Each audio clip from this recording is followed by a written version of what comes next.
never underestimate them.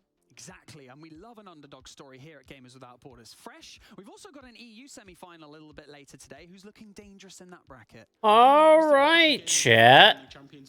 We got Gamers Without Borders co-stream today, so we're watching along early in the morning. It's 6:50 in the morning right now, but we're here. I had my day off yesterday, so I actually haven't slept yet. I was like busy. We got a spicy YouTube video coming up later today, in 12 hours exactly, actually. So, just super quick, I'll mute this.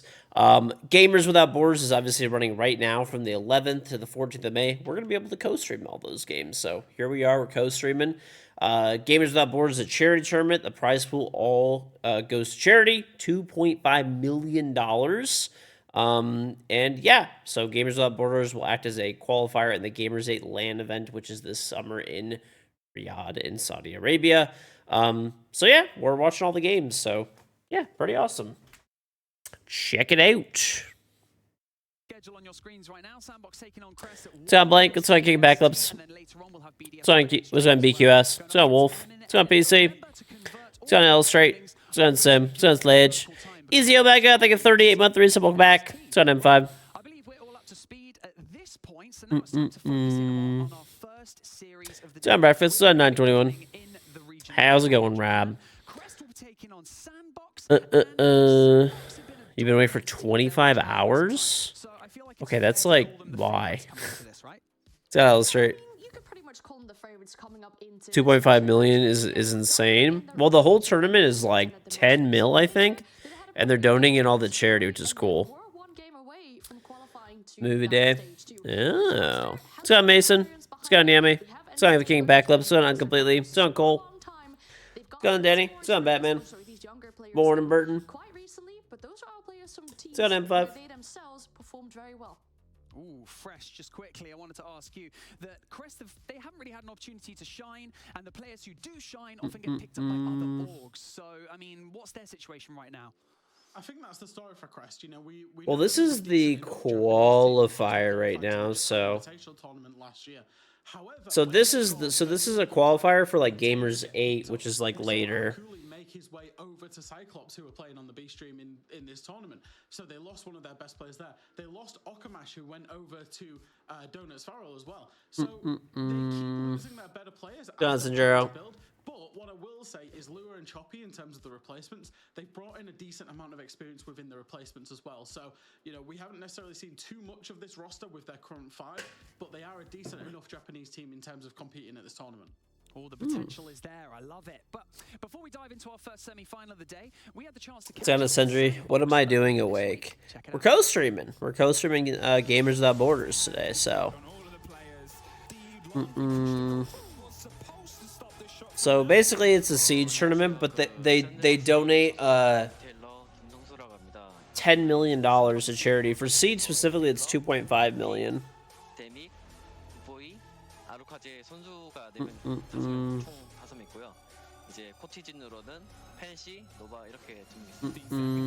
What's up, Blissful?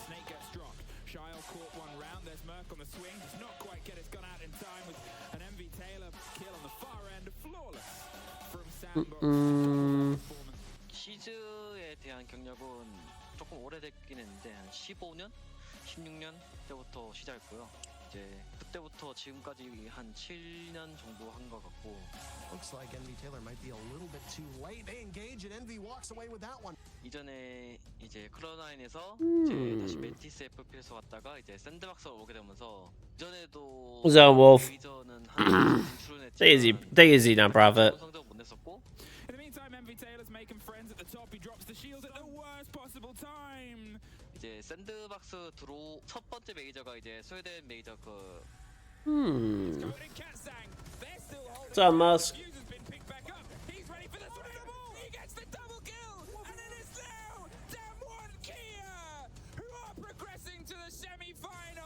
지금의 디플러스 기아 이제 그때 담원 기아를 만나서 패해가지고 최종 성적이 이제 8등으로 마무리했었고 저번에 디플러스 기아가 갔었지만 이번엔 저희가 무조건 가서 디플러스보다는 조금 더 좋은 성적을 내고 싶다라는 그게. What's up, Bad Martin? We're co-streaming GWB today, Gamers Without Borders. behind. Yes, he's going for a bit of a cover. C4 locks off Coated. Sandbox open up with the first round. 그렇게 지금까지 줄줄이 So yeah, we'll be 대한 이제 뭐 we'll be co-streaming all of these games for the next 4 days.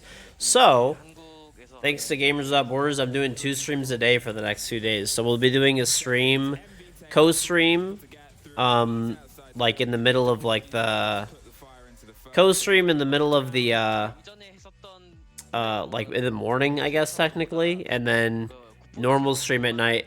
I actually tomorrow I'll probably just stream my normal stream, and then I'll stream the co-stream, and then I'll go to bed after. 이제 엔트리로 맡게 되고요. So, 데믹 하드브리처로 갔고 아르카제 플렉서로 갔고 이제 나머지 아르카제랑 이제 메피 선수가 플렉서로 가겠습니다. They know. They seem to be repositioning themselves somewhere safe. There's the reveal of the player. There's the spray down. The connection is all Sandbox. 이전에 있었던 이제 포지션을 막 많이 갈아엎는 것을 많이 probably not, Martin. Maybe. Probably not, though. 이제 조금 다채롭고 화려한 공격식으로 많이 준비하고 있었습니다. It's 2v2 as Envy doesn't go to heaven but drops downstairs and gets a kill through the flash. Walks away into a 2 versus 1. Lagone is all that's left to What's up, Cole? as Arakaze and Envy may have just given Sandbox their 3rd round in a row. Hey, Paul Bergon, thank you for the 54-month resub. Welcome back. You're early. I am early today, yeah. We're on super early today. 과감함이라고 생각했어요. Dude, I have, my drill came in today. 꼼꼼하지 못한 점. Or yesterday. I got a new drill and I got a new impact. I got a Milwaukee M18 brushless drill and impact. They just came in yesterday. They had them on sale at Home Depot. They were like 160 delivered. 160 or 170, something like that. Delivered with so Milwaukee M18, it's the brushless impact and the brushless drill. And they came with 2 2-amp batteries and a charger. 당황하기도 하는데 So I was pretty pumped about it. It's really nice. Do you like Makita? I mostly use Milwaukee stuff just because like I already had some Milwaukee stuff, so I'm just kind of like, you know, like once you're like in an ecosystem for a tool company. What's going on, Jetto? Once you're in like an ecosystem for a tool company, you're just kind of in there, you know. 이제 또 말하면 이제 저희가 예선은 올라가면 만나겠지만 5v5, your team versus mine. Bro, I don't have a team. I just solo queue all the time. 안 만나서 국경에서 졌었. I'm chilling, Jetto. I'm chilling. How are you? It's actually like, what is it? What is it? What time is it in Australia right now? It's like 7 there, PM though. Right now it's 7 a.m. 팔콘도 만나서 이기고 싶습니다. It's a very difficult site to push into in the late round if there are defenders still entrenched, and that's what you're starting to see here. 1 for 1 will suit Sandbox fine. They get 2 for Nondes. They close out the round, and it's 2-0 on the scoreboard as well. 이제 게이머스 8에 일단 일단 예선 통과하는 게 가장 최선의 목표고 It's 1 p.m. in Sweden. 가장 Got Angel Screed. It's 1 p.m. in Prague. Bro, I always talk about how much I love Prague. 진출할 수 있는 그런 기회를 It's on Chili Dog, 5 a.m. for you. 4 a.m. Oh, well, that's cool. I mean, if I got Makita stuff for free, I'd probably use it, but I don't know. I only bought the Milwaukee stuff because it's pretty well regarded, and I just wait till it goes on sale on Home Depot. As to how they currently are. And I already had some stuff from them that I got on a good sale years ago, so Transfer business. I might have to really. I actually haven't slept yet. Yesterday was actually my day off. 2/3 players that were star players. Oh, okay, so we got Sandbox playing. Arakaze was the first player that they brought in from T1. He was pretty much a star player on that roster. There was a lower end APAC Amsterdam. I like Prague more than Amsterdam by far. He was the one who stood out and was really I love Prague so much. It's such a cool city. being compared to Spoit and Bolo in terms of how good he was at the time. And then I think the final piece of the puzzle was bringing in Demic, because when Demic came into Talon in stage 3 last year, he really made them a whole team. Yeah, I felt like Amsterdam was overrated as well. I mean, I did like it, but And I think Sandbox, that's what they're looking for with bringing Demic in, is that they've now got this roster where everybody's been a star player, but then they've got the whole team kind of tied together by Demic's presence. Oh, I mean, let's stick with Sandbox just briefly. I mean, Anne, Envy Taylor said in that video that the gravity of the ever been to occasion California? situation Yes. can really A lot get of to players times. who maybe aren't as experienced in especially LAN competitions. Could we see that affecting any of our players? 2.5 million seems like cap. It's actually 10 million, but 2.5 million is just for Rainbow Six. I'm not playing in it. We're just co-streaming it. We're just watching the tournament. You're probably down in the rank trenches. You have more experience with that, and there's a lot less on the line. I mean, obviously Elo's on the line. It's like all the people that went vacationing for Thailand. Now you don't even want to go there. It feels overrated. I've never been to Thailand before, but everybody says it's pretty beautiful. Even if a horror day on Siege. You visited Berlin last year. Was your best trip? I did like Berlin. I don't know though, dude. Germany was the one place where it was like that I went to in Europe where I was like, it was still nice. I still enjoyed my time there a lot, actually. But like, it was my only time that I ran into like some people that were like assholes here or there.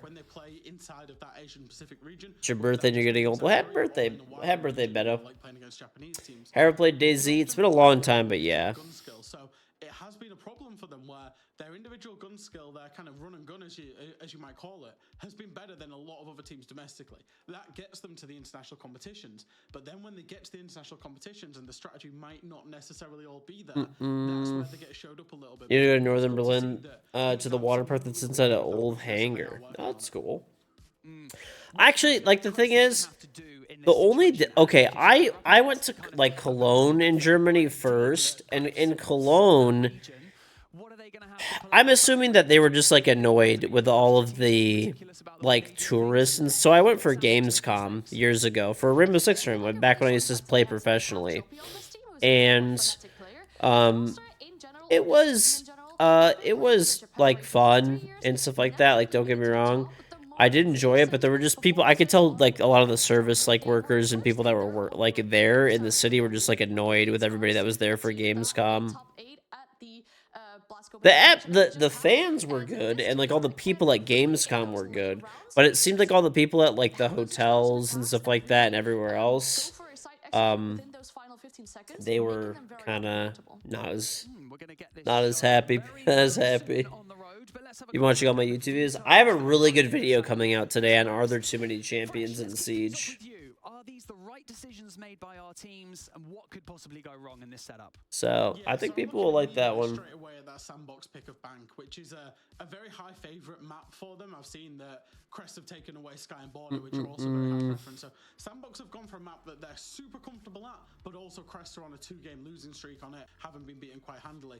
Now Crest have absolutely gone for the jugular for Sandbox's weak map picks. They've gone for Villa, where Sandbox, the last 2 times they've played it, have lost. What time does the game start? Momentarily. They're doing map bans right now, so yeah, like any minute. Crest have targeted a weak map for their opponents. And that decider map. Yeah, sorry, yeah, Anne, go for it. Sorry. I want to give like the entire story of this map and phase, so what it looks like for me. I feel like Sandbox might have a bit of a deeper map pool here, as they get to ban away the maps that they feel the opponent isn't as strong on, whereas Crest are kind of forced into a map pick that they don't have that good of results of in recent history. However, on the side of Oregon themselves, Crest does have a 6-game win streak. 5 of Who I think wins this? Probably Sandbox, but I mean, I don't really know. Seems like it's a bit of a less preference map for Sandbox, so I think Crest have to hope. Your son likes my Rage compilations. I'm actually probably gonna do one of those fairly soon. Fairly soon. As well, at the exact same time. So when this match is over, we may already know the regional final match tomorrow, which will be a best of 5. And I'll start with you. Who do you think looks more dangerous out of those 2 teams? I'm going to assume I know what you're going to say, but I'll wait for it. Go on, what do you think? I mean, I think it's no real surprise that we have Cyclops as the potential winner for that matchup. They have this really interesting playstyle that we've seen when we actually covered the APAC region last year. They can do a bit of both. They can have this 5-man roaming strat, they can have this all people on site, they can be very unpredictable, and it's so difficult for teams to expect what you're going up against. Fresh, we talk about play style as well. Let's talk about this region. Let's focus on it right now. The play style in this region. Do I edit my own videos? I do. I edit my own videos and I make my own thumbnails. I'm glad that people have been liking the new content though lately. I've been, you know, trying to put some like hard work into the videos and stuff. And I think I need to edit this thumbnail a little bit, but no, it should be okay. Yeah, it'll be a little lower. Okay. That looks good. Make sure it rendered into HD. Yeah, we're good. And when your mistakes don't get punished, you can continue making them, but still winning, right? You ever see the thumbnails? You think a professional would make that? And you're playing your top teams from EU, your top Okay, teams from listen. People hate they will then punish people those hate on the every thumbnails, single time. So I but think it's kind of the same thing for the teams. people hate on the thumbnails. But okay, And then also when they go am I not right in that my thumbnails are so bad that they're actually like people like notice them more? that experience, and then they'll stop Like, don't they stick out because they're so terrible? raise that level. Ooh, okay, so let's focus on the semi-final at hand for now, and I'm going to come to you. I honestly think that's what it is. I think everybody, my theory is that everybody nowadays has these like hyper realistic, like they look like they could be actual works of art in a museum. They're so good. And then there's just my jank thumbnails that are just like me just like cutting the background out and putting a bunch of random things together in like meme fashion. This could go to map 3. Fresh, are you going to say this is going to be a 2-0, or what are you thinking? It all depends. You like the videos are straight to the point? Oh, thanks. Last played it twice. They played it up against D plus Clear and Yeah, I think that I really think that's what it is. very, very comfortably both times. It was 7-1 both times. So it's not even like it's been I really do, because the thing is, it sticks out. Everyone else's thumbnails are way overdone these days. And then mine are in there, and like the thumbnail's like eye-catching, but not overdone. map 3. And like I And then was people saying, click on it. it probably favors Crest if we get to Oregon on the map 3, because they are very comfortable on that map. So I'm going to give you a little curveball. I'm going to say Crest. Oh, I am feeling a lot better today too, which is good. That's right, the predictions are in, the maps are set, and our teams are almost ready. So it is time to go over to your casters. Please welcome to Gamers Without Borders. It is Demo and XR Troika. I don't know what I was gonna look at. Thank you very much indeed, Barney. Welcome Okay. to the Batcave. Demo and myself are going to be taking you through this first best of 3 here. Demo, the desk seems fairly split. Seems like they don't know which side they want to fall on. Maybe they're sitting on the fence a little bit with this one. Don't like fence sitters. Say it how it is. That's the way I do. Question is, who's Batman and who's Robin out of me two? Or am I Alfred? Can I be Alfred? Because he's always there. He's a stalwart butler, you could say. We could go for an Alfred. Yeah. I mean, we still need a Batman and a Robin, though. We're still a couple of characters short here. I think you're more of a Joker, aren't you?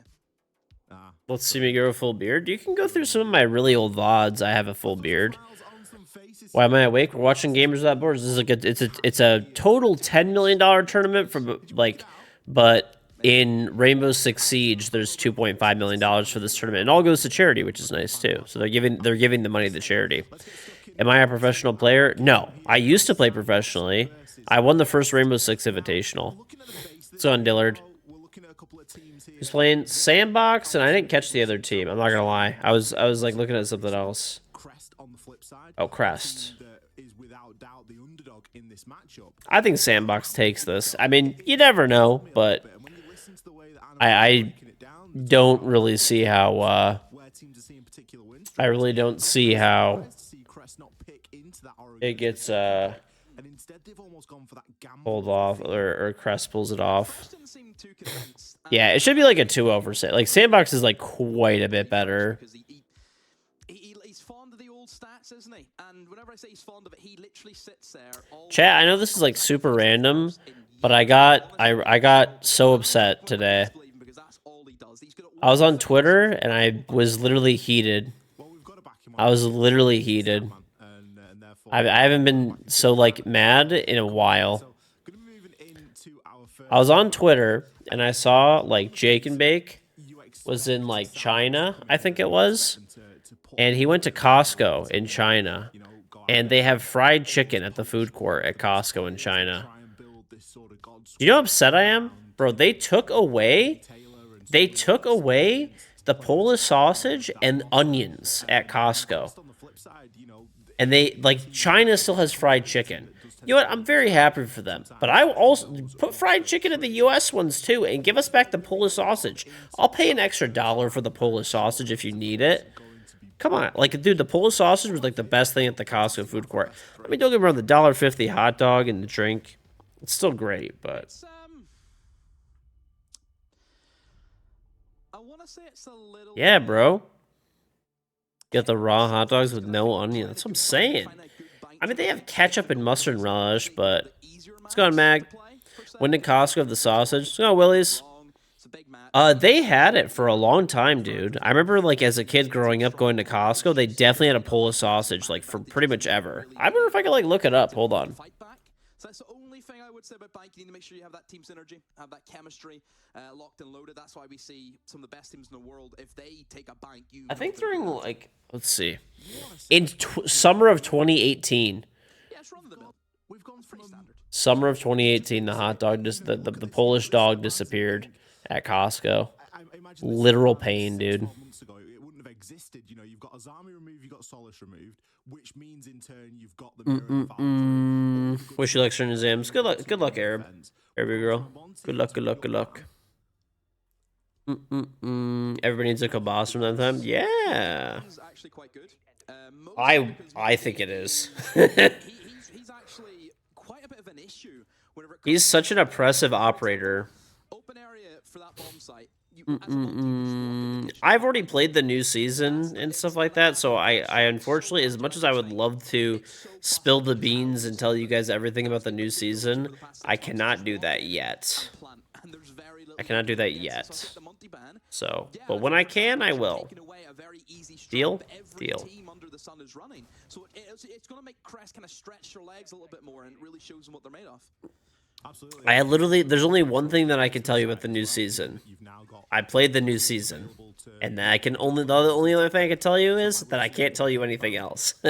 I wish I could tell you, but that's how Ubisoft's like embargoes are. potential. So basically, like to play the new season, they always tell me like, oh, like you could play the new like they make you sign a non-disclosure agreement. It's like an NDA, and like Inside a sandbox, but the NDA basically says you can literally say that you play the new season and nothing else. so that job should That's be it. fairly straightforward. Looks as though there's going to be a bit of a focus here. on So down clear from Crest. I wish, trust me. You can't even say if it was good or if it was bad or anything. Roaming presence is out on the side of So- sandbox here. You would like to see some. Yeah, I mean they're pretty strict about it, which is it's fair. I mean they make the rules, right? They're the one giving you early access. Yeah, the reveal is like in a few days. I forgot when it is. They announced it on Twitter when the reveal is. So Echo and Maestro fit a very similar role. It's going to be a lot easier to kind of get rid of the Maestro cameras and trying to find these Echo people in cameras. chat are saying 3 days. So it's probably 3. Yeah, it's probably Inside a server, that sounds about right. I forgot what day it was. Yeah, someone said the 14th, so 14th. Accustomed to Probably that, it. but yeah, you can't nade it, you can't get rid of it. That's where I think I prefer the Echo just because of that one position you can place an Echo. I always get excited for every new season though. I don't know. It's always a lot more that's like comes to the game. That's it always makes me happy. See the hatches get opened. Oh, I mean this is like a decent clear coming from Crest. And forth through. Still a very cagey start here. Crest have been Let's getting see though. so But much the control, problem so is they wasted a lot of time. try and challenge onto anything. They wasted a lot of time. The ability for Like they've wasted 2 minutes clearing and getting map control, but they do have hatches. a bit further. Envy Taylor gonna get droned and cloned here. As he does take a little bit more of an aggressive. You're gonna order some new fans for the summer because it's gonna be warm as fuck. Why don't you buy an AC unit? All sides here. Only one nade, which is probably the worry for Crest. You would like to see another operator, maybe instead of the IQ, but hey, Dude, they're fearful of the Echo. you could buy like a portable like one room AC unit for like Clearing out maybe that like Echo 100, 200, 300. That's going to be really difficult. I'm not liking the pace. of AC's too Crest right now. expensive. You should Oh, just I get it. 30 seconds ago, it looks as if they're going to try and go for the backdrop ollie. That's what they're after, but without Gareth, I can't live without AC, dude. difficult to I get the backdrop cannot. off. Especially when you look at what's still available for Sandbox here. They've got 2 Toxic Babe canisters. One has just been sent out there Oh. now. The Flash just going to get caught Oh on my top goodness. of the Oh my god, dude. He's just taking all the damage. Toxic gas taking a ton of damage. As he does able to move on through. Envy Taylor picking up the first kill, but they start to Electricity. Ow, look. Yeah, you can always get like, you're gonna get water cooled fans. Yeah, you can get like a mini split. But that's all it Mini splits are like 600 times more efficient than setting down into the 600 times more efficient than like a regular AC unit. there in that locker site. I do. I live in Detroit. From, you know, they kind of open in half, droned, got control, opened up hatches, had everything they needed. I had a feeling when they wasted way too much time. They literally froze. I mean, we were making, I suppose, Batman references. Ollie, Mr. Freeze is in A minute left, but then they didn't they didn't get control of server or anything. They had hatches, but like that doesn't help you if you don't have server control. Who doesn't have central cooling in 2023? Honestly, a lot of countries like in Europe don't. I was shocked. Like pretty much like every place I went to in Europe did not have air conditioning. Yeah, we get humid. We get like swamp like weather basically. Like it's really humid in Detroit. And it gets pretty hot, but it's really humid. Like you could live without air conditioning here, but it'd be uncomfortable. I've never been to any house in Detroit that did not have air conditioning ever. You shut down the bomb site in half.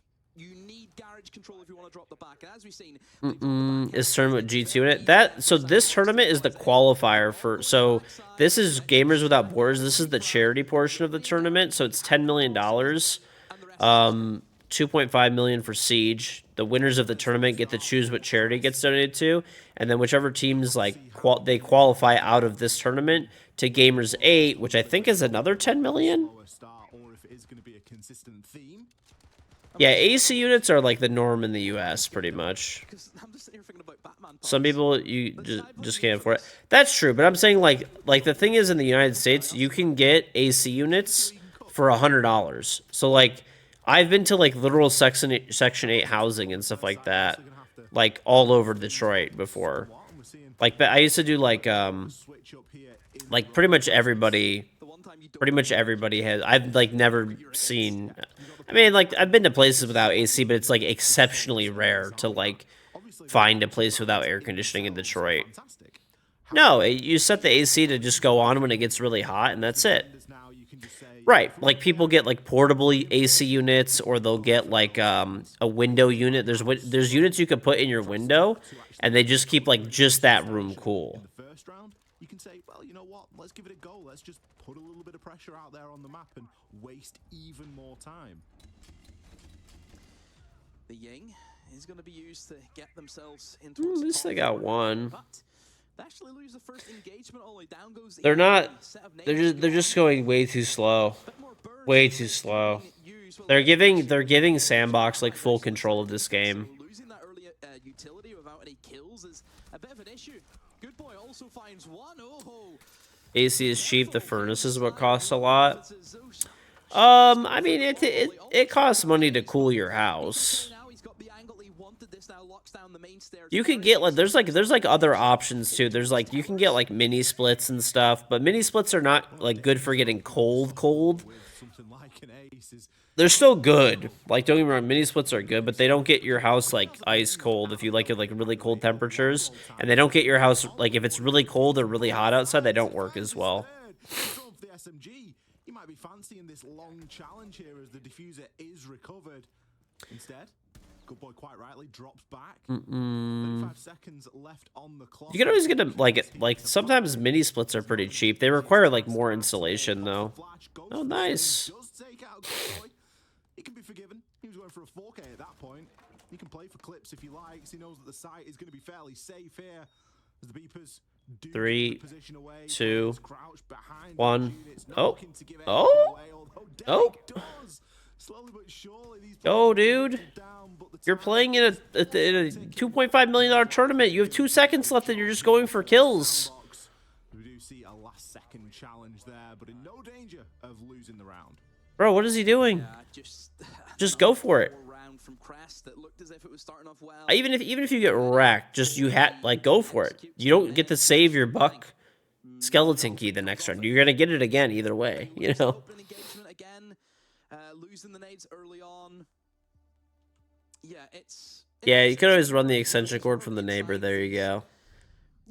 Okay. If all joking aside, if it was up to me, if it was up to me and like I was like, okay, money's tight, gotta grab like the most like cheapest thing to keep myself like cool in the summer, I would just get a window AC unit. That's it. They're literally like $100 to $200, maybe 300, like maximum.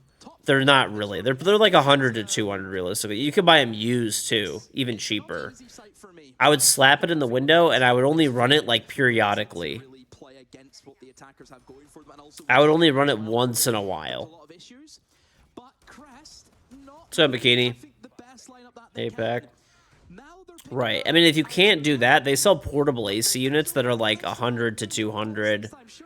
Same thing. And I would just only run it when I was like, it was like hot. And I wouldn't run it down to like 70 degrees Fahrenheit, you know, whatever. I don't know what that is in Celsius, but 70 degrees Fahrenheit is what I normally keep my house at. I would probably, in the winter, I keep it cooler, like, but that's heat. Anyway,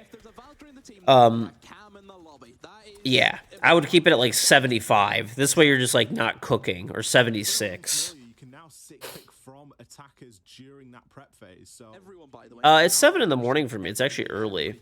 so if you get your drone out there, We're watching the co-stream for the GWB tournament. very specific. We want to try and counter it. We're going to try and bring that. Yeah, okay, so people always talk about how they like he is a honestly, depending on like where you live, AC is kind of a necessity too.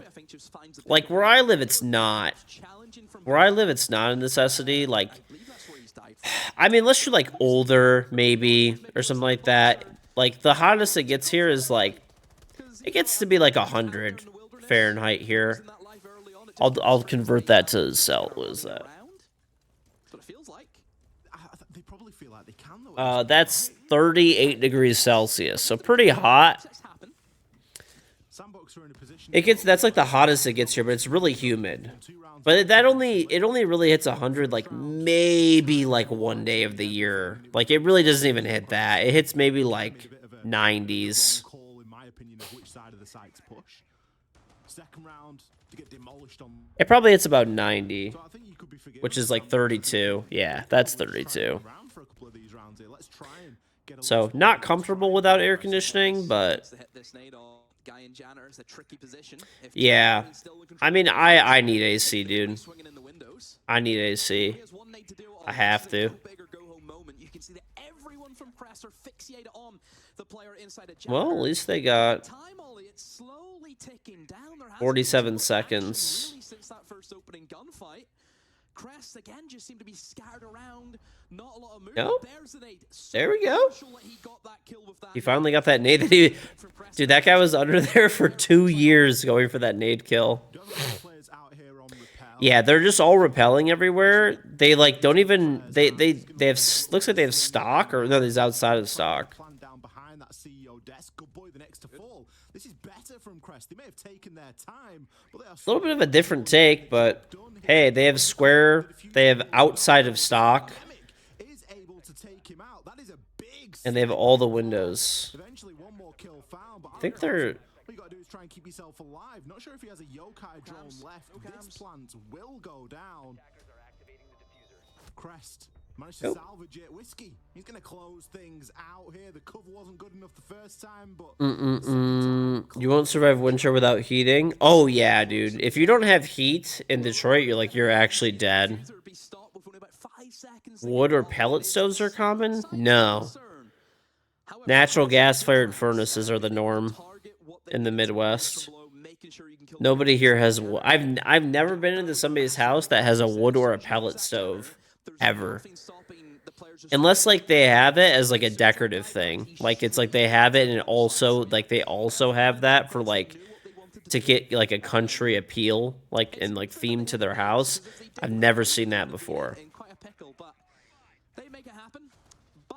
Everybody has natural gas fired furnaces with like central heating.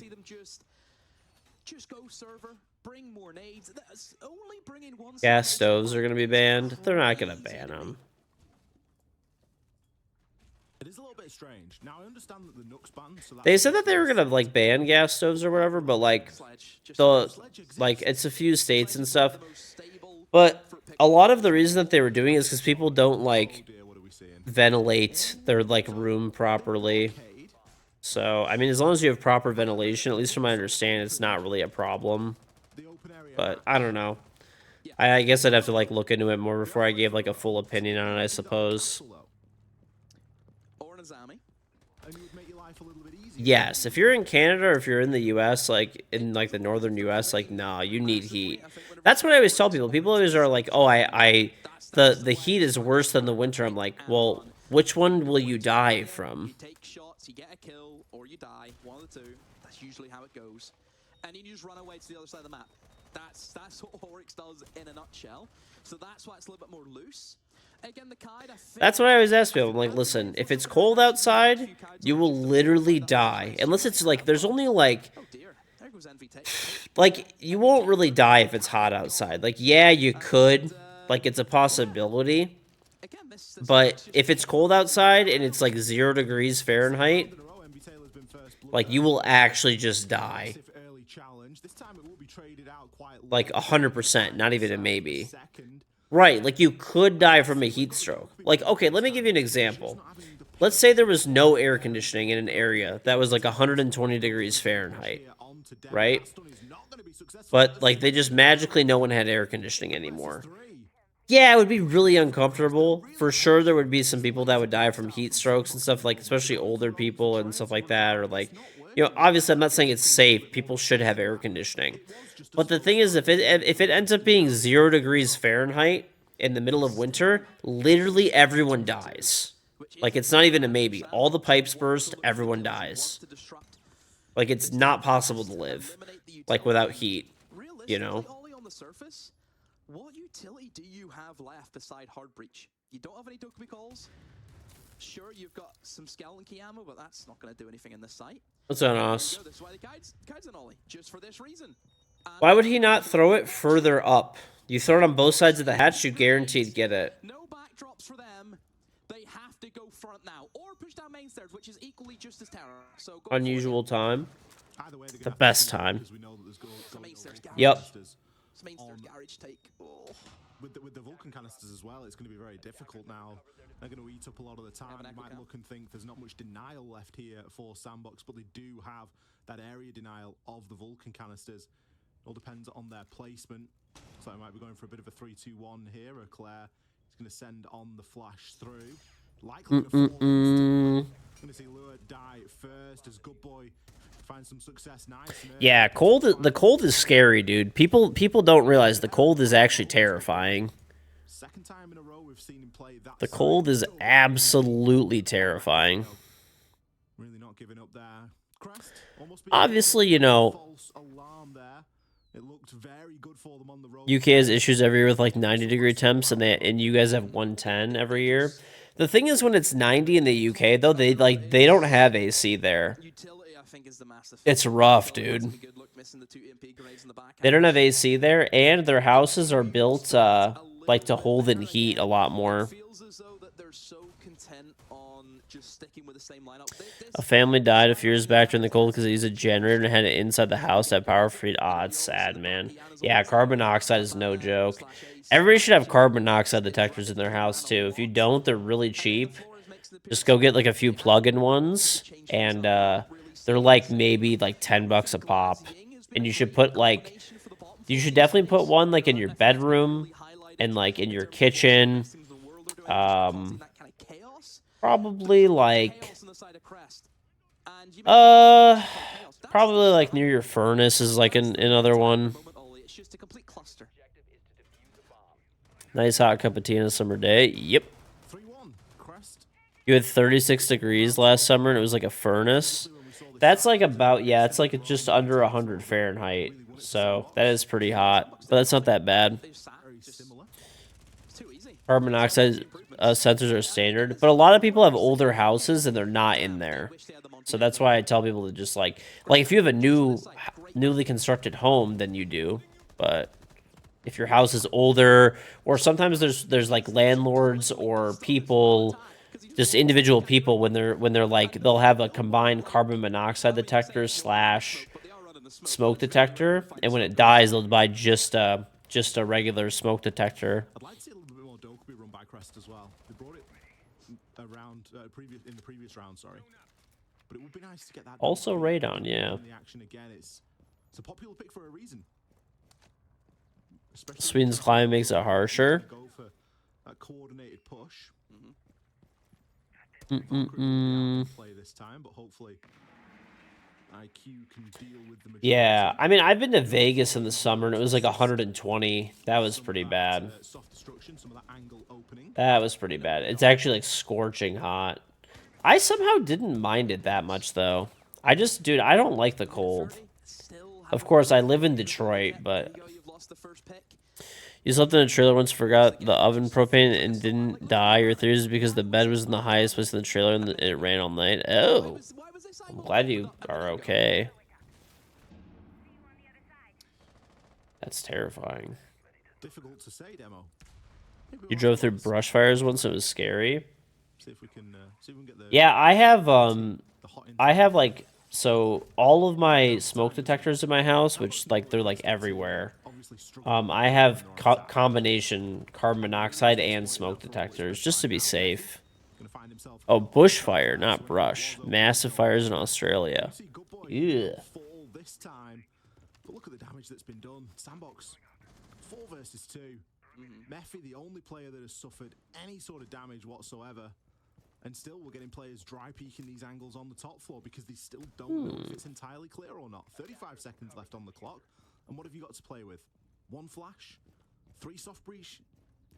It ain't a lot, really, in the grand scheme of things. This top floor roam is very successful for Sandbox. This is Gamers Without Borders. So, yeah.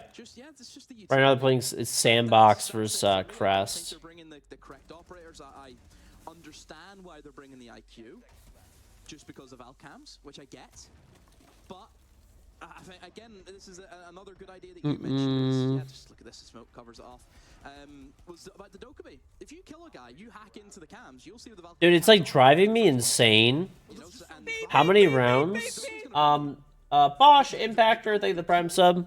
I actually just got a Milwaukee Impact. Sorry to counter your name, but I just got a brand new M18 brushless.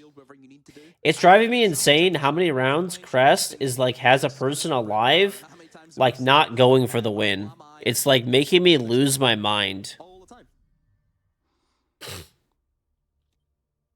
Round number 6 then. Final round here for Crest 2. Oh yeah, you just gotta tell them, Sanjuro, that you'll set like whatever they're gonna send. Like they always say that they're gonna send all that stuff to like your family and friends, and then you just have to say, "Don't worry, I'll send it first." And then just see how they respond. The world demo. And again, more issues that come with the bans that have been brought. Did I put up the Dread Factor teaser? Yeah, I tweeted it out. Well, I retweeted the like official Rainbow Six one. Sometimes removed. Mephi, he's going to be on the mirror this time. Yeah, I'm not gonna lie. It actually bothers me so much when like in ranked, when people like will be alive just playing for kills when the round is over. But the fact that Crest right now is doing this in an actual like major tournament is driving me insane. Can't lie, Milwaukee on top. I don't really care. I'm not like a Tool fanboy at all. But I just already have Milwaukee stuff that I got a long time ago. And I just ended up like just sticking with it because it was on sale. It's a good thing you're not balancing the game, isn't it? Oh, you only had Bosch when you made the name. I literally just got it like yesterday. Macy J's arrived, everyone. Macy J's here. I will say Ryobi's pretty good. Snap-on is expensive. Navi Nation charm. Bosch batteries are trash. Near construction, you had Hitachi and DeWalt. It was November, but yeah, throwback, I guess. Tools are I just buy them when they go on sale. Ryobi is actually really good. In some ways I kind of wish that I had gone into like the Ryobi ecosystem, because for what I do, like that's perfectly fine and it's way cheaper. But whatever. I already like had Milwaukee stuff, now I'm stuck. To illustrate, I'm still awake. I am. I have not slept yet actually. Makita. Justy, he lives and dies by Makita, and he makes cabinets for a living, so. Oh yeah, I get my dryer vent cleaned out like every year. Speaking of which, I gotta like schedule it for this year. I haven't done that yet. Yeah, well the thing is like all the batteries and stuff are like interchangeable. What's on, Kevin? Morning. Festool is really expensive, dude. The guy who did my floor refinishing at my house was like really into Festool, and he had a trailer full of Festool tools. He had like every tool they made, like easy 100 grand in tools. You're an electrician, but you literally only use your tools to work on your car. Well, like honestly, there's not that much stuff that you really need, like tool-wise, as an electrician. I mean, depending on like what you do, I guess. Like really, other than like a drill, like maybe an impact, maybe like an oscillating tool. Lewis setting himself up for a nice lineup here. Oh dear. Oh, he's not going to find the angle though.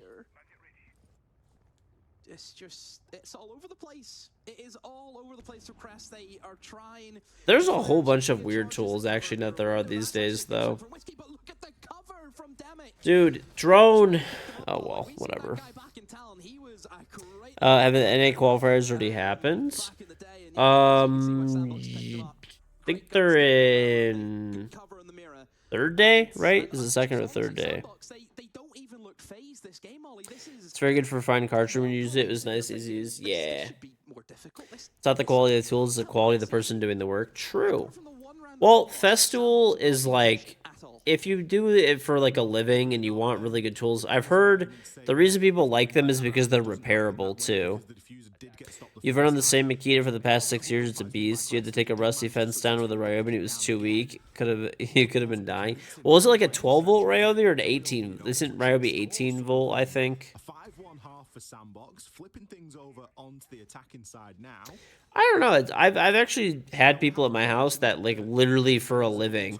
I had a guy who was a trim carpenter. Excellent trim carpenter, by the way. Super good. Like some of the best work I've ever seen for trim carpentry. Which trim carpentry is like tricky. He used all Ryobi stuff. His work was great. So, you know. Why choke them out whenever you can blow them up? Exactly. You know, or burn them to death as well. Either works. Like you're saying, it's the knowledge of the person and the skill of the person doing it. Yeah, I mean, I think they're probably going to go for a bit of a soft roam. You can see the Bad was upstairs setting up some reinforcements. There's Milwaukee has so many tools nowadays, though. It's crazy.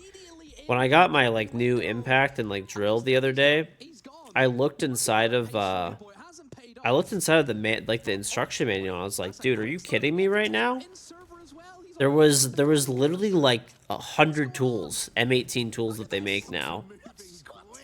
They make stuff to fish wire. They make like caulk guns, glue gun, like gigantic commercial glue guns. Like it's crazy the amount of stuff they do. This tournament is for charity, but they will qualify for the tournament for money for Gamers 8. Finally a good take. If you know why it's a good take, because Sandbox is on attack. That's why it's a good take. That's the fact that they lost Good Boy. And the reason why losing Good Boy is so instrumental is now they don't have the Ash to open up the soft wall. That's too funny. The wall that you would open up to go for the default plan. They can't open that up now. That's going to be a bit of an issue. Obviously, sure, they can use the Habana pellets, but you want to make sure you can have those big, long lines of sight, and you would hope... Dude, I got a call, too. I need to build these, like, deck gates, like, soon. That wall, so yeah, losing the Ash is a bit of an issue. I do need to build those. Get in a position where they will use the Habana pellets, but Sandbox. I mean, APAC is without a doubt the weakest region in Siege. I wish they were more competitive, but... I mean, the only team that's, like, mildly competitive, and that's a stretch, is, like, Scars, maybe. Maybe Scars, like, you know. Inside a server, obviously one guy above in Skylight, and they're just going to try and go for the plant, but yeah, there we go, gets burned out. Obviously, C4s are still going to be implemented. Nora Rango, yeah, they were the hopes and dreams of APAC, and then they just, like, they are just gone. Fnatic used to be okay, too. I don't know what happened to them. I don't know what happened to them, man. I still feel as though Crest should have enough. Just because of that one C4 that they have, there shouldn't be any issues. Yeah, but dude, Scars did all right. There were literally 9 APAC teams. How do you lose that? Okay. I tell you, the difference there between what we saw from Crest and what we saw from Sandbox. Fnatic was the best chance, then Nora, then DWG. Yep. How did the Middle Eastern... Oh, Falcons? They did pretty well overall. I think they made quarterfinals at the major. Yo, actually, by the way, this tournament that's going on right now, I co-streamed this tournament years ago, and I watched Falcons play, and I literally told you guys... that they were pro league level. What's up, Big Honkers? This is too early. I'm an early riser. Did I not tell you guys they were pro league contenders? I called it. Go ahead, the bot is there somewhere. Yeah, Falcons are super good, dude. I hate casting. I hate it because it's just frustrating me. You'll love it, really, Demo. What's that, Exel? Why didn't Mira use a C4? Just, I don't know if she had a C4, but I just don't even know how she loses that. Why did TSM fall? Sorry, TSM is gone. They ended up like leaving Pro League after like they got rid of like the LAN League in North America and stuff. You know, like they're giving Bank a bad name. TSM as an org is kind of like exploding right now. The Mirror didn't even average C4. I didn't think she did. Yeah. I didn't see, but I'm assuming if she jumped over and had C4, I would just be like dumbfounded. But it's gone 8 out. I would be legit dumbfounded at that point. Also being brought into the fray as well. Really feels as though Sandbox is setting up for something here as we see the Candelas get sent on through. Envy Taylor going to back that up straight away. He's taking a lot of damage from the hatch. He's instead going to try and smoke off out. But the first 3 kills, Flood 4 kills in favor of Crest. Sandbox getting caught out here for playing with their food. Good boy. Yep. The star of the show, but you got a long way to go. Flawless round from Crest. Finally something. They're putting on an exhibition for us here, Demo. I literally think Sandbox just ran in. They're like, it's match point. Let's just see what we can do. I mean, to be fair, I would say that's Liquid are always the heartbreak team, man. Nesk and Paula, like I've known Nesk for like actually 8 years, and I'm just sad that he's never won a major or an invitational. He's such a nice guy. Yeah, there's gonna be no issues there from Crest. So Sandbox gifting around there, just giving it away for free. Now we move into the top floor. Interesting that Crest have not chosen to go downstairs, Ollie. Yeah, I don't know. Maybe they can end up winning like this. So like, there's this part of the tournament. So this is this is Gamers Without Borders. So this is the charity portion of the tournament. But the teams that win this tournament qualify for Gamers 8, which the teams get to keep the prize money. It's like a super prestigious tournament. Honestly, like, I don't know, dude. I feel like Gamers 8 should basically be considered like a major. Like a lot of good, like all the good teams are there. The prize pool is gigantic. It's on LAN. I don't know.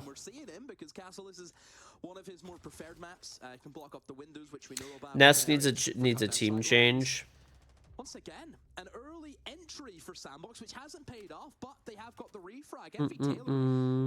I mean, I don't think they need to change teams and stuff, but it's just like, I feel like there's somebody on Liquid who always just has a bad game when it matters. Like they never, like normally, like every tournament that I have ever watched with Liquid in it, normally, for most of the tournament, they're all firing on all cylinders. They're all playing great. They're all doing well. And then it's like out of nowhere, like during the finals or like semifinals, whatever game they end up losing, it's like one of the players has like a terrible game. Like horrible. And then like maybe one of the other players like won't be like 100% there. right? Granted, the information here for Sandbox is And then that's it. Then they just lose. They just always have somebody who like doesn't show up for one game, and that's what costs them. Say that there's a drone now moving its way in towards Janitor, so perhaps they're just waiting, and this is the advantage for Sandbox. How much do pro players make? I don't know anymore. I really don't. I know it's like a few $1,000s a month, something like that. I don't know the actual salaries anymore though. I've been out of pro league personally for too long. The most recent thing that I heard was between like depending on the region, 0. So like some of the teams like don't get paid, but like mostly like I guess for North America at least, in Europe the salaries were like 2,000 to like 6,000, depending on how good a team was and stuff. But you have to remember like a lot of these teams, they live in gaming houses for free. Those are sort of going away a little bit more, but that's all expenses paid, right? That's like your house, you have no rent, insurance, you know, most of them, they get like even their insurance paid for, at least that I heard of like kind of recently. Insurance paid for, food paid for, internet, like everything. The only thing they have to pay is like phone bill and car if they want a car even. So like those are your only expenses, right? So you get like a few grand a month or whatever it is, say, plus you get prize money, right? So if you're in playing tournaments, all the prize money that you get, most orgs let you keep all the prize money, or like the vast majority of it. And then there's like if you end up streaming, and there's skin money too. So people buy your skins and stuff. Most of them don't have individual sponsors. I haven't really seen that, but it could. It could. Why just repellent?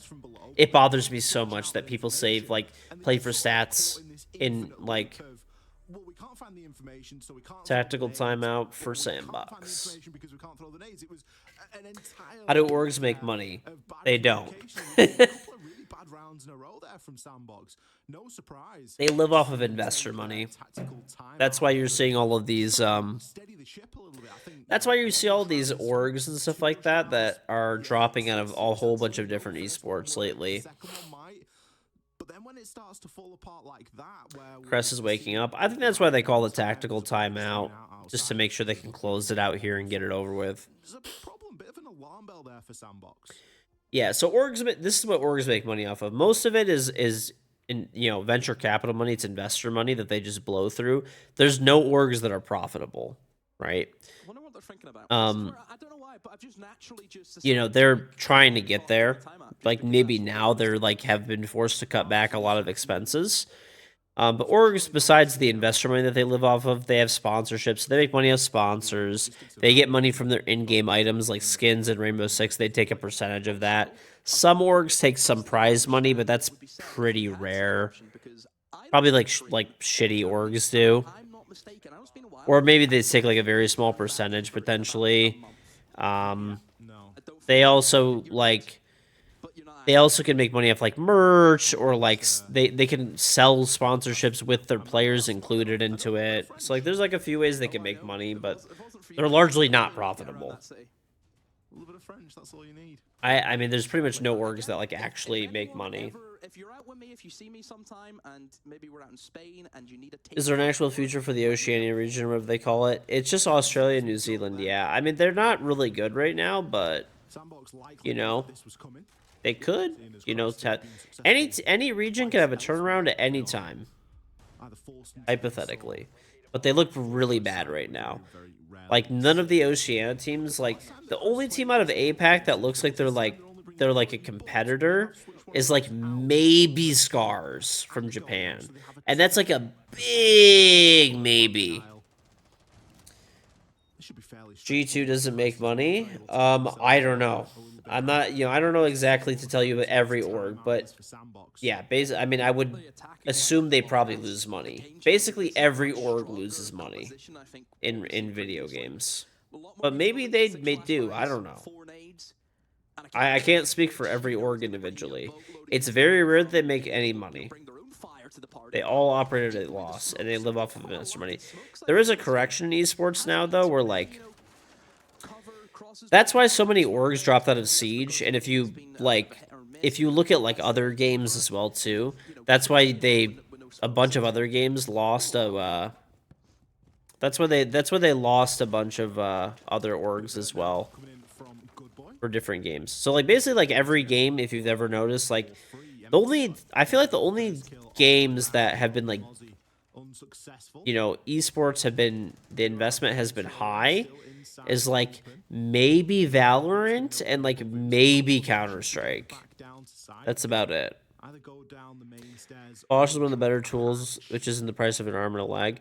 I actually was going to buy a Bosch sander one time. I actually did. I ended up returning it because I ended up not needing it. I ended up just like paying. It was like a really big project. I ended up paying somebody to do it.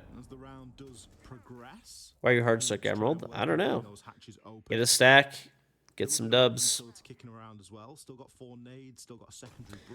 Apex struggles with the playstyle. I don't know. I just feel like I don't know. I don't know why Apex like bad, but they are. Extremely important to know where the denial's going to come from. So this is, remember what I mentioned before with Crest about. I mean, this is, to me, this is a problematic thing right here, where these teams are literally like, I don't care if I have a 0.00001% chance of winning the round, I'm still gonna go for it, and that's in ranked. If it's in Pro League or even worse, a major tournament, then like, yeah, you need to be going for it, bro. That's, to me, that's problematic. It's seeing any team do that ever.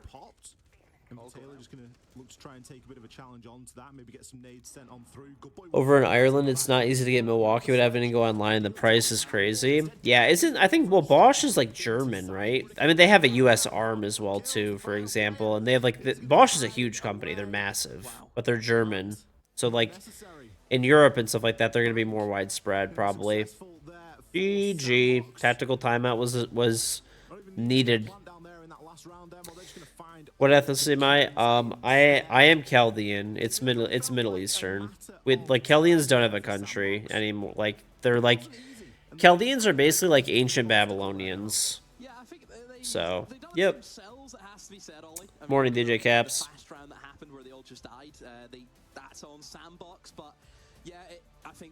But I am born and raised in America, brother. I was worried. You see, Habana drops and it's like, there's no wall for me to plant behind. What do I do? And a great communication must be coming in from Sandbox. Just go for kills, and that's what they did. Look how quick they swept through that bomb site with ease.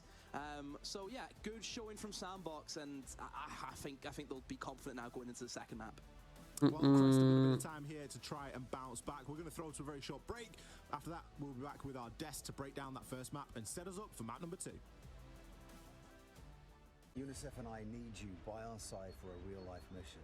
A mission to protect the rights of every child. After news cameras have left, UNICEF is here. Every day, everywhere, but particularly where it's needed most. Did you know that more than 170 million children need UNICEF's humanitarian aid this year? Dude, UNICEF is great. Many of you have already chosen UNICEF, and I thank you for that. Choosing UNICEF is the easiest and smartest decision because you're investing in a child, and investing in a child guarantees lifelong returns, not only for that child. Map 2? Oh my god, I'm blanking out. I literally looked at the bands and I like completely blanked.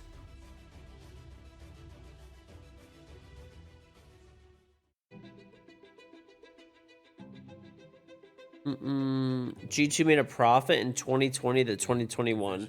60% was brand collabs, 30% game publishers, and the rest was jerseys and stuff. Oh, how much did they made 1.4 million euros. Wow, and that's before taxes, depreciation, and interest. These people need help. It would be a real That's, yeah. These advances in science and health and technology only benefit people in a position to pay for them. There should be no lesser standard if you happen to be poor. Bosch is really big and easy to get. Milwaukee is something you use and see.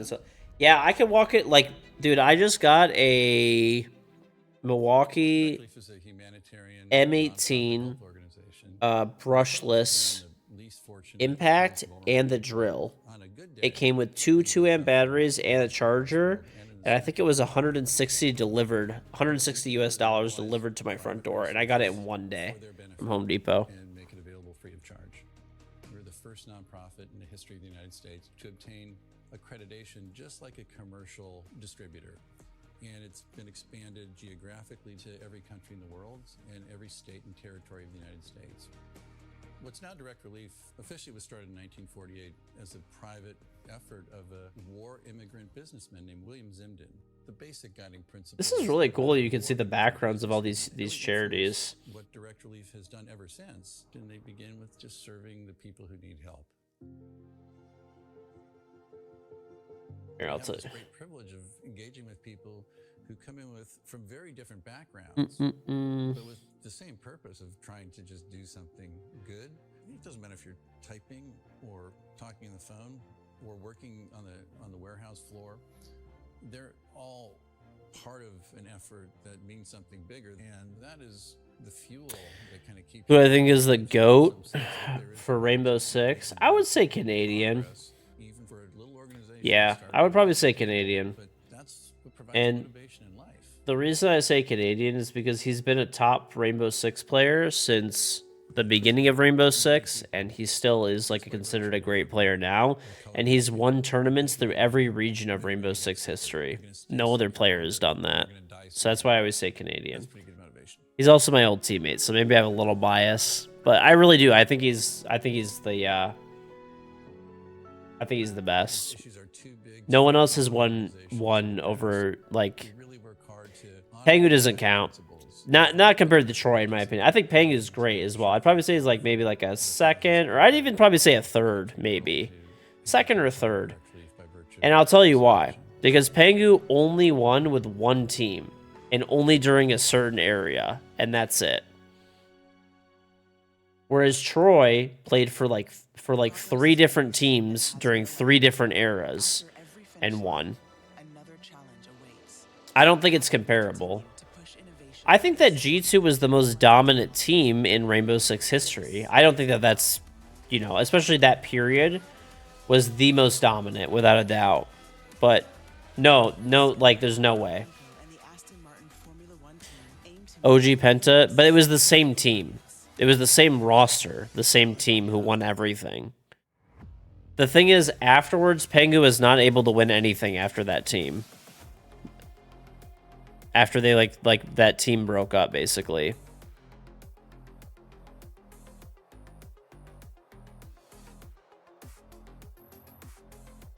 So, in my opinion, best player of all time, Troy Canadian. At least professional players, right? And best team of all time, most dominant era of all time would be G2. Let's go on Traz.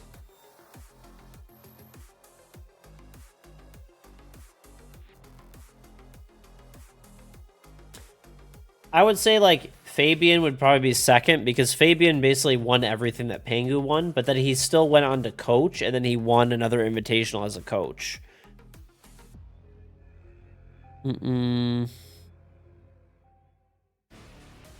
What was the whole NA beef with the CTM squad and the old Rogue squad? There was never any beef, to be honest. There was never any beef. I left Continuum, so we won the Invitational, so I won the first Invitational, obviously. I was on Continuum with Canadian. I got benched on Continuum. They wanted a more aggressive player. I said, okay, not a problem. I left, and I went to Rogue. I left to, well, at the time, they didn't have an org. The Prison Paradox thing is sub, so I left. I went to, like, at the time, they didn't have an org, and then, like, I basically... you know, got we had like I forgot Vertical Gaming, yeah, picked this up, and then we switched from Vertical and got picked up by Rogue. But I do feel bad for like the CTM guys because I didn't care. I just left and I just left and literally joined the rival team that I beat at the Invitational, and I was doing great individually. When I was on Rogue, we were making every tournament. Continuum was not making any tournaments at the time, or EG, but they ended up turning it around later. But, yeah, basically. So I didn't hold anything against them, but people were very toxic.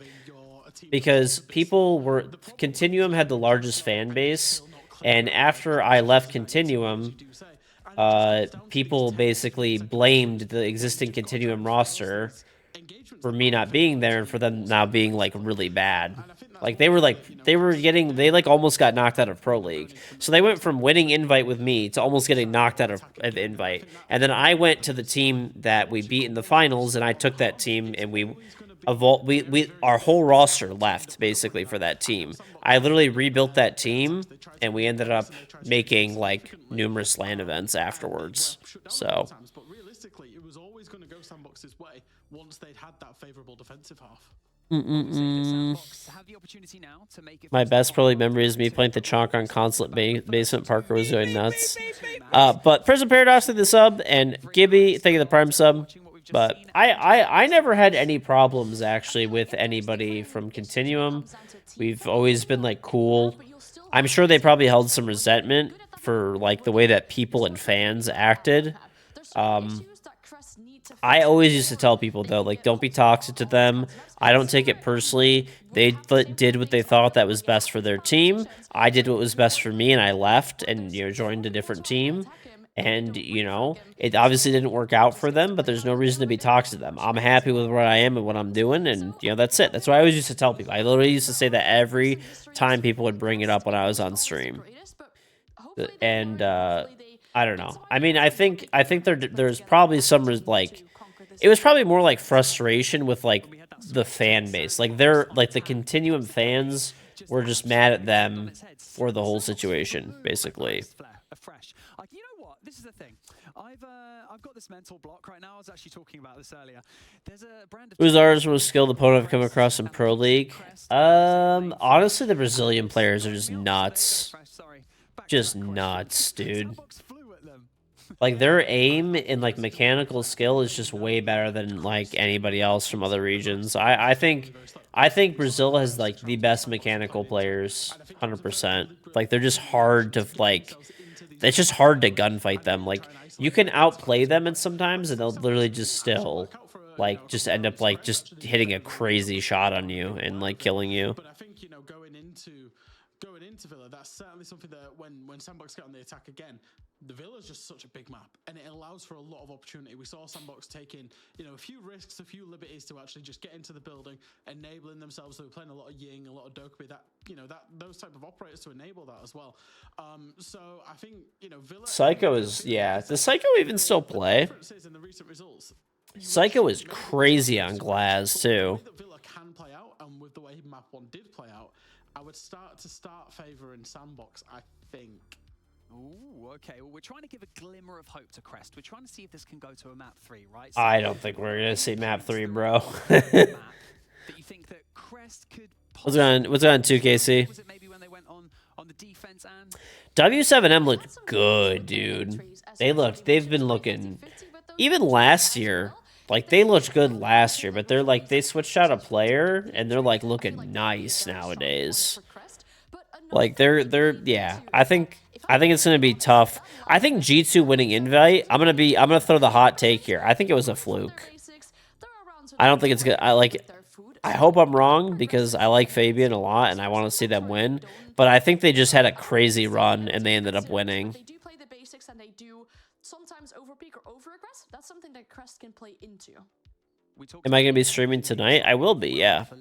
I will be. Coming into this, and it seems that Crest, I would say, they seemed a bit tense. Yeah, I think they just went on like a crazy tear and like got pretty like there's anybody who predicted G2 would win Invite going into this last invitational.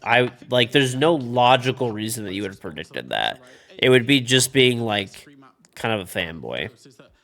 I mean, I was like hoping they will, because like I've known Fabian for like what? Now I've known Fabian for 7 years, right?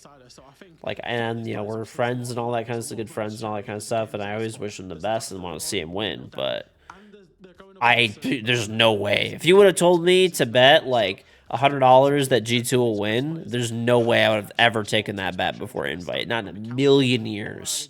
You could have given me like 100 to 1 odds and I wouldn't have done it. And let Sandbox walk all over them, really. Let's hope not. We've got a head-to-head that we're going to have, a graphic that's going to come on your screen that's going to show the best 2 players from each of our teams. And why don't you kick us off, talk us through this? Is this something you expected?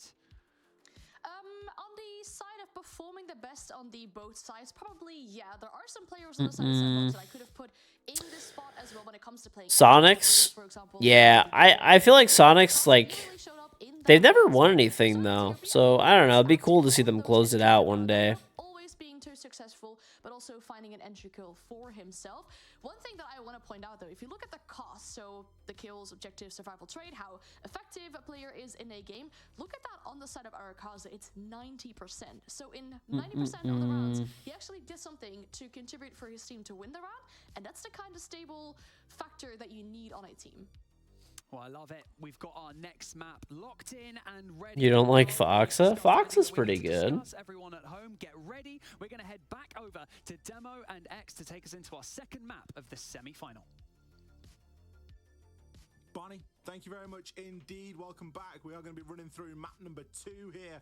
Sandbox currently stand at a 1-map advantage.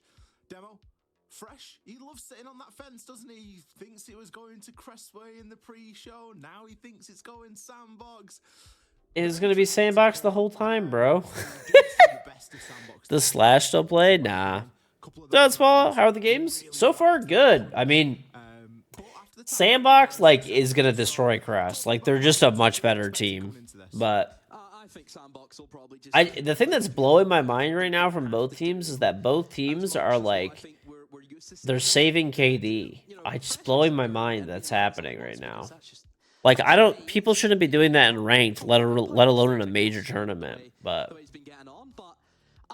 like, Crest is, like, it just shows, like, Sandbox, at least on Bank, you can see just the way that Sandbox took Bank. They were taking map control quick. Crest was, like, taking some map control. It took them a long time. And then it would take them forever to, like, execute and, like, use it. So, but it's still good. It's still good games to watch. That's just the way it is. This team, in my opinion, should be winning this competition.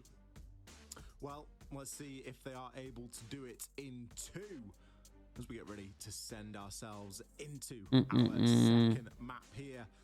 Bit of a do or die for the side of Crest. Obviously, the team. Who is that? Illustrate. Online qualifier. But how's it going, Swallow? Hopefully you're well. Actually beating Fnatic out to get here as well. So a team that has already proven itself to get to this point in the competition does now need to go up against. Oh, Fox. It's okay. He's just talking shit, dude. We all do it. Tricky map coming out. Dockerby. Busy, but well, hey, busy is good. Busy is good. That's what we like to. That's what we always like to see. We actually saw Crest bring. I think they brought it one time. They brought it in one round. Lion. So both the Universal operators are gone. Which I can't remember the last time I seen that before. It was a funny match. Yeah. A cav ban. A cav ban. In this day and age, a cav ban. It's just looking a little bit gold, isn't it? A bit gold. I'm all lot and I'm still under average height. That's how we do it, dude. That's how we do it. See you later. Soulless. Okay. Mira is up. Which they have Mira. Sometimes. I mean, I don't know. Trying to think I'll see if they even. I don't even. Oh, okay. It depends. Let's see where they're going. You could use Mira technically on like any of these maps. The thing is that you like run into with Mira a lot of times is like some teams are literally so used to playing without Mira that even when Mira's up, they won't even pick her, even though she's insane. If Mira's up, she should be picked like every single round. But Molly has not played Siege in quite a while, but I ever found myself worried going into a game when I was worried about the opposition or losing, keeping it together mentally to make a comeback? Not really, no. I mean, I always was like kind of under the I was always kind of under the whole thing where I was like, I'm gonna win no matter what. Like, you just have to have confidence when you're playing. Like, we can always make a comeback. Every round is a new round. That's the way that I like think when I play. Is the title true? Yes, this tournament is with Gamers Without Borders. The full tournament is $10 million going to charity. So whatever team wins, they get to pick what charity they give the money to. But it's over a bunch of different titles. For Rainbow Six Siege specifically, it's $2.5 million that they're giving away to charity. So yeah, it's pretty sick. And the teams like that win, they get to go to Gamers 8, which is I think another 10 million if I'm not mistaken, and they actually get to keep the money. So like they do a $10 million charity tournament, and then there's teams that get invited to Gamers. So the Gamers Without Borders is the $10 million charity tournament, and the winners from Gamers Without Borders get to play in Gamers 8. Right, like soon after. So it's actually like what? It's like in a month, right? Is it a month or 2 months for Gamers 8? And that's another $10 million tournament, I think. So there's some teams that get invited, some that qualify through this. And what's kind of cool, I always talk about this, but for this tournament, I've been saying it for years, dude. I've been saying it for years and years and years. The thing that I love about this tournament more than anything is that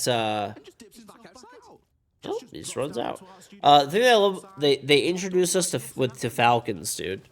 Falcons were like one of the most exciting. I've been watching Falcons for years, and seeing them actually like get to play at a major and stuff, and they did like pretty well. And they were playing with their coach, remind you, and they still made like quarterfinals.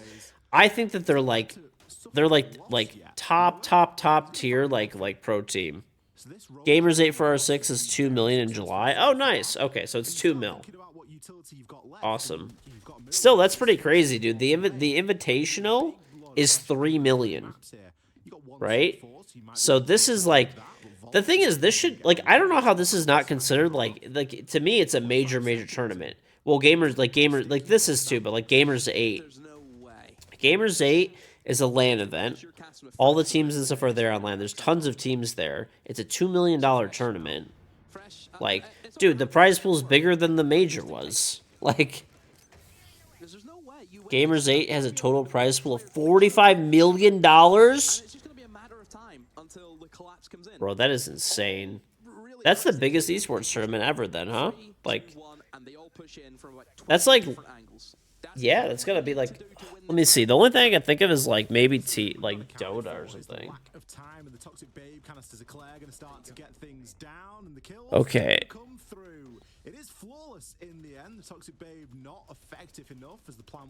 Let's see. That's the biggest prize pool ever.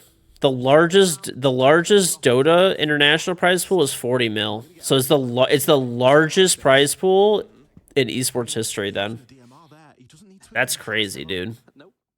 Is it 2 to the body at that sort of range? Yeah. But yeah, I actually hope Falcons wins everything. I don't even care about, like, normally I root for NA teams, but I want to see Falcons win something. I think it'd be cool. Looks as if Sandbox again just early on losing those deaths. I've just been watching them for a long time, and it's just cool. I'm also Middle Eastern too, so it's like it's kind of cool to see them win. And it just feels like this year they finally got into Pro League and stuff like that. They have like Mina's an actual official region in Siege. They get to play with their full team. Honestly, I would not sleep on them, dude. At the major, Falcons made quarterfinals, if I'm not mistaken. And you have to remember, Falcons made quarterfinals with their coach. They did not have their full starting roster. And their IGL was the person who was missing.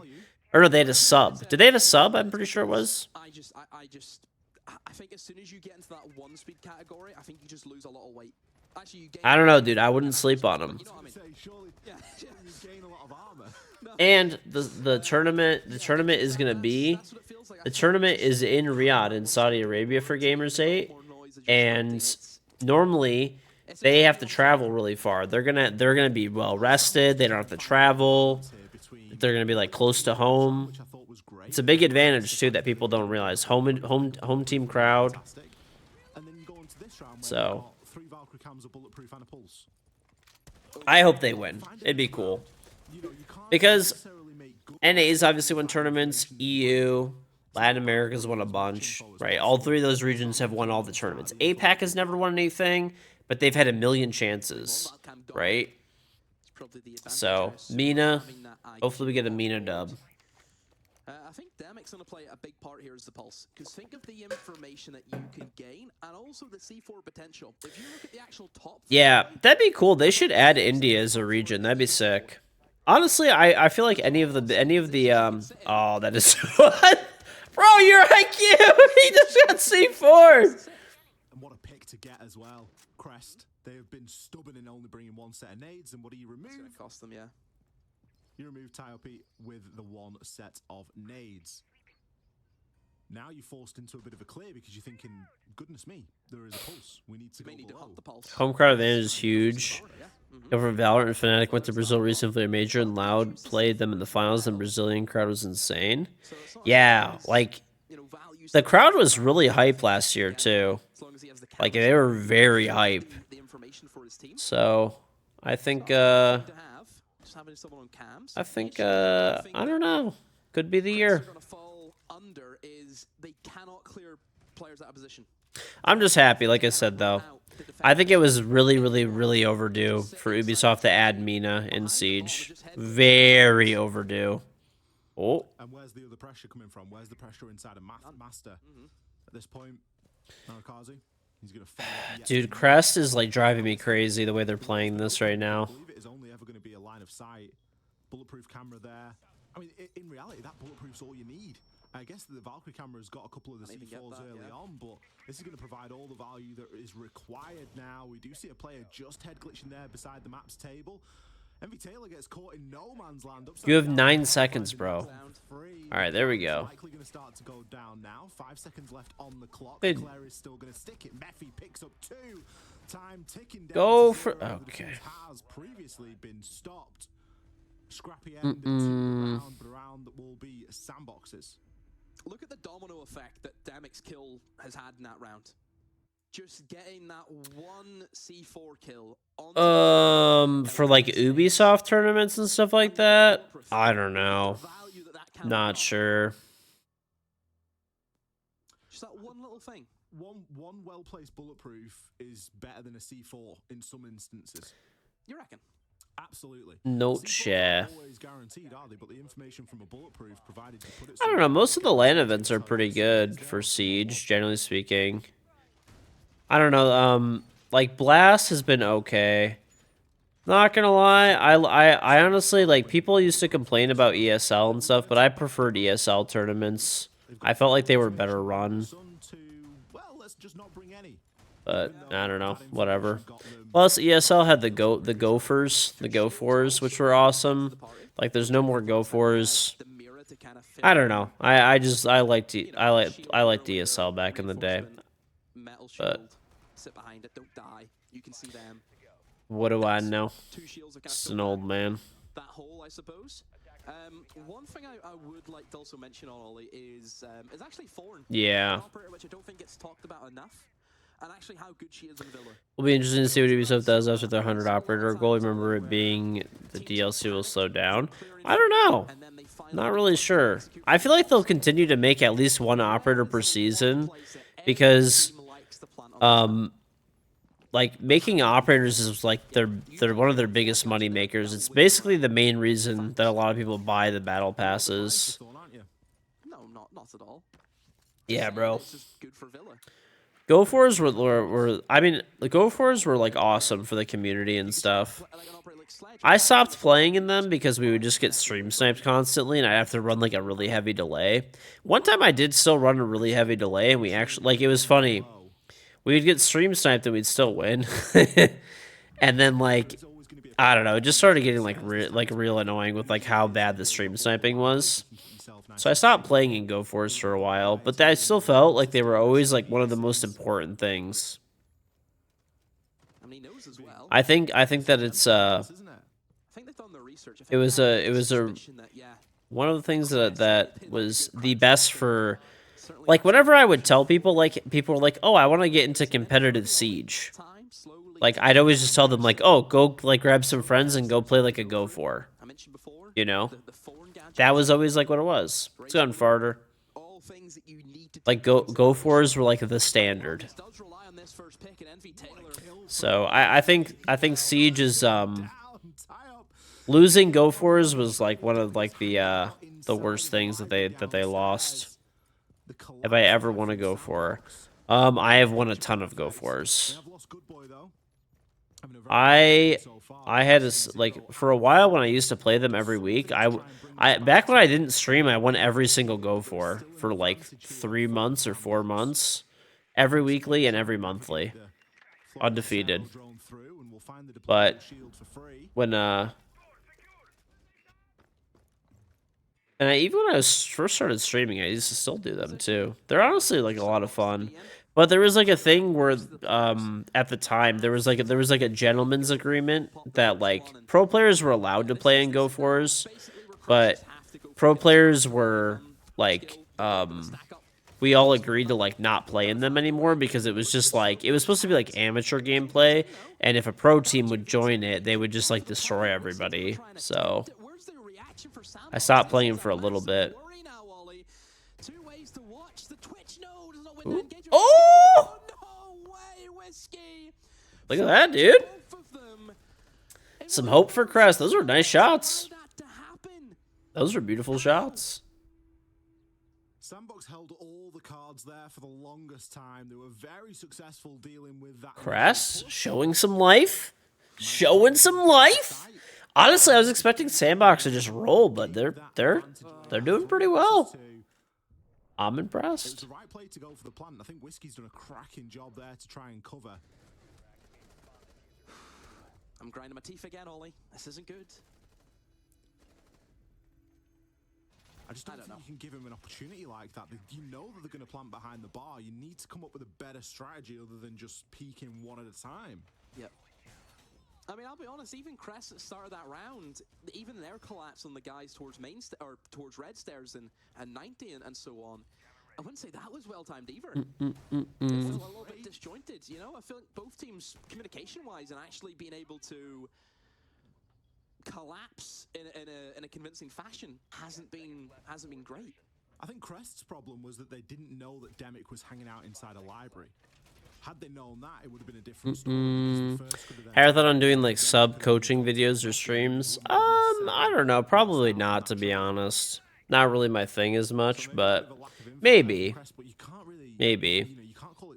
What's worse? What was worse? Crouch spamming or drop shotting? Probably drop shotting. I don't know. When there was like the crazy crouch spam, that was pretty bad too, dude. That was pretty terrible.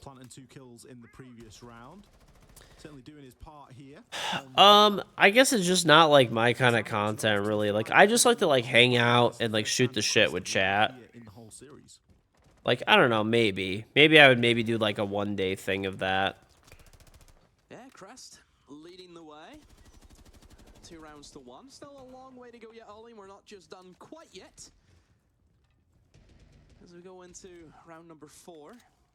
4th attack for Crest, and this is a different attack for them, Ollie. They are up against the kitchen bomb site. This revolves all around verticality. It's all about getting in above, opening up kitchen, moving defenders out of the bomb site into other crossroads. Established. I don't know how teams leave up. I don't know how they leave up Valk so often. It's like crazy. Although Azami and Solus are both very annoying, so especially at a pro level. How come they don't have Emerald, Plains, or Nighthaven Labs in the Pro League map pool? I don't know how the system works now, but back in the day, pros were able to vote on the maps that got in, and they probably just haven't voted those maps in. You can lean without aiming on PC. Yep. Yes, you can. Before Sledge comes in and does what Sledge does best, starts to rip open a lot of this floor. Castle Barricade is going to provide a pocket of safety. He just blew his drone up, bro. Why not get rid of it with a nade and remove a drone demo? Oh dear, I think this is a never mind, how does Mephi win that? And Ooh. Kazi hits him as well. Okay, Whiskey has picked up the pieces. Maffey has been eliminated, but Ollie, there's no way that He could have just sledged that door and backed off, had a teammate hold the angle, but unless he was maybe worried about getting shotgun from close range, but whatever. Hasn't always worked out. That's what it is. Best for them. Whiskey's in a great spot here. He's looking to try and find a catch, but I think Arakazu knows that someone is. No, he doesn't know.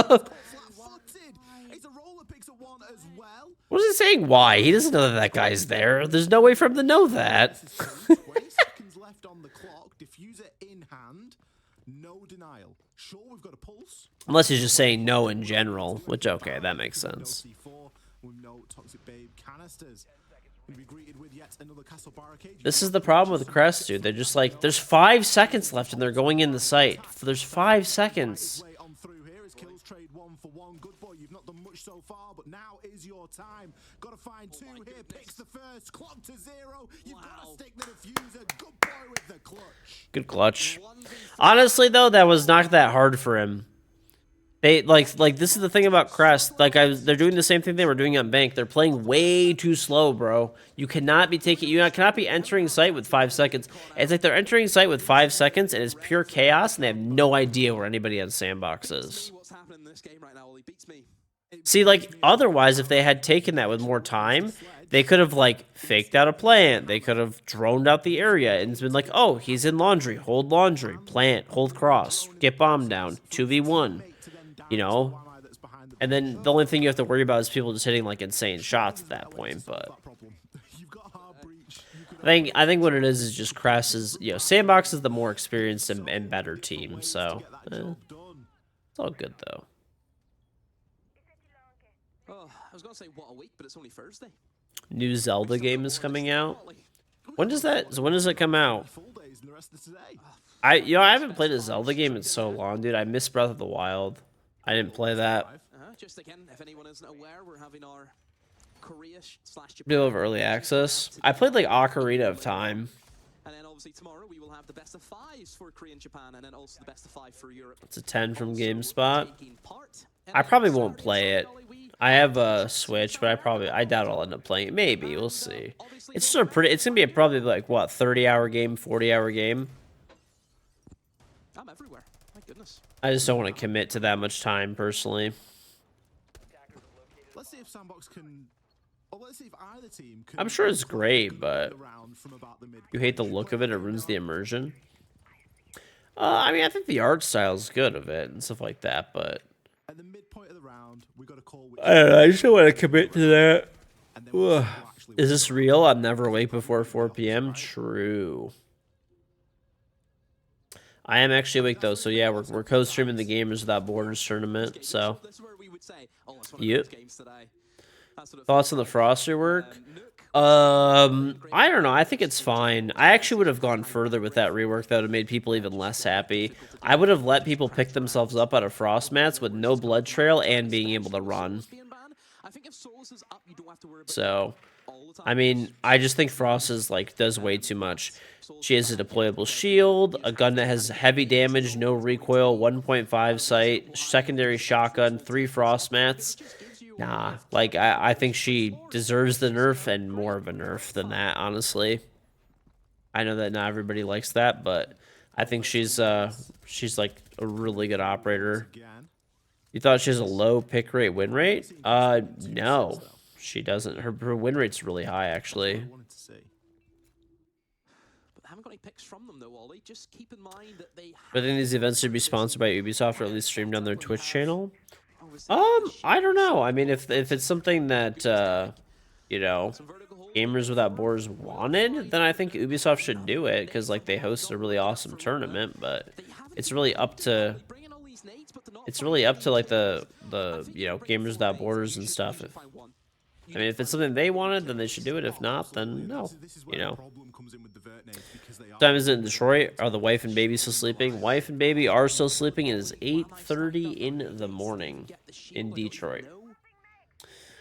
8:30. It's cost them everything, though. It has. Look, they've got nothing left. No flashbangs. No nades. No. They literally have to walk in. And haven't seen it, but I don't know. Haven't seen it. They're going to take down Demic, level things up 1 for 1.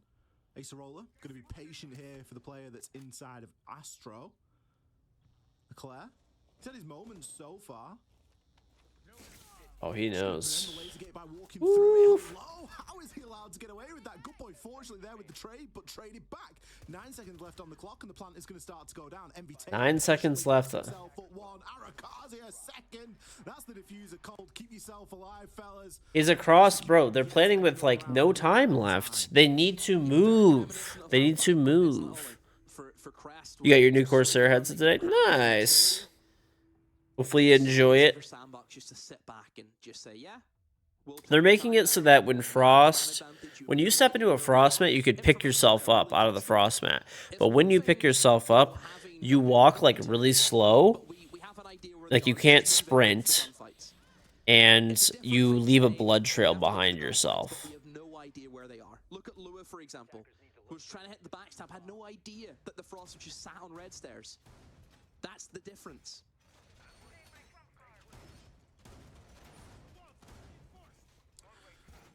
3-2 in what is a much closer game than Bank. I think if Sandbox get a 4-2 lead here, it'll start to look a little. It's gonna be more broken for lurkers. Not really. It doesn't like. It doesn't like. I don't see it like the only way that happens is if you put a frostmat in a completely irrelevant position, and you can't capitalize on. You should be able to capitalize off your frost traps. I think that the thing is like frost. Like I said, she just has too much going for her. It's not that big of a nerf, honestly. You regret not buying the same Corsair headset again. You got a different headset and it's super low compared to the Corsair's headset. Yeah, I mean, I use all Corsair stuff. I love their stuff. I've been using it since before I ever streamed. So, yeah, I've been, love their stuff. I've been working with them for a very long time, actually. What's up, Alfredo? It's so early. I know. I'm an early bird today.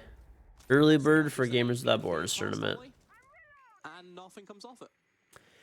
Dude, you could literally take... Yeah, no joke. If you gave Frost one Frost mat, her shield, her shotgun, and her SMG, she'd still be a good... She would still be a good pick. It's like when you spawn into... X-Defiant, and the first thing you do is just look at your name. Oh, yeah, classic vibes, you know what I mean? So, yeah. Did I sleep? No. I have not slept yet. This one might get something. He's going to go around. Meffy is going to take a good portion of all right. And eventually be finished off. That was a ballsy play, but good shit. That's the second time we've seen a player from Sandbox just get caught. How many people fall into mats? Oh, all the time. It's not even really about falling in the mats as much either. It's if you put the mats in certain spots. See how when that Iana jumped in to get that kill in the closet, she looked down? It forces you to look down every single time that you jump into a window in an area that you can't rappel upside down. I think if you're going 2 for 2, you're fine. We all know you prefer EU chocolate. Yes, EU chocolate is definitely superior. But bacon... The skinny U.S. bacon or the proper bacon here in EU? What type of bacon is in Europe? Like, is it like the piece of ham, basically? I mean, I had bacon in Europe, and it was good. But I just had it just was like American bacon. I don't know. I couldn't really tell the difference. Yeah, we could. Challenge maybe coming in through from maps. Oh, like extra thick. I mean, I've had extra thick bacon in the U.S. too. Like it just depends. I've had bacon in the U.S. that's like this thick. From Crest Demo. It's always this final 20. I like thicker bacon. It's better. Canadian bacon is ham. Yeah, that's what we in the U.S. we call it Canadian bacon. It's good. I like Canadian bacon a lot, actually. It's good. I don't know. I can't trust both of these teams to see out a man advantage. That's what it feels like. Oh, that's a good swing though from Whiskey. Just walks in and Ho finds it down. Never mind, don't have to worry. I trust Whiskey enough. And yeah, there we go. Cleans up. All right. A free K. Just literally walks in slowly, slips in the mats and kills them all. Whiskey's the main character in this map so far. Do I like it crispy? Yes. Smoked EU bacon hits lovely. We have the same thing in the US though. Like sausages and gravy? Oh, those are great, yeah. What headset do I use? I use a Corsair Virtuoso XT. You can type XA headset if you want to check it out. Oh, I love bacon, dude. Bacon's the best. Bacon is delicious.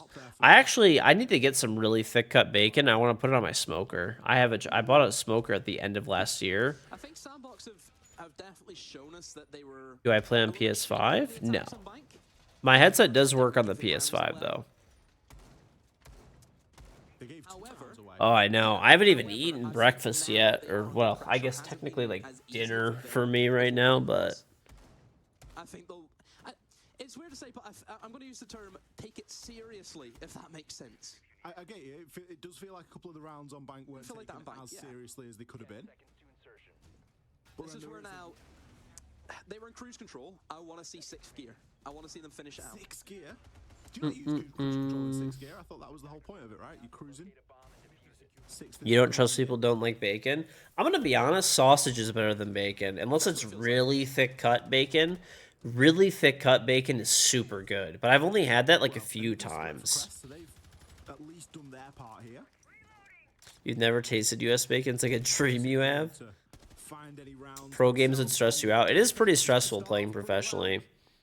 Bacon wrapped sausages? That sounds good, dude. That sounds good. Prepping your lunch now before work? Ooh. I did. When I went to Germany, I had like a bunch of different like sausages and stuff like that were, dude, they were good. They were good. Not a bad run, really, for one shock drone. You miss real coney dogs? Oh, I live in Detroit. We have great coney dogs here. I mean, he might have finished first in the drone race, but his team's finishing last in the kill race. That's what it feels like. Again, for Sandbox, they're in. I don't know what they're doing. But they haven't been successful in the entries. That's what it was with Good Boy. Remember how many times he just jumped in copy window on bank, and it was just in there, in the business. They're just losing gunfights, but they're also not trading out either, which is tough. That's what it feels like. They're not winning the engagement. You go to a few Brazilian steakhouses and they always have chicken wrapped bacon. Even at the moment, that's it. That stuff is good, yeah. I've had that before too. That's the biggest problem. Brazilian steakhouses are also delicious. We have like in Detroit, there's like 2 famous Coney Islands here. There's like Lafayette Coney Island. There's American Coney Island. Lafayette is better, for anyone who's wondering. But yeah, it's they're like 2 Coney dog places that are like world famous. They're just losing 2 players for basically nothing. Mute-Jammer here going to stop that wall from being opened. No immediate plan as to how. You're enjoying your summer? We're going to see a laser gate burnt there as the How hot is it right now in India, dude? I know you guys had like a really hot summer last summer. They're stalling out hard. Is that the play? A little bit of utility goes out. Nah, bro, that's not the play. Punches his way through nah. Into a desperate pre-fire, but it's a roller. Well, hey, Crust is impressing me right now. That was a great defensive setup. Just all that utility accumulates at that vault door.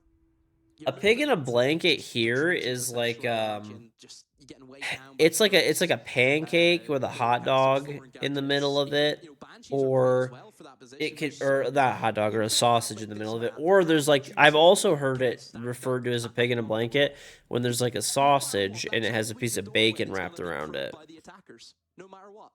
Cherry Coke or vanilla Coke? I prefer cherry. Oh, the B stream just started their games. Okay. Sick. I wonder who's playing on the B stream.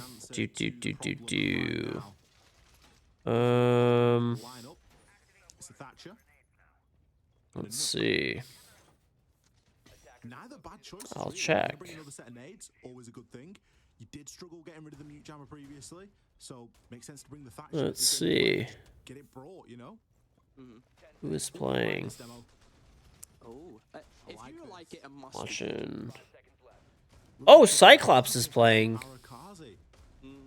Ooh. Granted, there's not tons that he's going to be able to. All right, chat. Do you guys want to watch Cyclops versus Talon?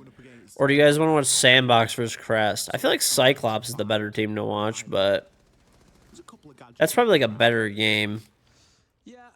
Yeah, Cyclops and Talon are better teams than, like... But the thing is, I don't know, Crest is making like a comeback here, too. Like, that's the thing. Quite a lot for, and actually, in NA, anyway, what I've seen in NA, but I think this season it was actually, I was quite surprised just how much Brava there was getting played. And You guys want Cyclops Talon instead? I think it makes more sense, probably. They're, like, will probably get better gameplay, I would think. Okay. Alright, let's go there. I actually do want to watch that game. That game will probably be, like... That game will probably be a bit more, hype. Alright, here we go. Big issues here. You'd really want to see Roy, or rather Ray, try and help them out with this. We'll tune back into that other game as well too. But I would rather watch the Talon Cyclops game. Problem that they were facing. They're gonna try and go for the reposition now over here towards the main stairs. Let this cross now. Sophia might end up getting punished. Actually, no, it's gonna be the plant coming through, waiting for the drop here. Be a big play onto the Clash. Has the angle. Not able to get him down though, and he's gonna be able to lock him up. Gets the punch though. Has to try and play in. Dude, that is so annoying. I hate Clash so much. The Cyclops skins in game are very good. Nicely found by Sayora as the direct counter comes in against it. Unfortunately, now it'll lack for intel. Suzuk is going to be able to... Does watching these games make me want to play, or do I enjoy watching it? I think it's like both. I mean, I enjoy like watching the games, obviously, and it does make me want to play. So, you guys want to actually know the hard counter to Clash? Cali. You shoot a Cali round, just the regular primary weapon at Clash's shield, and it will make her shield, like, it's like you knife her. It makes her stagger, and, like, her shield moves to the side, and you can kill her. So if you have a teammate with you and you're Cali, you could destroy Clash in 5 seconds. Every time somebody is being annoying with Clash, I just take Cali, and I shoot Clash's shield, and I get a teammate to come with me. We fry Clash within 10 seconds. No joke. It's 30 degrees Celsius where you are, so that's like, what, about like 80 something Fahrenheit? That's not too bad. And it's gonna rain. Oh, well, if it's gonna rain, at least it'll cool down. Hey, Clash more than your ex-girlfriend. Go directly for the site itself, into the second floor itself. A few changes going to come into the operator lineup, but for the most part, expect, especially the early round defensive focus, to play pretty much exactly the same with a massive utility, of course, and just setup. Going over here to Black Ray to kind of boost his setup on the inside of CCTV. You like to watch more? You don't have good aim, so you enjoy watching me play. Well, thank you. I appreciate it, dude. I'm actually really pumped for my YouTube video today. I put like a good amount of work into it, so I hope people like it. It's currently 6 degrees Celsius where you are. A little chilly. What's on, Colin? I'm here early, dude. We have Flores Frank over here. Just team killing. How long has it been since I played with Molly? Oh, it's been years. He hasn't even played the game in years. Trying to take things in from the south side. You have the Dokkaebi over on the bus side as well. I'm just going to be trying to suss some things out on the top floor with the drone game. Does also still have some of those logic bombs to try and assist. Fantastic position here for the drones. Will be able to at least find Black Ray initially, but they still have to try and solve this equation. The crossfire's getting built up, but what are you trying to exactly help him in this position? I'll be streaming tonight as well, yeah. Actually, so it's gonna be kind of crazy. We're gonna have some crazy stuff. I'm gonna be streaming a lot of hours over the next little bit here. So what I'm gonna do is we're gonna do the co-stream right now, and then I'm gonna go to bed. I'll sleep for a bit, and then I'll get on for the stream tonight. I'll probably get on late tonight, honestly, and I'm gonna stream until this Gamers Without Borders tournament comes back on tomorrow. And then I'm gonna do the co-stream tomorrow without stopping from the night before. So today, yesterday, I was gonna do that today too, but today was my or last night's, or yeah, yesterday was my day off. I actually went I went on a picnic with my wife and my daughter. So my daughter's like 1 year old, and she had her first time on a well, not her first time on a swing, but it was her first time, like, you know those like little bucket swings or whatever that you put like a 1 year old baby into. Oh, dude, she had the best time in that thing. She had the best time. What's on, Johnny? Why so early? We're watching the Gamers Without Borders tournament, so we're doing a co-stream for it. How long does it take to get your charm after linking your account? It should take like an hour. Just check your charm inventory, it'll be there. Yeah, you won't get a notification on Twitch or R6, just it's a purple epic charm under the name KingGeorge. Oh, it was really nice out yesterday, yeah. Weather was great. We ended up just getting my wife just packed us some like snacks and just like some like basic food, so like, you know, like little like finger food and stuff. We ate everything like a light meal. We walked around the park, went on the swings. So there was a couple of dandelions. She'd never seen a dandelion before, or like held one. So I picked a dandelion, I gave it to her, and she like didn't know what to do. You know, normally you have a dandelion, like the fuzzy ones, and you blow on it and make a wish, right? Like, so we were telling her that, and she's like a year old, so she just like she starts picking off.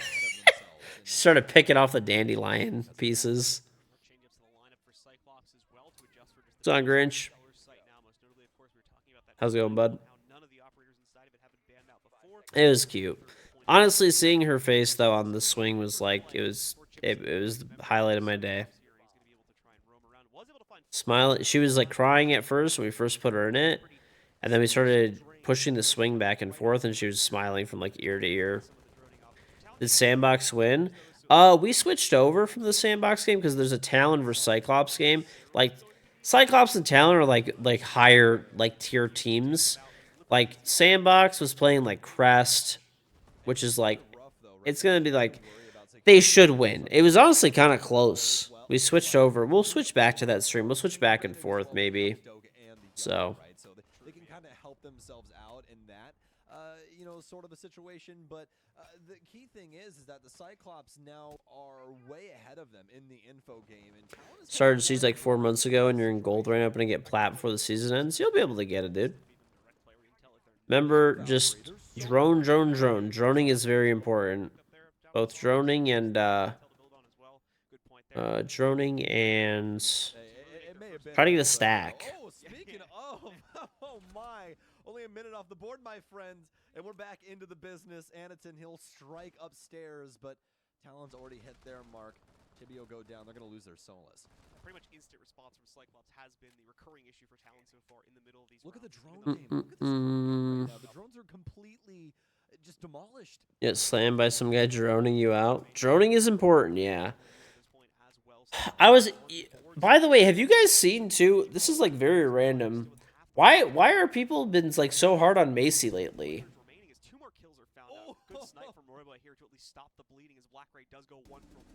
Hey, what's on, Cash Plays? People have been like, I don't know, it's like all like the like wannabe pro like random like ranked like losers that are just being like, I don't know, for whatever reason they're being like assholes to Macy lately. Knocks out Royboy and leaves all the hopes for this round purely in the hands of Sayura. Oh, he was dead anyway. There was a thorn going off. No chance. Missed me last night? Yeah, yesterday was my day off, so. Yeah, every time Macy, like, puts in a, like, I don't know, yeah. He was basically just saying the meta is, like, too aggressive. And people were just, like, super mad about that. Which, like, I made a video on it. I think it's too aggressive as well. I mean, it is right now. Too much of it. It really seems like they're just trying to search for these gunfights, and it's not necessarily coming to them right now, John. not the case, and that's something they're going to have to try and course correct on relatively quickly, as well as just the general improvement. It is, yeah. Like I made a whole video on it. If you haven't seen it, you could go to my YouTube channel and watch it. It's like I talk about it for a bit. And I think it's basis of it is like I'm okay with the aggressive meta, honestly. Hey, what's on, Morning Ella? I'm on early today. Early, yep. Yeah, we're co-streaming the Gamers Without Borders tournament, so yep. That's pretty good games. Sandbox was kind of Steam and Crest, so we switched over to this game, which now Cyclops is crushing Talon. But this is like a higher like level game, in my opinion. Like Cyclops and Talon are like a bit like better of teams. What's on, Mac? Morning.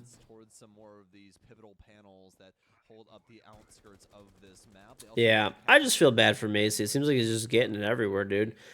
There was like some like random like Reddit clip that I saw too, and like someone's like I outplayed Macy J, and I'm thinking in my head I'm like, how does this guy even know that it's like they know that it's Macy in the middle of the game? It's like how do they know it's Macy in the middle of the game?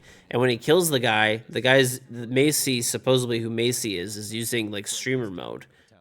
How does he know? How do they know it's Macy in the middle of the game when he's using streamer mode unless they were stream sniping him?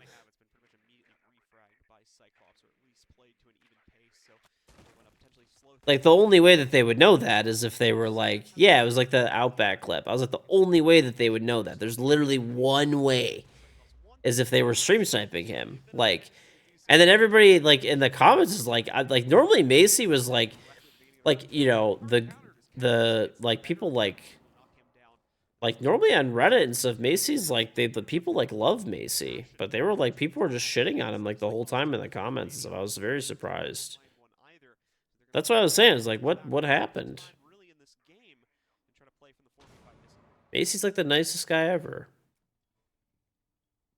Right, but my whole point is I'm watching this clip and I'm just like, how in the world do they know it's Macy in the middle of the game? He's using streamer mode, unless they were stream sniping. What in God's name am I doing streamer now? We're co-streaming the Gamers Without Borders tournament, so yeah, we're just hanging out. Sadly, a very noticeable and vocal part of the online community is just a bunch of degenerates. Yeah. I mean, I'm just looking at this. I'm like, am I the only one that like sees this? Like, am I going crazy? They were feeling so dominant over Talon, and this is what they've wanted the whole time, John. This is what their play style has been telling us, right? They really want these. I mean, there are like scenarios where they could legitimately know it was Macy without like stream sniping, but they're like not very likely. Like, the only way that they would know that it was Macy without stream snipe, without at least one of them stream sniping. Oh, there we go. The only way they could know it was him is if, like, maybe they had him on their team the previous game. That's an option.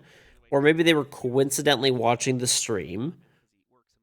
Maybe they were coincidentally watching the stream while and then they got in a queue against him. Right? Or there's, like, you know, yeah, that's or maybe the enemy team like told them, right? Those are the only ways, but those are like pretty unlikely situations, right? They're pretty unlikely, especially considering that the people like in the comments and stuff like that were like basically trying to like make Macy like see like they were trying to like they were like basically talking shit about him the entire time, right? So my guess is after they're doing that is that more than likely they were just stream sniping him, right? I mean, odds are.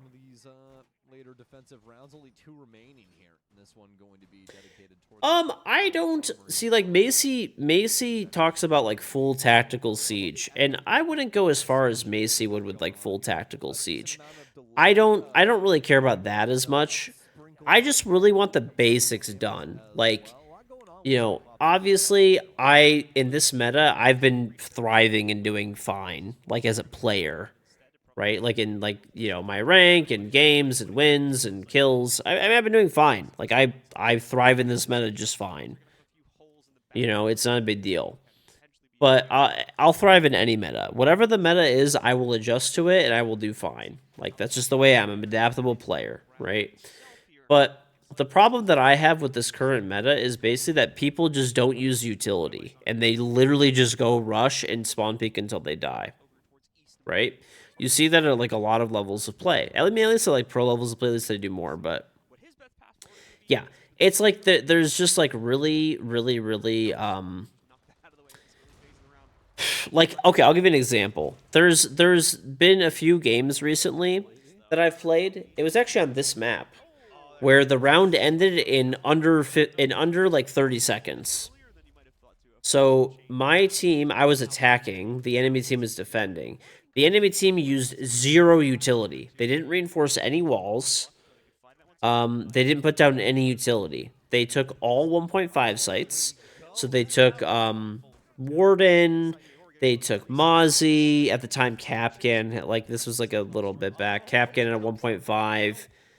All that kind of stuff. You get the idea, right? Goyo. They just took every like 1.5 like high fire rate, like low recoil gun that they could pick. They literally didn't reinforce any walls. They put down 0 reinforcements. They spawn peeked every round until like either my team was dead or they were dead. And that's it. That was the game. Like, that's a little bit like, you know, I don't mind an aggressive meta. I don't mind aggressive metas. But it also needs to have balance, right? Like, you don't want people dying in like 10 seconds. And we won that game. We won that game like 4-1 or something. But I just didn't have fun playing it. At least not as much fun as I would have had with like the enemy team actually reinforcing. Maybe the enemy team has 2 people spawn peeking, or a person spawn peeking, or a person playing aggressive, or something like that. Okay, I get it. That's fair enough. I could deal with that. I could deal with that, right? You know, we kill the guy who's spawn peeking and roaming, maybe 2. We go to site, site's reinforced, the utility's down on site, we take site, plant bomb, or whatever, kill the people in site. You know, play the round out that way, right? But they literally, like, every round ended within maximum, like, 30 to, like, seconds to a minute. People don't pick operators based on site map or situation, right? It was just not an enjoyable game, even though I won. And all I'd like to see is, like, I don't care if people are aggressive. All I'm asking, reinforce the walls, drop your utility, and, like, some people, like, play, like, site. That's it. That's it. If you want to spawn peek still and stuff, I don't care. I spawn peek all the time. You want to make an aggressive jump out? Do it. I don't care. But, like, when it's, like, all 5 people and it's just, like, turning into, like, literal TDM, not fun. Maybe get some sunshine going on here. Don't know if it's sunny for you as of right now, John. It's a little gloomy over here in Texas, so...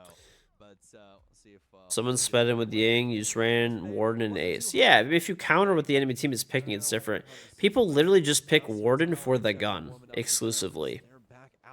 That's it. That's all they do. They literally pick him for the gun.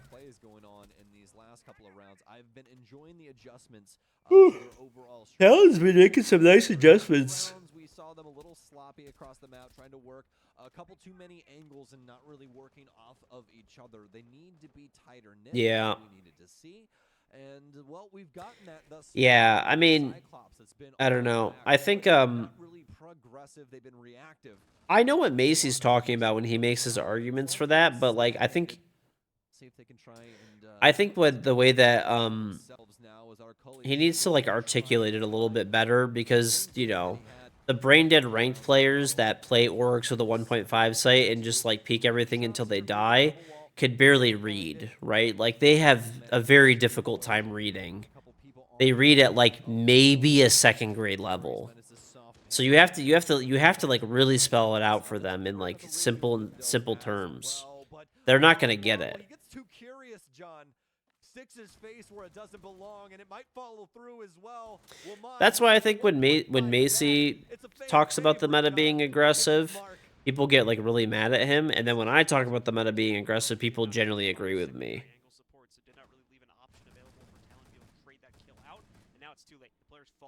Bro, you need to know the people that you're talking to, right? Like you're talking to you know, if I'm talking to like if I'm talking to somebody that has brain cells, you know, let's say I'm talking to Macy. We could talk about things like casually and stuff like that and understand each other well. But if you're talking to like a brain dead ranked player that plays Warden, like this person has a maximum like IQ of like maybe 70 to 80. Bro, that shit's fucking room temperature IQ. Like they're dumb as fuck.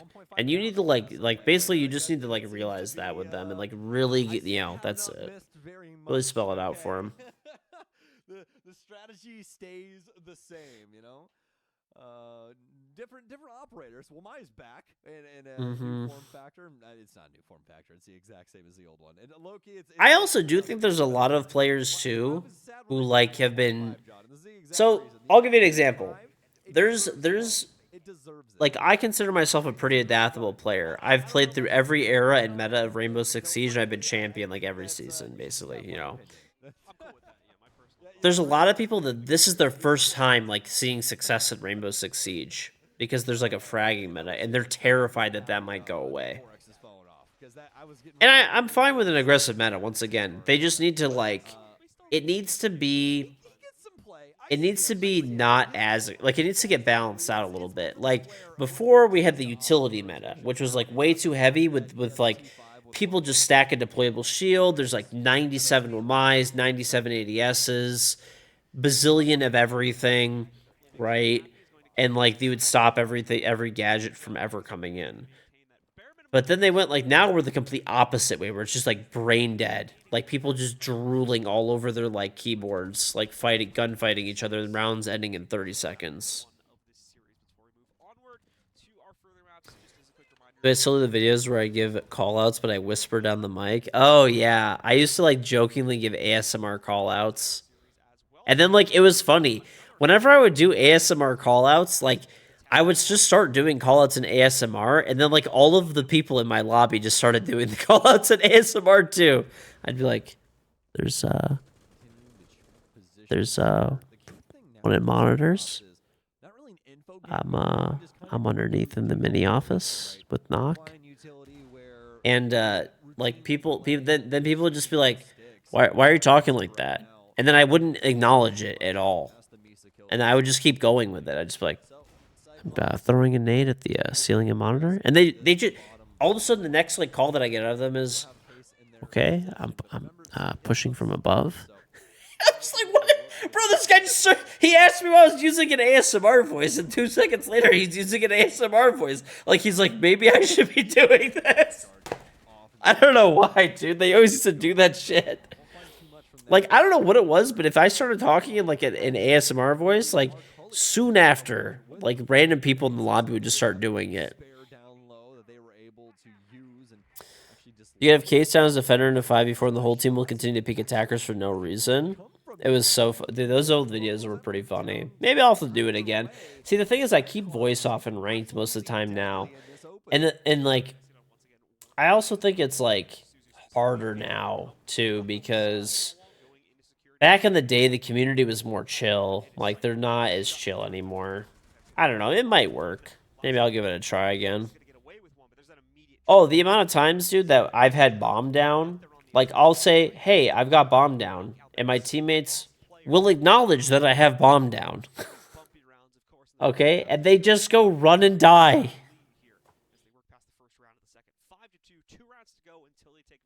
It's insane, dude.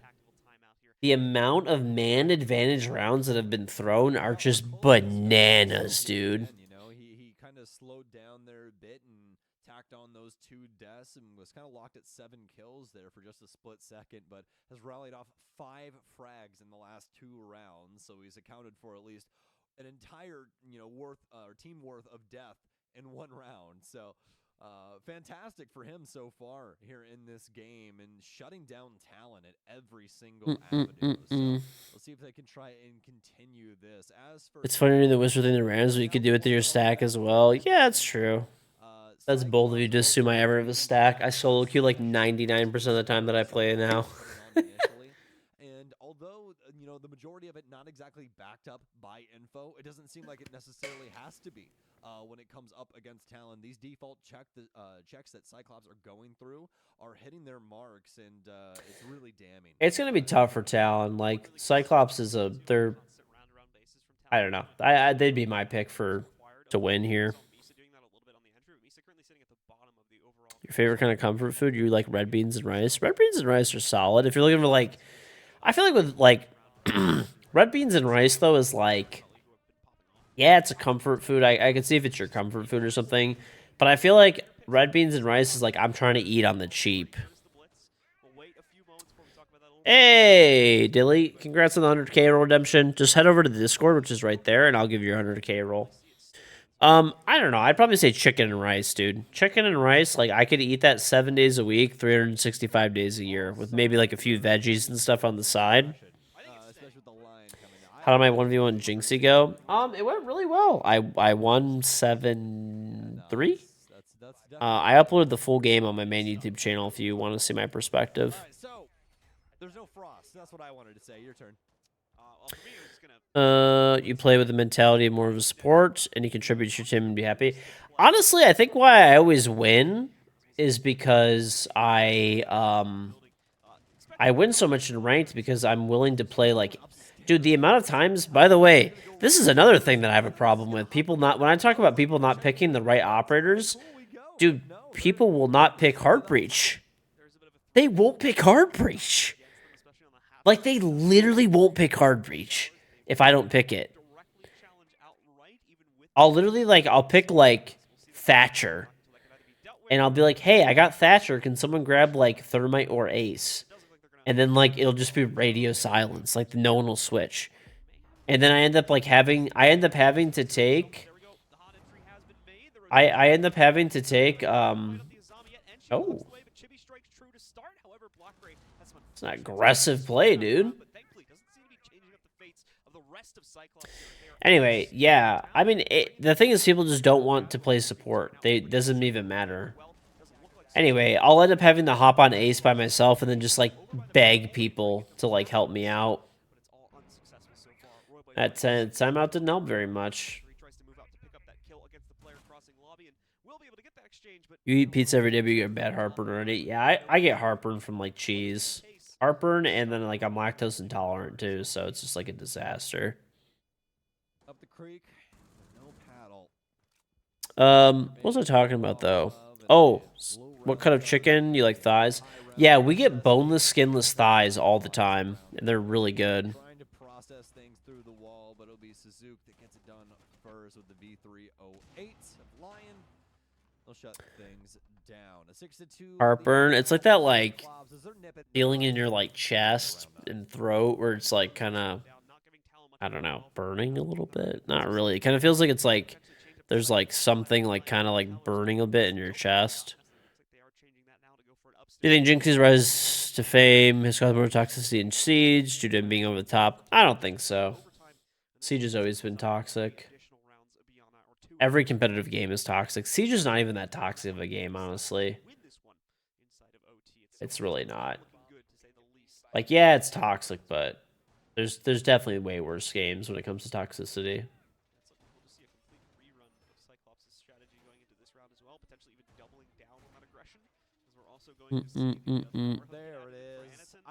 Oh, yeah. Heartburn sucks, dude. I get it all the time, too. Blows. Over the last couple of months. What did you see from the Brava experiment at the major? Is she a pretty common pick? She seems like a different Twitch. No, that's exactly what she is. The other game is on overtime match point 7-7.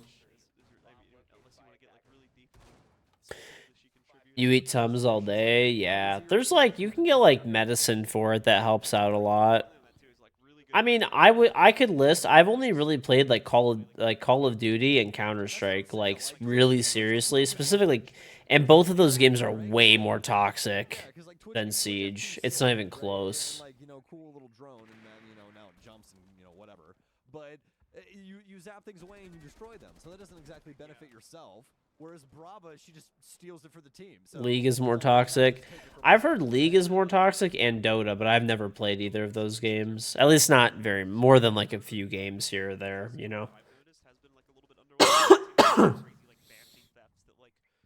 up a team trying to rotate back into a site or anything like that. Like I haven't noticed any crazy like 500 IQ level plays like that. Maybe they've just been stealing cams for better intel. Maybe that's Twitch's base functionality of just destroying. Go to the bar. So Oh, that's... Oh. Jimmy Sue walks right in. Cat6, I tried 51-month resub. Welcome back. Well, that's a bold move, dude. Running knock FMG9 without the 1.5 sight. I wonder if, like, that's a mistake. I don't know. I mean, some people like the hollow, but... Hey, thank you very much, Cat6. Appreciate the 51 months. Hopefully you're well. They're going to deal some damage to Marble. Do you believe that is our player upstairs in armor? And yes, indeed, it will be. Valorant? Oh, Valorant seems terrible. Yeah. Valorant seems pretty terrible when it comes to toxicity. I haven't really played it that much, but at least from what I hear, it's pretty bad. You've been invited to your Bronson from the game, and the enemies were the weirdest places you've ever seen. Yeah, so when you, like, I'll play casual once in a while. Whenever I play casual, it's just like, I have no idea what people are doing. I've heard 2K is very toxic as well. Ooh, there you go. Oh no, Anderson will pick it up. And You saw somebody running Ward and Hollow? Why? Was Valk banned? He really just want to be Valkyrie? That was the cork plugging the leak, so to speak, was the delay being caused by Sayora, so now that is gone. Anyway, my point is all of the games that I just listed, in my opinion, obviously, are more toxic than... I don't think Siege is a particularly toxic game. Ooh, nice shot. I think the thing that Siege has that is like its problem is not necessarily like the quote-unquote like toxicity. Beautiful, dude. Ryan. Yeah, I mean, Siege is toxic, but just... Oh, you know what's like super random, by the way? I'm looking at Blue right now, and Blue is wearing that same sweatshirt when I saw him at the airport for the Invitational. He hasn't changed since the Invitational. Real. No, I'm kidding. All right, what was I talking about? Oh, yeah, I don't think Siege is like that toxic overall. It is toxic, but like not compared to other games. You know, Siege has this thing where people will do like anything to win. Siege players will do anything to win. Their Siege players' desire and will to win is the greatest of any video game in human history. Like, they want to win. People will do anything for Elo in Siege.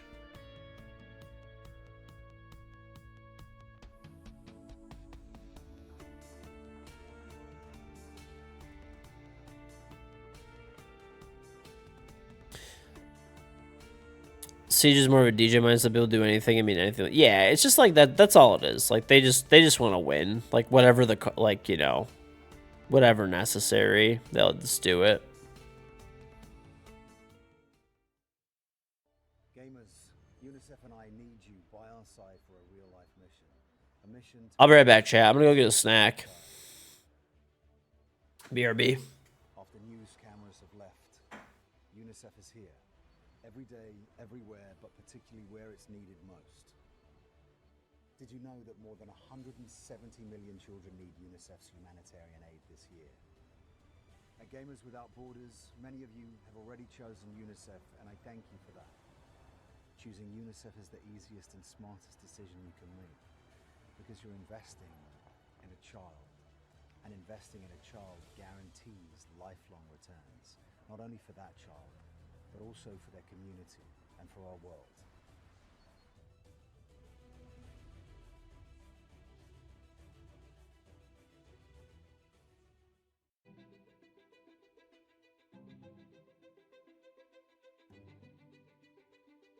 The divisions in the world are stark. Recent years have shown some of the largest natural disasters ever in history. And that really hits hardest the people who had the least to begin with. These people need help. It would be a real tragedy if all these advances in science and health and technology only benefit people in a position to pay for them. There should be no lesser standard if you happen to be poor.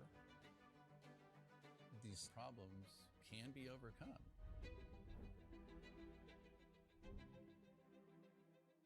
Direct Relief is a humanitarian, nonprofit health organization.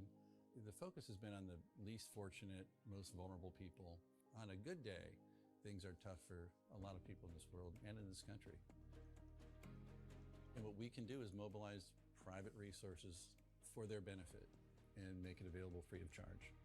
We're the first nonprofit in the history of the United States to obtain accreditation just like a commercial distributor. And it's been expanded geographically to every country in the world and every state and territory of the United States. What's now Direct Relief officially was started in 1948 as a private effort of a war immigrant businessman named William Zimden. The basic guiding principles of a war immigrant businessman really influence what Direct Relief has done ever since. And they begin with just serving the people who need help. We have this great privilege of engaging with people who come in from very different backgrounds, but with the same purpose of trying to just do something good. It doesn't matter if you're typing or talking on the phone or working on the warehouse floor. They're all part of an effort that means something bigger, and that is the fuel that kind of keeps you going. It gives you some sense that there is a way to make meaningful progress, even for a little organization that started at a kitchen table, but that's what provides motivation in life.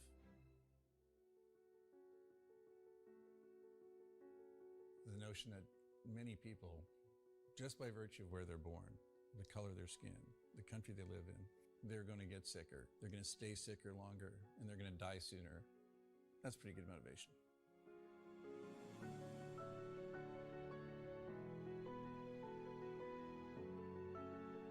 These issues are too big for any one organization to address.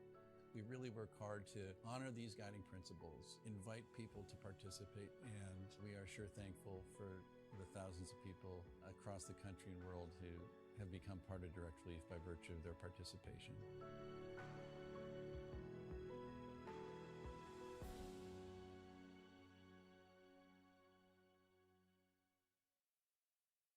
Progress is a race that has no end.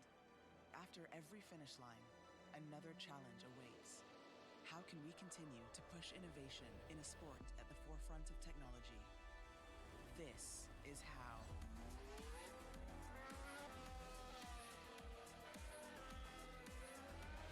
Discover how Aramco and the Aston Martin Formula One team aim to meet Formula One's sustainable fuel targets. Aramco, powered by How.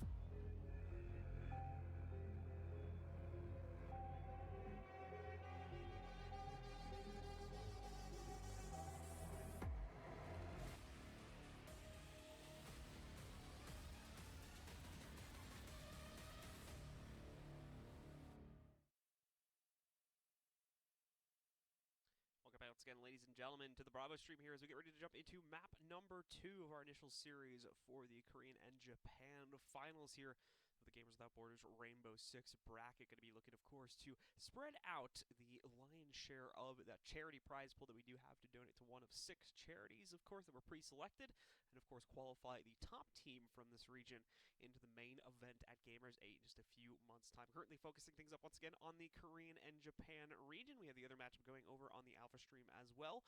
But here on this stream, once again, as we mentioned before, we've got Talon going up against Cyclops. Cyclops just taking a commanding lead in the series with a 7-2 victory on our first map. Now getting ready to rotate into our second map, which right on cue comes on screen there and is going to be Villa. Stokes, what's your take on things as we rotate over towards Villa? Get ready to start our second map.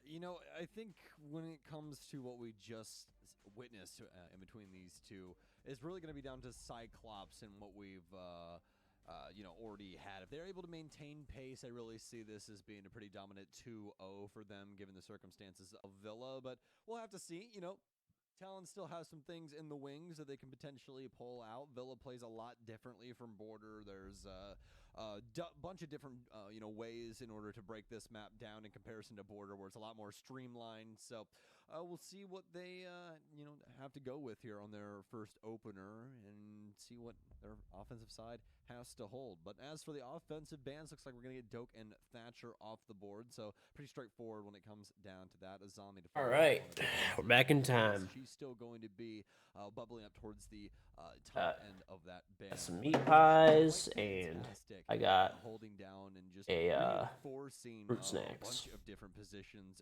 either on site, around site, or really whatever. It's really the world is your oyster when it comes to her utility. Those top 3 defender bans, once again being reincorporated entirely for this new map, is Solus also getting removed from the defender pool as our second pick to come. People just like to save KD. A bit of Cyclops Always. Inside of the previous series, I'm not wanting to deal with that once again. I think we did see it pop up for Talon once or twice. I fell off my booster seat. It's unlucky. It's on Esco. It's on Xkia. Yeah, the fact that people were DDoSing in Siege to like win games is insane. Of course, over there on Border, mitigate like 4 out of 10 of your drones before you even spawn in. It's not something that you really want to be dealing with on a regular basis, so it's probably safe. In the case of Cyclops, here, just ban that out. Absolutely. But let's get down to it now, as we're 10 seconds out from our very first action phase on Villa. Cyclops going to be bringing a myriad of different utility to the table. Goyo coming out to play, not something that we necessarily saw a lot of inside of the last round. Does he still have the 1.5? I don't even know. They removed that from him. Is he back to just 1x? No, Goyo has the 1.5 Stokes. He's had it. Definitely does still have those gas canisters, though, and that's the key factor here, is the limitation of what they can potentially do around these stairwells with that. Ash actually going down quite early here. Misa, don't exactly, was he trying to hold the angle inside here? I think he was just trying to hold the angle there for the pantry. Dude, it's actually so funny. Every time that I what's it called? Every time that I see that I'm at the Invitational, so 2019 invite, I saw Blue at the airport. He was flying to Detroit with me on the same plane, and then he was flying to Vegas afterwards, like, because that's where he is. 2023 invite, because obviously, invite was not in person for a few years. I'm flying back. We're at the same gate on the same flight together again in the same spot. Literally 2 years or whatever, 4 years later, we're sitting at the same spot. He's a really nice guy, though. I like Blue a lot.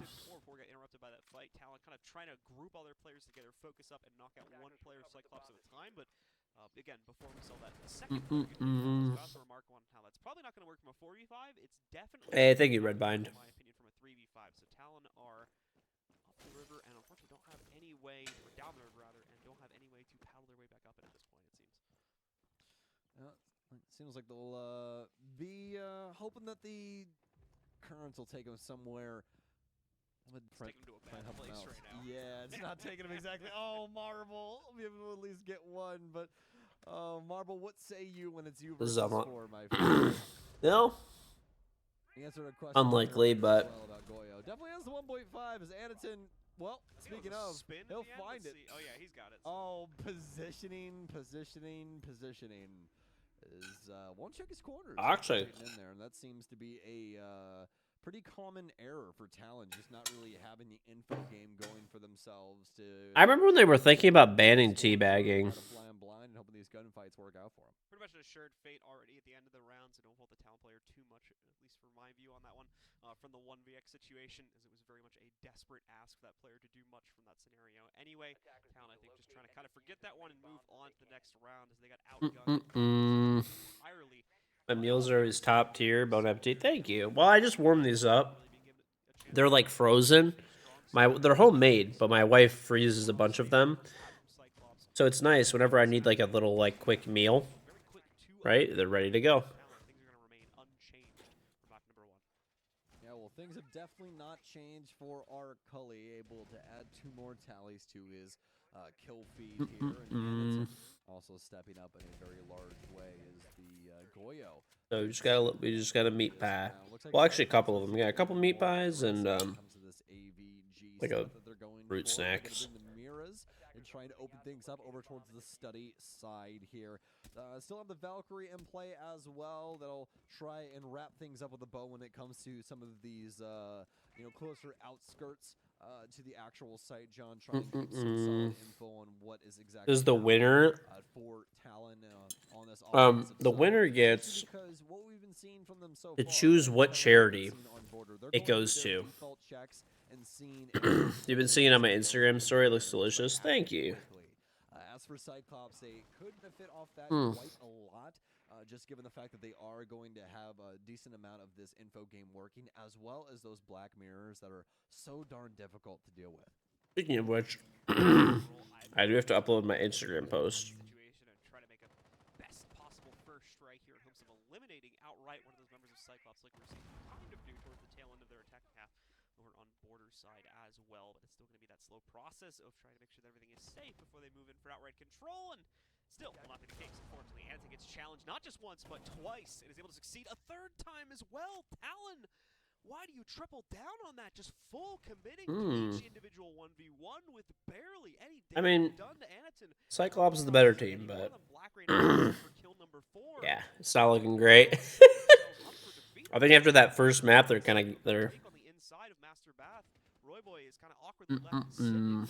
I ate all that in one bite. Yeah, of course I did. I'm fat, dude. This is what fat people do. We just we chow down. Well, me at least. But that's the very lonesome start to a very long road to recovery here. He's going to need to try and work on over the next minute and 20 seconds, and work on it he will. Rotating back through, now going to try and direct. My doctor told me that I need to lose weight. Another 3/5 of his team here. A very scary window to jump back into for that very same reason. For energy drinks, I am a G Fuel enjoyer. I only drink G Fuel. That's it. Take it out one final time to lock in the round for his team.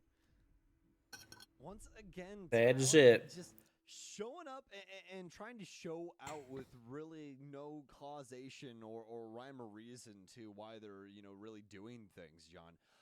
They're trying to just swing really hard, swing for the fences, and hope that it goes. But it's really not working out for them. It's really just bro. I cannot have milk. I'm lactose intolerant. They don't really have anything going for them in that department, and it's mostly because Sunshine Hobby. Thank you very much for the 34-month resub. Welcome back. I am 5'6" and I'm like 178 pounds now or some shit. Punishment here from Cyclops. Even inside these 2 rounds, it showcased himself perfectly. Talon don't really know what's going on with the strategy, and Cyclops are able to play it to its fullest advantage because of that. Constant aggressive swings off of angles that Talon aren't really ready for. They're not ready for a lot of these walls. Oh, my doctor told me I'll lose some weight. I was actually healthy. He's like, you should just get your weight down as like a, like a little bit heavy. Basically, my doctor called me fat. So that was cool. He knows my dad really well, so I don't think he gave a fuck. I need to watch pre-diabetes at that weight. I don't think it's that bad, dude. This round, of course, we're going to see Cyclops unlock AVG, following that one up trophy as well. And more likely maybe we can return to the site, seeing how swimmingly those defenses went on the first attempt here.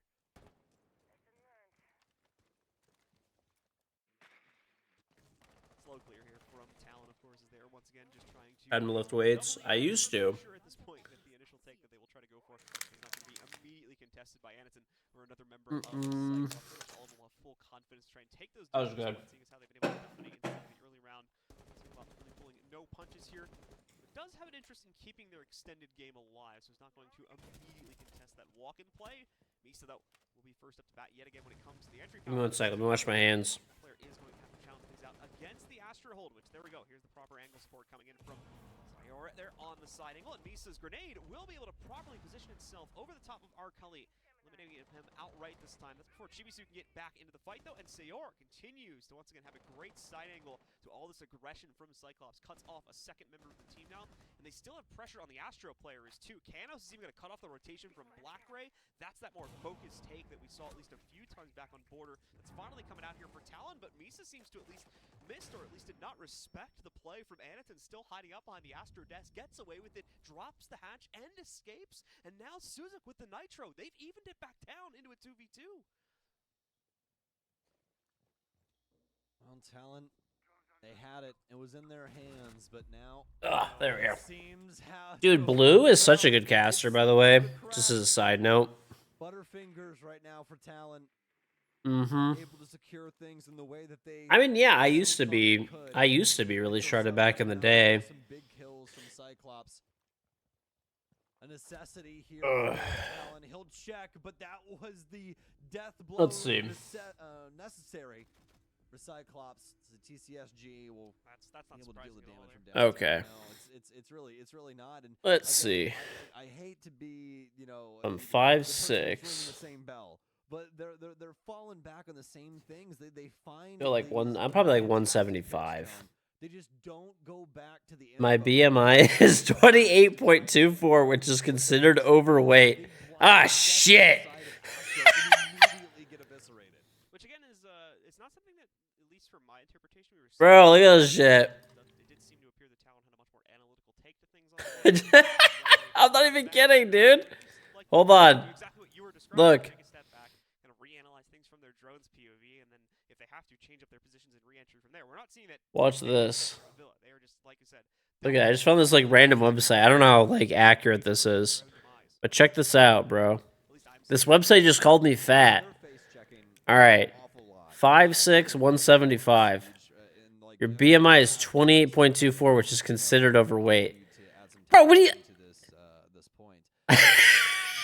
Yeah, listen, dude. Okay, I've gained a few pounds since I got married. Okay, it's not my fault. My wife's a good cook. Like some of those rounds on Border, they were coming into the round down 4 drones already. Oh my god. Yeah, I have a lot of muscle, dude. Of course. Work off of, you know what I mean? And on a map like Border, like that initial info, it's all well and good, but wouldn't you want info that you can actually act off? A BMI between 25 to 29.9 is overweight. Hey, at least I'm not obese. Only a little bit more, and I will be obese though. Like a few more pounds, and I'm obese. Nice, we're right under that limit. Oh my goodness. This with no Solus in play either. Solus was outright banned out, so we're not even going to kind of chalk it up to the Solus factor as we often have been doing over the past few months. So this is just outright Talon. Yeah. Shit, dude, I need to lose weight. Oh wait, hold on. It says 24.5, 24.9 is ideal. The aggression from Cyclops being dealt with, but that player in Astro just allowed to exist behind desk and either wasn't noted in the Talon comms or was it. Okay, hold up. Power came through, and here we go again. Nobody's checking drones. Okay, so my BMI is 20, like just it's 28.2.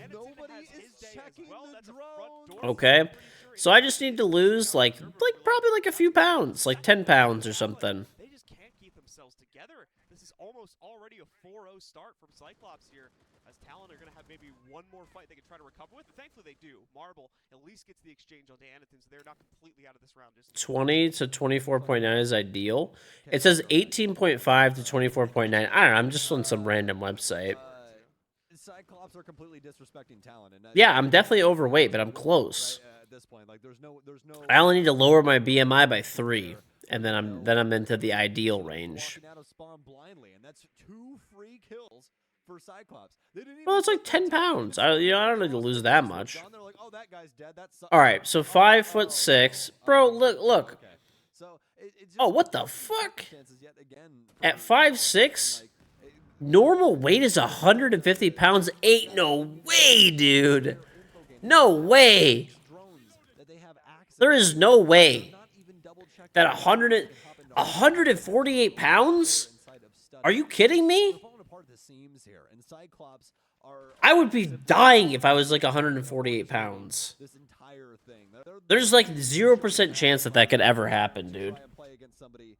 with really no info going on. All they have to worry about is the audio, and as long as they can try and make an aggressive play No way. with other things going on, they're more than likely going to take down Talon. You can see that with the final play being made via a flank. Dude, even before I got married and I was eating like barely eating like anything. Yeah, dude, there's like never been a time where like I was in insanely good shape, and I think maybe because I used to work out a lot and I had a lot of muscle mass at one point. Dude, there's literally no way that I could be 148 pounds. None of that, as Talon once again, like I said during the pause, walk face first into their own demise and give Cyclops another round. There's no way. And Anakin at 10-1. Yeah, I mean, this is where if the entirety of Cyclops BMI is based on people with lower muscle mass and slender body type. My doctor told me that, like, at least when I was at like my doctor's appointment, it's like you just need to lose like 5 to 10 pounds. What's going on, Papa Emeritus? This is where you pressure Talon. It's not that Talon can't counter Cyclops. He's like I would lose. He's like I'd try to lose between like 10 to like 15, like 5 to 15 pounds or whatever for your like body. That's I don't know, that's what he said at least. But the line doesn't really help them because line's really only beneficial. He's like, and get some more exercise in. You really want drone info to work off of in those circumstances. It helps out a lot. Finish the point again. There's just no real coalescence between the members of Talon, especially when things get chaotic. Right. Really builds on Well, I used to be the same weight that I am right now, but I was like absolutely shredded. Now I have fat instead.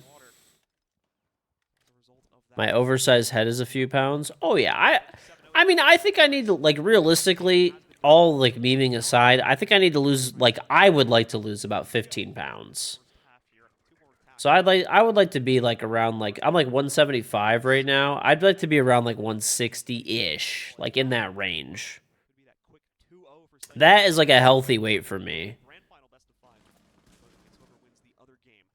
Or like I look good, definitely a healthy weight. Continues to put the pressure forward. Now it's Cyclops making the mistake of intel here. As Jibisu gets caught with his pants down due to the advance of Misa. Yeah, and they even kind of knew what We'll see what happens. The Cyclops is rolling, dude. A little too quick to the trigger there. Ends up getting punished on the road. Not gun up and instead choosing to sprint across tarps there. Now Talon. Burr. We need to see them try and abuse it. Yeah. They have so many drones this time around, John. All of their plays. I don't know. There is no reason. I mean, at one point I was like close to 180, but I was like very like muscular at the time, like very like cut, like built like a fucking brick shit house, and like very very shredded too. But like I remember I did like the BMI test thing back then, and it was like I forgot what I got. I don't know. It was like a long time ago. I want to say it was like 13% or 14% or something at the time. 13 or 14. But I was heavier than I was right now, but I obviously worked out like crazy. His timing's fantastic. It's still working out down low as well for him. No drones came through. The rotation now upstairs. Just do a water fast and I'm good. Bro, I'm not gonna... Why?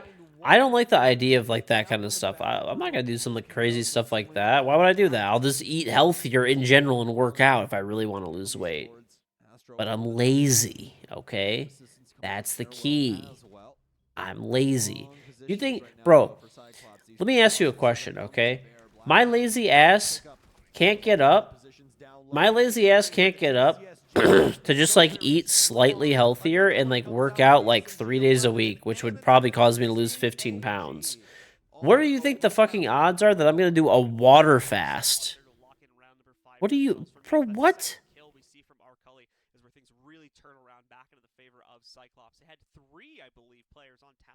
Hey, let me tell you something. This guy can't even control his... This guy literally has the ability to just not eat copious amounts of food, and that's it. It'll be fine. But hey, do a week of no food.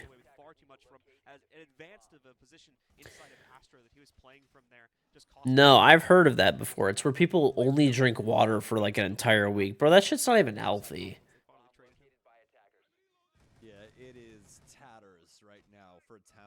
Talon's just like, their mental's chalked, bro. Every single one of them is either 2 or 1 and 5. It is not looking too spicy at the current moment. And Cyclops, I mean, they are hitting their Pass. stride, aren't they? So many strong gunfights for them, some fantastic team play, and Cyclops are keeping the ball rolling. They're keeping the team play flowing, the comms flowing as well. It's working out in spades for them.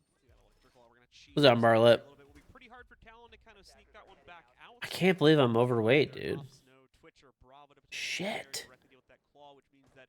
Clearing out that initial extension on the second floor is actually going to be quite the task. The hard breach side of things, they really don't have an easy method to deal with it. I don't believe. I mean, working out. It's just yeah. Might have 1 or 2 sets of them, but we'll wait and see. And actually, no, we see it at the top left that we will not. Dude, literally, like, just eat mildly healthy food and like work out like 3-4 days a week. You'll be okay. Assuming you have a decent workout routine, you're eating like semi-healthy. That's it. That's all it is. I mean, everyone knows how to do it. The problem is, this is the thing, okay? When it comes to like losing weight and stuff like that, everybody knows it's calories in, calories out. Everybody knows how to lose weight. The hard part is not knowing. Yeah, it's the discipline of doing it, okay? It's the fact that, like, okay, oh, I should work out. Fuck it, I'm tired. I'm just gonna, like, lay down and, like, sleep. You know? Oh, I know I should eat healthy. Oh, my wife made me, like, a steak with, like, a butter sauce. Yeah, I'm gonna fucking smash the shit out of that. Like, what do you, like, that's why. Hey, Frost, thank you for the 64-month resub. Welcome back. Good morning, Good morning, Frost. Hopefully you're having a good morning. Thank you very much. As always, as well, the Frost for keeping the Discord functional. Otherwise, dude, our Discord would be chaos without Frost. And chat, too, probably. I mean, what a clown fiesta. Full site stability assured at that point. No, there's no secret to losing weight. The secret, I'm co-streaming the Gamers Without Borders tournament. So, yeah, from Talon and Cyclops. Cyclops is destroying Talon right now. I don't even know what they're doing yet. I think I think their mental's chalked, dude. I think their mental's chalked. Oh, I have no excuse not to work out. No excuse, bro. I have no excuse. I have in my house, I have like a workout room where I have like a really nice treadmill. I have like it has all mirrors on all the walls and stuff like that. I have a weight rack with dumbbells. I have benches. I have like jump ropes. I have yoga pads. I have kettlebells. I have squat rack, bench. I got like a ton of shit, dude. Workout machines, a few of them. It's just like, it's just laziness. I know. It's just I know that I'm lazy. Right. The secret to losing weight is more calories than that. That's it. I was just talking about that like 2 seconds ago. Like, someone was telling me to do like a water diet for like a week where I just drink nothing but water only and don't eat food for a week. I'm like, dude, like, you know, like, if you want to lose weight, eat healthier, you know, give up that delicious food every once in a while, right? That extra food that you want to do, and get your ass to like working out a little bit. That's it, you know. Just work out 3-4 days a week. Get a little bit of a sweat going with some cardio. Lift a couple of weights. You'll be fine. That's an extreme version of more calories out that. Yeah, it's true. That's true. It is. Like we said, big focus on the delay over everything else. There's at least from what I've seen, there's been some like positive studies about like fasting and stuff like that, but not like super prolonged fasting. Supposedly there was like, oh, nice C4.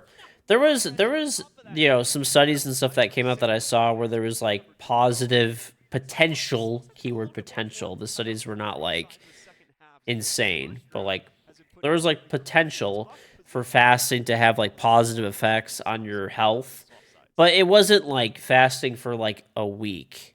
It was like fasting, like it was like eating like Yeah, it was like intermittent fasting, like eating like 1 meal a day or eating 2 meals a day, and like that's it. No snacking and stuff in between, nothing but water in between. Mismanaged flash there, but Black Gray won't mismanage his throwable. Frag grenade hits its mark. I'll take out the mute. And now, Cyclops looking to bring it back yet again. We saw one big. Yeah, there was like a bunch of studies. There was, and this could be yet. Oh my gosh, what was it? There was a. Able to hit some nice shots. It was an interview with a guy who was a. There was like a nutritionist and a few like medical research from NYU who wrote up the study about intermittent fasting. Will be able to hit his mark and be a big rotation here for him. He's going to rotate all Doing a 72-hour fast, bro, I'm good. I mean, like a 72-hour, like yeah, you'll be fine. I've seen people do like juice cleanses and stuff. So those that say they feel really good afterwards, but. Yeah, listen, you know, you do your 72-hour fast, I'll do a 72-minute fast. You know? We're basically the same thing. He'll try to, again, credit to him, just moves right into the play there, doesn't waste a moment of his time, but as you might expect there from the 3v1, works out pretty heavy-handedly in the favor of the 3, as they do ultimately take back control of Talon with a very Yeah, I feel like 72 minutes is really pushing it for me. prowess from Cyclops' playbook. Make a dominant stance in the first round of the second half and avoid the That's why Ramadan is good. Not eating from sunrise to sunset for 30 days, you feel great. Makes sense. Outright 6-0 run back. That will be very, very impressive, to say the least. But let's see indeed how things go for the next few rounds before we start talking about an outright comeback. I mean, how hard can it be to be flawless in Rainbow Six Siege? Come on, it can't be that difficult, right? Just two very defender-sided teams is what we'd have at that point, basically. Yes, indeed. Honestly, I feel as though for Cyclops, if we, you know, see this big push out of Anaton here on his, just making operator, we'll say. All right, come on, Cyclops. Close it out. Put them out of their misery. That could be all she wrote, that, you know, for this series at least. Cyclops, Well, 30 days of eating, like, normally, so for, like, Ramadan, most of the time what happens is, like, you don't eat from sunrise to sunset, but at sunset, you eat, like, a big meal every day, generally. Like, that's how it works. A lot of these different portions of this situation here. Only going to be able to, or only, rather, losing one drone inside of this opener, so still plenty of info to work off of. And There's a year period where you only ate from 7 to 10 p.m. You worked a physical labor job and also worked out 4 days a week on top of your hobbies and felt great. Expect a much more measured approach, at least the first week or so from Cyclops this time, due to the aggression. Excuse me, that we got out of Talon. How many months or years have I eaten ramen noodles? I still eat ramen noodles. I love ramen noodles, dude. I still eat like cup of noodle like all the. I mean, I might honestly eat one like now. I just ate some meat pies, but maybe in like a little bit, I'll probably grab a noodle cup, like a cup of noodle. Those things are great. Talon was finally able to get their feet onto the ground as we switch sides now. Away from that though, Cyclops is still in pole position. Any one of the next 5 rounds. Yeah, actually, Adam used to do that. Microwave ramen drawer? No, I've got like the instant hot thing. You know what Adam used to do for Ramadan? So Adam, for Ramadan, he reversed his sleep schedule. No mercy for the week. I think they tried 2 months. Adam would literally wake up at sunrise and go to bed at sunset. So this way that he could eat all day technically. Well, he would eat all night because he was awake all night. That's like such an Adam move to do. Like, boy, had every single moment to try and land that headshot. We see why those are so very critical. That's what you do as well. R. Coley decapitates Roy Boy. Cyclops looking for more. A deadly position now for Kanos. So take down one. Looking for the shots now. It's going to be Talon and Misa, actually. Oh my god, I still remember that, dude. He literally did that for like years, too. Specifically for R. Kelly to kind of pull this trigger on the back flank. And he's already been red and goes for it is the other problem, too. Talon with a much better read of the defensive scenario. Yeah, I mean, it's like I told him, like, yeah, the thing is, the thing is with it, so it definitely the idea of fasting for the Ramadan, someone correct me if I'm wrong, but the whole point of it is that you're fasting basically to use that time of you being hungry to remind you of, to like use that time to like pray and like use that time to remind you. Oh, and triple Monty. Monty Elite. Into a 7-1 as they more than earn their spot in the JPKR Grand Finals with a performance. All right. I mean, So they play Sandbox, right? You said it. We saw a lot. But anyway, yeah, that's the point of it, is to make you like think about it when you're like fasting. But Adam basically took the technicality of like hey, he would stay up all night and sleep all day as like a technicality. It's to show devotion and practice discipline. Yeah. So like that's what you're supposed to do. But Adam, when he would be the technicality. It's to pray, get closer to God, like a lifeline to better yourself and feel like what poor people feel and stuff. Yeah, like that's the whole point of it, is supposed to make you, remind you when you have that hunger of like some, it depends what, like, right, it's something different every time, right?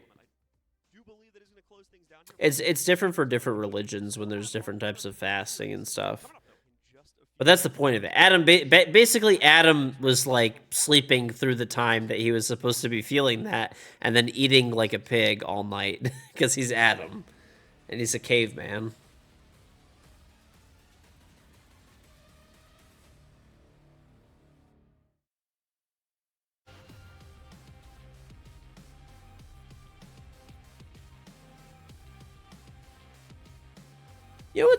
I honestly find desert landscapes like really beautiful. I know people see them as like being like barren and stuff, but I actually really like desert landscapes. I know it's like random, but something about like desert rocks and like even sand dunes and stuff are like really cool.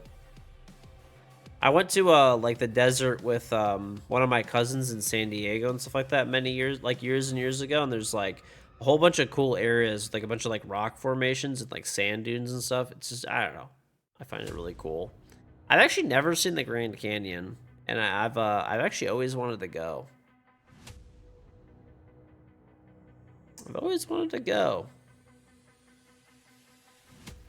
What is that? It's like carved out of a mountain.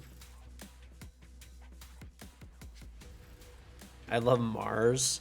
Yeah, bro, let me go to Mars. What do you mean, dude?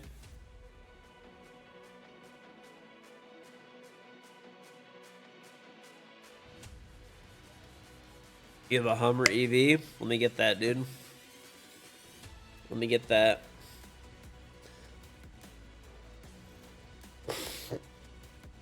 I honestly feel like I messed up real bad, dude. I messed up real bad, like not taking advantage of that G-Wagon. There was a Mercedes-Benz AMG G-Wagon, and it was like, I think it had like 40,000 miles, and it was like a few years old. I think it was like a 2019, and my uncle like texted a bunch of like people that were like, he was like, hey, I'm at an auction right now. And he's like, there's one going for like 80K. He's like the recommended sale value is like 120,000. He's like, if anybody wants it, he's like, I don't want it. He's like, it's a great deal. If you're gonna buy it, you could drive it for a few years, sell it, and get all your money back, if not make money on it. And I like said no, but like looking back, that was kind of stupid. I should have like, the G-Wagon is ass. I like the G-Wagon, dude. The only thing I don't like about the G-Wagon is how flashy it is. I'm not a fan of the flash, but I've always been a fan of the G-Wagon, even back in the day when it wasn't like a luxury vehicle. I don't know why, I've just always liked it. But you like the Range Rover more? I don't know. I've always liked the G-Wagon. The thing is, that would have been a good car to like buy and drive for a few years, and you could have sold it and got all your money back and more, probably. It was just a good deal, I guess. Families displaced by violent earthquakes and wars. Warm hearts sleeping under cold blankets of stars. Lives destroyed and washed away. Range Rover's your dream car. Families fleeing. They're beautiful looking cars. I'll give you that. But look closer. See the hope everywhere. See the ones running towards disasters to help. Compassion exists all around the world. Kindness is healing wounds, bringing hope for a brighter tomorrow. Look closer and see the many families like Layla's. That's Petra and Jordan. Live through unimaginable hardships and yet haven't given up. Please don't give up on those forced to flee. Donate now. Oh, that's kind of cool, Asterius. I don't know.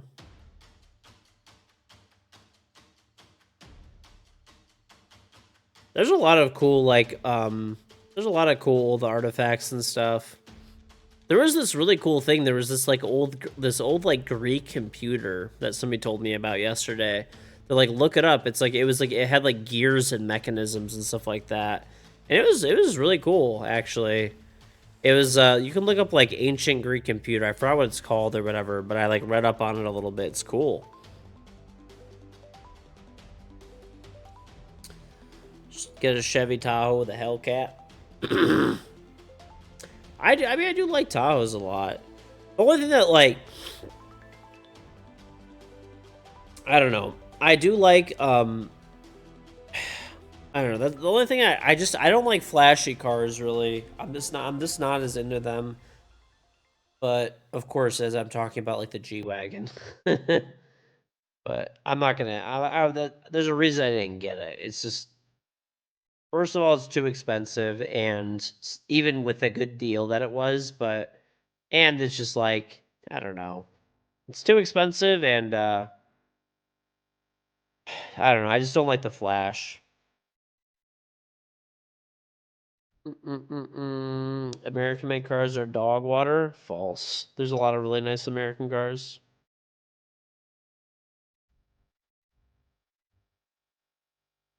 They're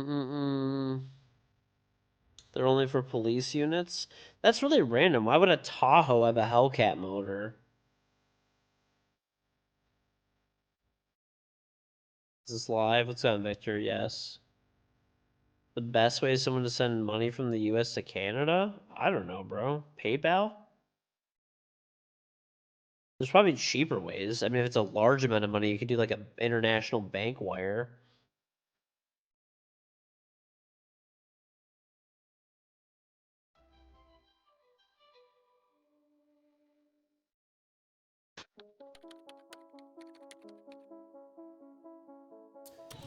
Unusual time to be streaming. Yeah, we're watching the Gamers Without Borders tournament today. Yeah, that seems weird. Like, Hellcat is like a Dodge thing. That's why I was saying it was weird. It doesn't make sense.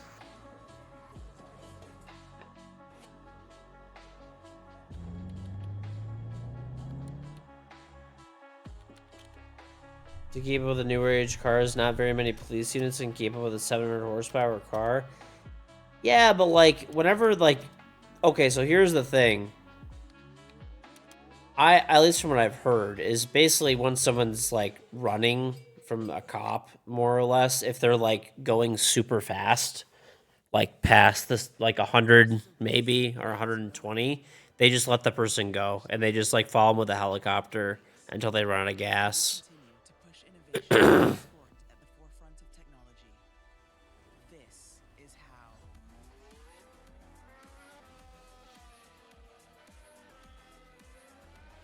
Discover how Aramco and the Aston Martin Formula One team aim to meet Formula One's sustainable fuel targets. Aramco, powered by how? It's a special Chevy contracted from Dodge? I don't know. Maybe. Possibly. Maybe just some like police department or something who's like overspending, perhaps.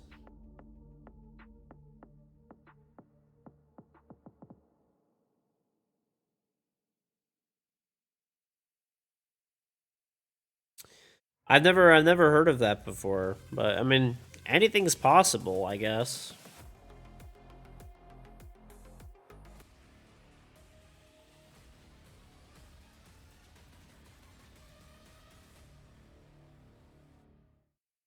A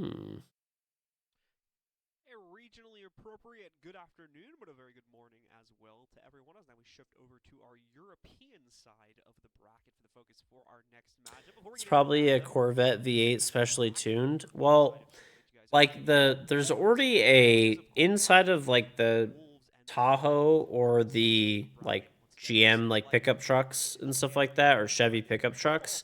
You can get in the Ultimate trim because I have it.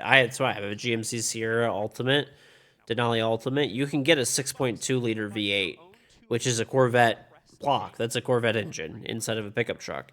Obviously, inside the pickup trucks, it's detuned and it's tuned differently to tow and whatever, everything else. But if you wanted to, I mean, you could take that motor and tune it differently and slap like a supercharger on it or something. That would make the most sense. That's really weird. I don't know. Having a Tahoe with a Hellcat motor, I mean, like everything would need to be like very different. Yeah, like I could see like if they put like that's what the Escalade V is, I think. Isn't it like a 6.2 that's like supercharged, right? Let's see what's in the Escalade V. Up against Wild. You and I will be handling the latter half of this bracket. Wolves versus Wild, which is quite interesting actually. Yeah, the Escalade V is a 6.2. It's just supercharged. It's literally so the Escalade V is literally just a regular Escalade motor supercharged. That's probably what's inside of there. That's my guess. That would make more sense. Because they could just take like the regular 6.2 that's already in the high country package and they could just slap that in there. They've already had, they've already done it with the Escalade, which is the same body. And then they just put the, high country, whatever, V or whatever, or a Tahoe V or something like that. But I get the E-Ray. It is really cool. It's like an awesome car. The thing is, like, with all these cars, they're super cool, but, like, I don't know, they're all just so, it's just, like, all cars are just so expensive nowadays, and I don't really drive very much. That's the biggest problem. But I would, like, it's cool. I would love to get one. That's the other thing, too, that's, like, keeping me from, like, 0 to 60 and 2.5. See, that's awesome. That's, like, I wanted to get a Z06, but, like, I was going to make an exception for the Z06 when it came out because it's, like, super sick. But they ended up coming in. I thought they were going to be about $80,000. And I was like, okay, I could buy it, drive it for a little bit, probably maybe a year or something or two and sell it and get all my money back and probably more, right? But the problem is when they came out, they clocked in at like 120, 130,000 instead of what I was thinking would be like 80,000. Now 80,000 was already like I am kind of stretching it, right? So then they ended up being like 120. Plus, then there was like $30,000 to $50,000 in dealer markups. So now you're talking like 150 to like 170,000. Like, it's too much to spend on a car. So going to be looking to try and obviously give themselves a second berth for some more prize pool to be potentially earned, of course, not only through our charitable donations today, but of course through the main event itself if they're able to qualify for it. A YouTube channel and own 30 cars. One of our teams. Yeah, they're expensive, man. Like that's the thing. Like what I had the original, like I had a C8 Corvette, but that was 60K, and like I drove it for like a while, like 9 months or something, like 6 months, 9 months, I don't know, something like that. And like I was gonna have to store it for the winter, and I ended up just selling it, and I made money on it when I sold it, which was cool. I play as IGL and hard support. I think our strengths as a team are we're very. But it's like they made the E-Ray, and I think they made the E-Ray and the Z06 really expensive to try to like limit the amount of people that were like, oh, I'll buy this, drive it for a few years, and sell it. They wanted people that were gonna like keep them, basically. And they're still selling for over sticker price, which is crazy. We're coming for the win. We're feeling really prepared for GWB and Gamers It this year, so we're hoping to show you guys what we've been working on. We've had about a month since our last game, so we've had a lot. Yeah, this is crazy, dude. Yeah, our last game against Wolves, they won. It was a close defeat. All maps were pretty close, and we're looking to take revenge on them. We know what we messed up on last time, and we're gonna fix those mistakes this time. For us, we wouldn't really be satisfied with anything less than. Dealerships need to figure out to not get a ton of inventory, and then they can charge a premium. Yep. Outworking all the other teams, both in the server around outside of it. I know that for sure, and they better be ready because we are. Our motivation for this tournament is really just to prove Durango ourselves with a and Hellcat or Demon package obviously seems more myself, logical but than also the GM fans motor as well, swap with which we Mopar. play to. Yeah, it'd be We know how like close there's a we lot were involved to when the you chance like to put a whole qualify. new We motor in. sorely missed out on each one. We were really disappointed with ourselves, and we're The hoping first to four-wheel drive that EV with these Corvette next sold at Barrett few tournaments Jackson for this weekend. Like all 1.15 the teams million. in Wow. GWB are top That's teams, you know, crazy, failing man. to make it, so we don't have Honestly, anyone to car compare prices, with at least or by against. I know all like the my other area and teams stuff like that, and finish in like at least in the below Detroit us, area, and unless it's a really in demand vehicle, like certain cars, yeah, like if you want a Corvette, they're still selling for over sticker price, especially like an E-Ray, right? Stuff like that would definitely, or Z06. But if you just want like an F-150, you can just go down. You can go down to the Ford dealership right now, and you can get like money off of sticker price. My brother-in-law just leased an F-150. It's like leather seats, like the full big moonroof, nicer wheels. It's not like a I don't know, I think he got I don't think it wasn't a platinum. I think it was like an XLT or whatever it is, but it was like a pretty like loaded up one. 400 a month, zero down, like 389. That was with tax, title, license, first month payment rolled in, everything. Drove it off the lot. The first C8 sold for 3.5 million. Your company has a special deal with Subaru. You get invoice price like minus like 3 to 5%. Oh, that's good. That's good. You think my headset would be as good on an Xbox as it is in PC? My headset does not natively work with Xbox. I mean, technically you could. You could just type exclamation point Corsair though, and you can look. There's like some headsets that are for Xbox specifically. There's zero dealer markup. Well, there's no markup like, you know. There's no dealer markup right now for any car. The only cars at least that I've seen now with dealer markup is just like the really rare stuff, like the really desirable stuff. But if you want like a regular vehicle, like you're good. Yeah, my headset works on the PS5, but but the X for Xbox, no, it doesn't natively work. I think you could use it with like stereo. I mean, you would always want stereo sound anyway. I use stereo sound on my PC.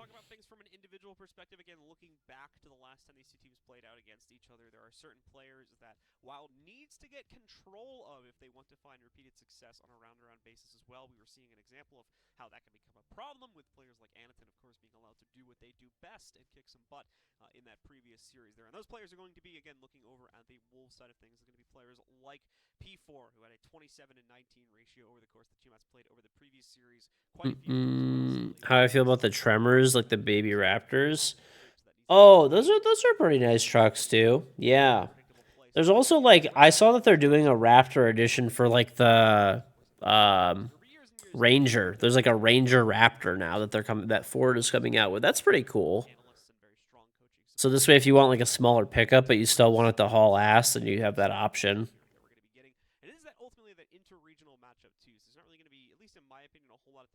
I think if I'm buying a pickup truck though, I'd want a full size pickup. I wouldn't go like with like a mid-size or like a small pickup. I would just want full size. The thing is like the full size pickups are just not that much like they're not that much like cheap, like more expensive, sorry, rather, like these days. They're really not that much more expensive. It's like for a little bit more you can get a way bigger truck that could do a lot more. Granted, you probably won't really need it very often, but the few times that you do, it's nice to have it, and the resale value is there. The biggest thing is the resale value being there.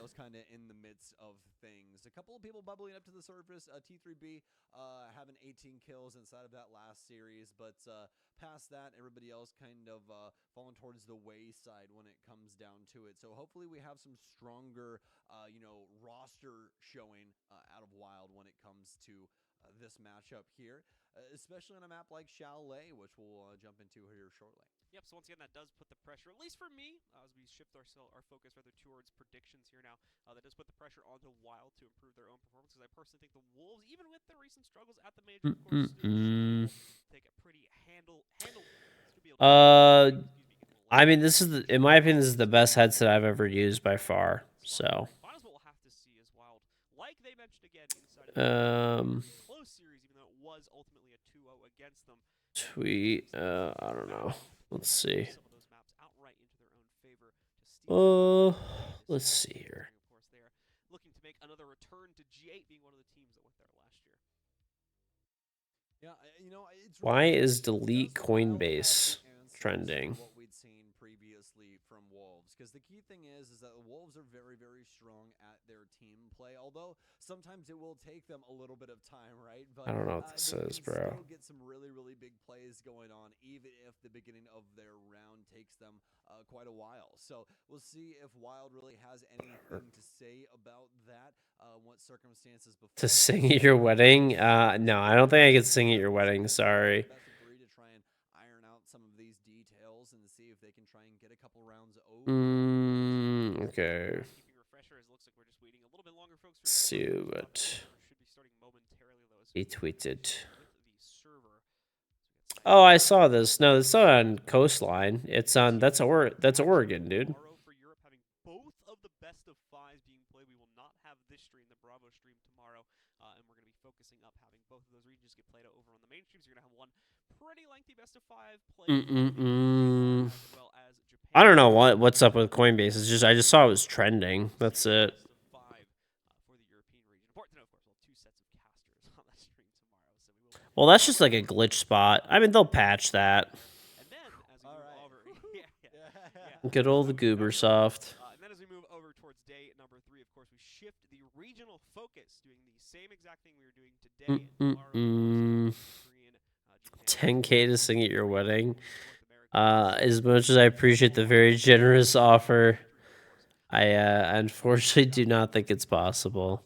The charitable prize pool as well. All that, of course, unfolding not throughout just the rest of today, but over the next 3 days here as we work our way through the entirety of the Gamers Without Borders primary event. Wind ourselves up, of course, for the main event. I'll play R6 at your wedding. Yeah, huge event last year, and a lot of teams really, really excited to try and get in this year and see if they can. What's on our? I follow you. I don't really follow very many people, but I appreciate you watching. 110K. I'm there. No. I don't know. I'm not gonna play at somebody's wedding. That's just like, I'm not a singer, dude. That's just a troll. You guys are just giving hypothetical situations to like troll at this point. Exactly what we get on down the line with this whole setup.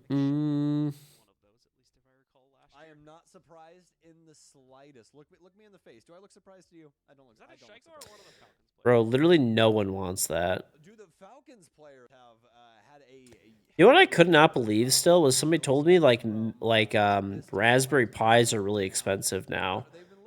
And I didn't believe them because like I bought a Raspberry Pi 2 like years ago and it was super cheap. Like it was like $25. I think I spent another $5 so that I could like get the I spent like another $5 or something like that. So I can get like a case for it. Over in Copenhagen itself, they're going to be able to kind of build on that as we wind up for stage 2, getting into the fall, and maybe see a little bit more of a further push from both of those teams. Realistically, Make a pile so it's network-wide ad block. I've thought about doing that potentially. Yeah, I mean my router I could just do that with anyway. I don't even need a Raspberry Pi for that. I could just block. Like Ubiquity, you could do that with. About your play style, what necessarily wasn't beneficial to what your outcomes were, and see if you can try and make some adjustments that can help you on down the line. So, and that all starts for these two teams. I was using it originally just to like fuck around with. There was like a whole bunch of cool little Raspberry Pi projects back in the day, and like I haven't used it in years. It's sitting in a cabinet. It's sitting in a cabinet, and I haven't even touched it in a long time. It just surprised me when people told me how much they were going for these days. I mean, granted, there's newer versions and stuff, but oh, I almost just spilled my water. That would have been bad. Today, a little bit more so than Wolves have, who only just came back from the major like about a week and a few days ago, and have only just now been able to kind of shape up their for this specific game, and of course, potentially for the follow-up game tomorrow if they end up going up against M&M or the other. They're cool though, man. But the thing is, they're like $150 now or something. That's what somebody was telling me. They're like sold out everyone. They're selling for like, let's see. Obviously, if either of these teams do make it through, for them to be a little bit more prepped for that game tomorrow, as that's the big one. Raspberry Pi. Let's see what they cost these days. Just by qualifying, you'll lock in a pretty considerable prize for yourself once all the information has gone out for that event. It's definitely one of the biggest events of the year for Rainbow Six in terms of player-given prize pool. Okay, so just for... Oh, okay, they have a Pi 02 for $15, dude. Let's see what this Pi 4 goes for. These are one of the most... Supposedly they went like crazy. Yeah. I mean, dude, Europe, they still get some pretty expensive cars over there. They're like 35 for a Pi 4, but they're sold out, so that's probably what it is. They're all just selling for a lot in the secondary market. It's got Michelin. So he spent some some pretty good money on that thing, but Gamers 8 definitely one of the bigger events for the year, like you were saying, and one that definitely a lot of players looking and keeping their eye out for, as it's one of the more wallet-serving ones of the year, let's say. So, but what's even cool past that is our little qualifier here that we have going on as well. Not just helping them try and go on this journey to see if they can potentially compete. You haven't been able to buy one at retail since COVID.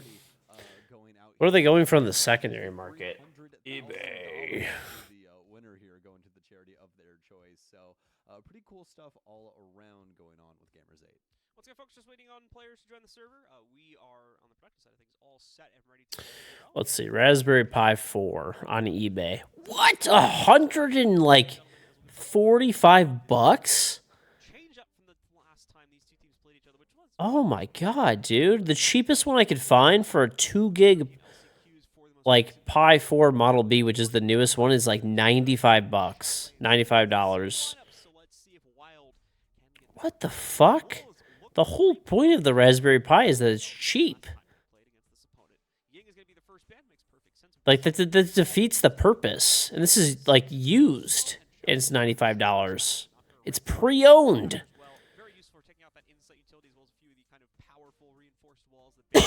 What's going on, Sky?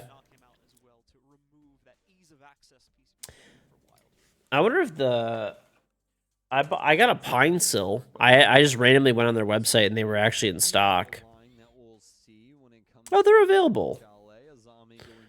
I got the Pine Sill, which is like the mini smart soldering iron. Those were sold out for a long time too, but it looks like those are back in stock fully. Different odds and ends of the sites, and we're going to wrap this up with a nice little Valkyrie band. This is gonna be a good game. Wolves are good. Wolves and Wilders like a good matchup. Any supply they get, they sell them for industrials. They don't sell them to amateur users. What industrial? I mean, there's probably industrial. I mean, you can use it for a lot of things, but like, I wonder what industrial uses they're used for. Expect a bit more Solus play because of that one, although it'll be site dependent, so it doesn't look like we'll get much of it here on site number 1. It'll be a bit more localized into the actual site area itself, so that Solus won't have as much playtime with the enemy drones as she might normally be able to navigate. I think when it comes to directly countering out some of that utility. That is insane, dude. Speaking of some interesting picks here, Wild. Well, that's sad because the Raspberry Pi used to be a cool little like computer that you could like, mess around with and learn some like basic coding and do some cool little basic projects with, make a little media player out of it. A lot of cool little stuff you used to be able, and it was like cheap, so that was like the whole cool like thing about it. For this site specifically, will be a very nice piece of utility. More than anything, if they're able to get to a post-plant phase of the round. If they fail to reach that point, it's going to be a little bit worse for wear, more than likely. But once they're able to get that case down to the ground, more than likely through Snowmobile Garage, that utility is going to become incredibly useful for just outright denying most of the attempts from Wolves to jump back out there and take it. We're definitely into Europe, aren't we? There is a lot going on across the board. This is going to be a good game. Not only the map, but also what this offense is going for. Teb's going to begin breaking things down on the main wall. Ooh, do you guys... Okay. Okay, listen. I'm sorry that we already started this one. but I have to switch to the other stream. The other stream has BDS and MNN playing. This is gonna be a better game to watch. Sorry, I had to swap it over. In the initial round, they're going to have a chance now down at Ventilation and Workshop. Even though like Wolves and Wild will be a good game too, but They'll be happy with that first round, even though Diffuser went down. As long as we have to watch EU Bolo play. One thing has to be said about M&M is, you know, right from the get-go, it's their style of Siege. You know, they're not changing anything. This is what we come to expect. I think BDS. This is live, yeah. Actively looking to take the fights from below. I believe that they actually sent someone downstairs from the get-go to try and like challenge the players with C4s, and you could see that BDS, they were all ganging up on the single player. I think little small, you know, kills that happen here or there for BDS is something that is always going to benefit them. Like, for example, I think it was whoever jumped in security, I forget who it was, that died. But, you know, little cheeky picks like that, that's, you know, very essence of BDS, where they'll find these little kills that have such a massive impact, even though you wouldn't think it, but they do. You know, losing a Lion in an almost rush attack, yeah, massive. BDS are cracking at cleaning up those sort of messy players that are here, there, and everywhere. They have a great knack, like you say, for finding those. What's that I'm thinking? And it's in part due to the way that they play. You know, they've got Shaiko, they've got Leaky Fact. Both of them are going to be playing out there on that roam, enabled by the utility around them. And knowing that they've got players left that can be relied upon.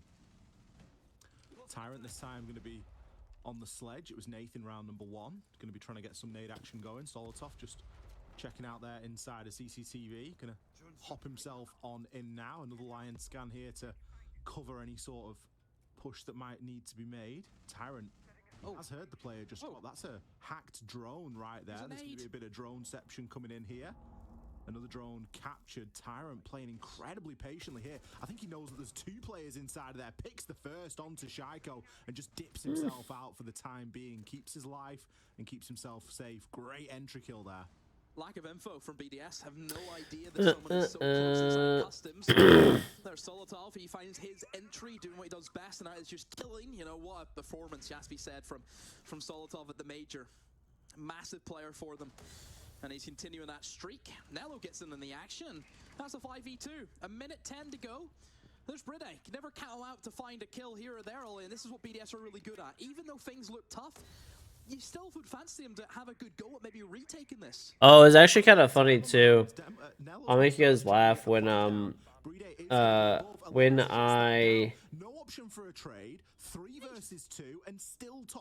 what's it called? When I had my when I did my 1v1 against Jinxie, it was really funny. I think it was it was Eminem. They like tweeted out like they're like, who wants to what? They were like, basically it's like that one thing where it's like the major, like I sleep.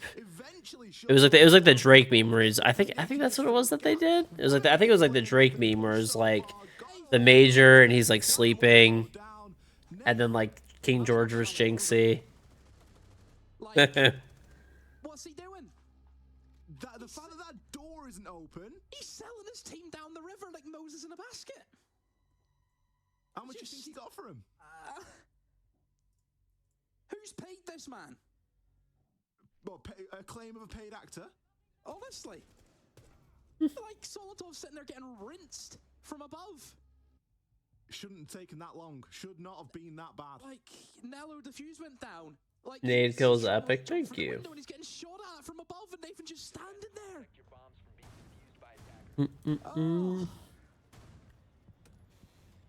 Goodness me. Goodness me. Maybe we are back in Japan, Korea. Honestly. Maybe we did just... Do you know what's the biggest issue? I'm very excited for my YouTube video coming out later today. Is that they're a team that I do not trust. They're a team that I do not trust. Of why? They're the only team in the world that no matter what position they're in, they will lose it. Because they've done it. Any way you can lose a round, M&M have lost it. Is that not facts? I think a lot of teams have done that though. No, but it's these guys specifically where they consistently do it every game. I've never seen a team that make you. Whenever you look at Eminem, when do you ever see Eminem go in and have an easy 7-0? But that's why they're entertaining to watch, because you know it's not going to be a straightforward game. Yes, sure, Dude. For the viewers, it's fantastic, Demo. That's great for the viewers. There's For that me, emotional roller coaster. for me, I hate it because I just don't trust the team. They can be in a 5v1, they can win it. Keeps you young. I don't want that. I don't want that. I just want to win. Just win. Oh. Gonna get The new Naruto G Fuel flavor is just get a quick glimpse over onto Shaiko. is getting delivered today, and I have 12 cans as well. Feeling the pinch though, I mean, turn you back to the wall, you're gonna get shot. Soltov pushes on. Thank you, G Fuel. Picks up the entry. It's another entry kill here for Eminem. Thank you for sharing, Sparks. Great shot from Leaky Fag. Fades away through the hatch like nothing happened. Alems with an aggressive swing as well. Shuts Nath down. Users is there for the trade. Stems the bleeding for now. 3 versus 3. You've lost a lot though. You've lost your IQ. Potential for Valkyrie cameras to still be kicking around. And you've also lost your surprise factor, your disruption. You've lost that Ying. All players from BDS have retreated. I think they're happy to at least recover that round. That's what we mentioned before, Ollie, is that they're good at just getting these kills and then they're gone. And they've done that. They've hit A lot of Lion DMR play. Yeah, massive. Lately, I've been seeing just in general. For Eminem, it's a little bit different because I think they're gonna Just in general, a lot of Lion. I mean, I honestly, I feel like it makes more sense to take the DMR. It's literally a better gun. They weren't actually interested in taking armory. They just wanted to execute by holding above, but not really holding it, but not with inside armory, holding it outside of armory, which does the same job essentially. So they can go for a more vertical approach, which will give them more stability. But BDS playing it very smartly, not looking to dump a lot of people in the bomb site. They're ready for the retake. I wouldn't be surprised if we start seeing players push up metal here. I would not be surprised. There it is. Or maybe not. Okay, it's a custom party. Frenchie certainly thought about it for a moment, especially as Tyrant gets in and starts to do some work from above. Eminem recognizing that the vertical was where they really struggled last round, so making sure that isn't a problem now. But you've got to remember, you're opening all these holes with 20 seconds left. The defenders, they can just vacate the site. They can get themselves out of dodge and potentially sneak back around. Ooh, the cap can. Cap can's going to be the end of Nello, as the diffuser now will be recovered. Tyrant left to try and get it down. Users. You can only look in one direction, but it's the right one. Picks one, finds the second. Ooh! Tyrant getting the That was a clean 3K. Does get down, but who cares? Any chance I could turn it up? I was keeping it down a little bit more because, like, I was talking earlier a lot. I forgot what we were talking about. Honestly, we talked through, like, the first 2 games. This game I want to watch a lot more. He's always had a good game, has he not? It's so... I think I've seen him have a bad game maybe once or twice. Every other time, Ollie, you know what you're going to get. The thing is, you know what you're going to get with a lot of Eminem, to be honest with you. A lot of them are very consistent. I think Tyrant has his spells. Tyrant has his spells. I think Nath can be... I mean, Nath is a go big or go home. And I think the perfect example was the game against W7M. I mean, Nath's already missed today from you anyway because of what he did to what he did on. Honestly, I think Solomon and Users are top 5 players in Europe right now. I don't think it's even a question. I really don't. Definitely up there. Users currently sitting at 5 and 1. Has to be. Has to be. Excited then. We had Namaru, but it's since been 6 picked off. Looks like Nath is going to opt for the 0 instead. Oh, do you know what, like, one thing I've noticed about you want just the Chaos Ops to come out. Like, if you see a Capcom or a Mario, you're like, oh, yes! And I'm like, oh, here we go. That just shows where our heads are at. But it just makes for, I mean, I look at this lineup and I go... Even at the pro level right now, chat, I just want to point something out. I understand, like, okay, there's a chance they could be playing against a Ying and stuff, but you always see people, even at the pro level, there's basically, like, Warden getting played, like, every single, like, round. The meta, like, while at the pro level, or ranked, or wherever else, there's people that are playing Warden. I want to see where the Warden is. So I'm kind of curious. watch both. So we need to see where's the Lems. M&M currently 2-1 up here. Now they did struggle with this top floor site. Let's see, where is Lems? They have a dock. He's playing in sight. I won't think about it as much, I guess. Doesn't manage to find it. Tyrant. Still is getting naded here. Just doesn't hold on for as long as necessary, but I mean, 4 nades for 1 kill. Nades. I mean, that's not too bad. Is it? That's compared to what we've seen earlier. Yeah, I'm happy with that. Very much so. And it's an important player. That's the dot gun. Think of the value you can get. So BDS have to be more. Is he on the wall at least? If he's on the wall, I guess it's not as bad because that's where you get yinged out, kinda. Or like, you know, around. At least if he's in sight. Solotov, he's done this a few times. All just jumps in towards security and finds the pick. Down goes EFAC, and Solotov still fighting. Again, those are the same angles that were used against his team. Okay, no, he's not, right? Lems was off site, wasn't he? It's fantastic to see. He was just on He's just on Warden for the gun then. Exactly where BDS are going to be playing, and they're just So even at the pro level, at least I think he was. I've just seen a ton of people just playing fragging operators off in the middle of like nowhere, dude. That's good for 1, but Shaiko is looking a little bit vulnerable here. Inside a small, just gonna give himself another line of sight to work with. Let's see what EU Bolo can do. I think M&M should win this. They should, in theory. But we'll see. At least I think they will. That's my guess. He died on the wall? Maybe. I think that was Shaiko the whole time. Is going to be there to collect. Bride caught out inside a fountain.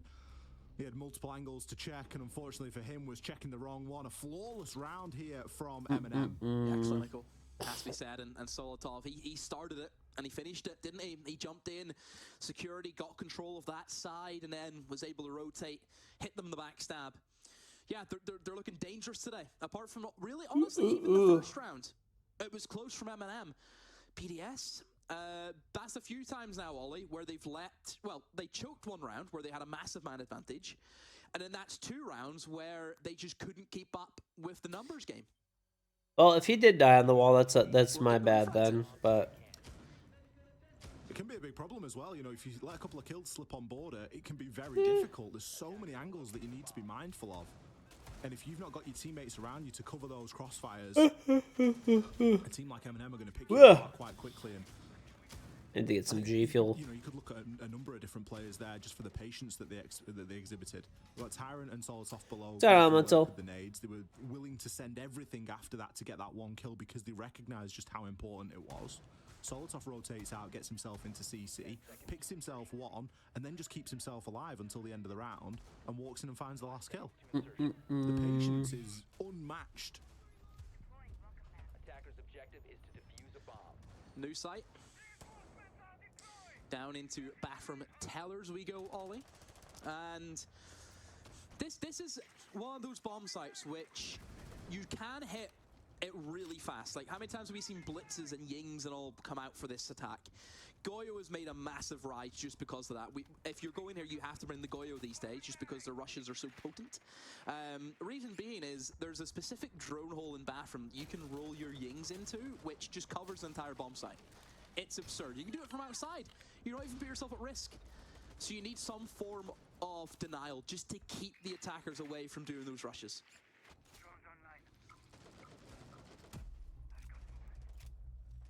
M&M are doing a really good job of using this lion scan to cover things that are going on elsewhere in the map. Doing a good job with the DMR. The entry there. I've seen a couple of times now.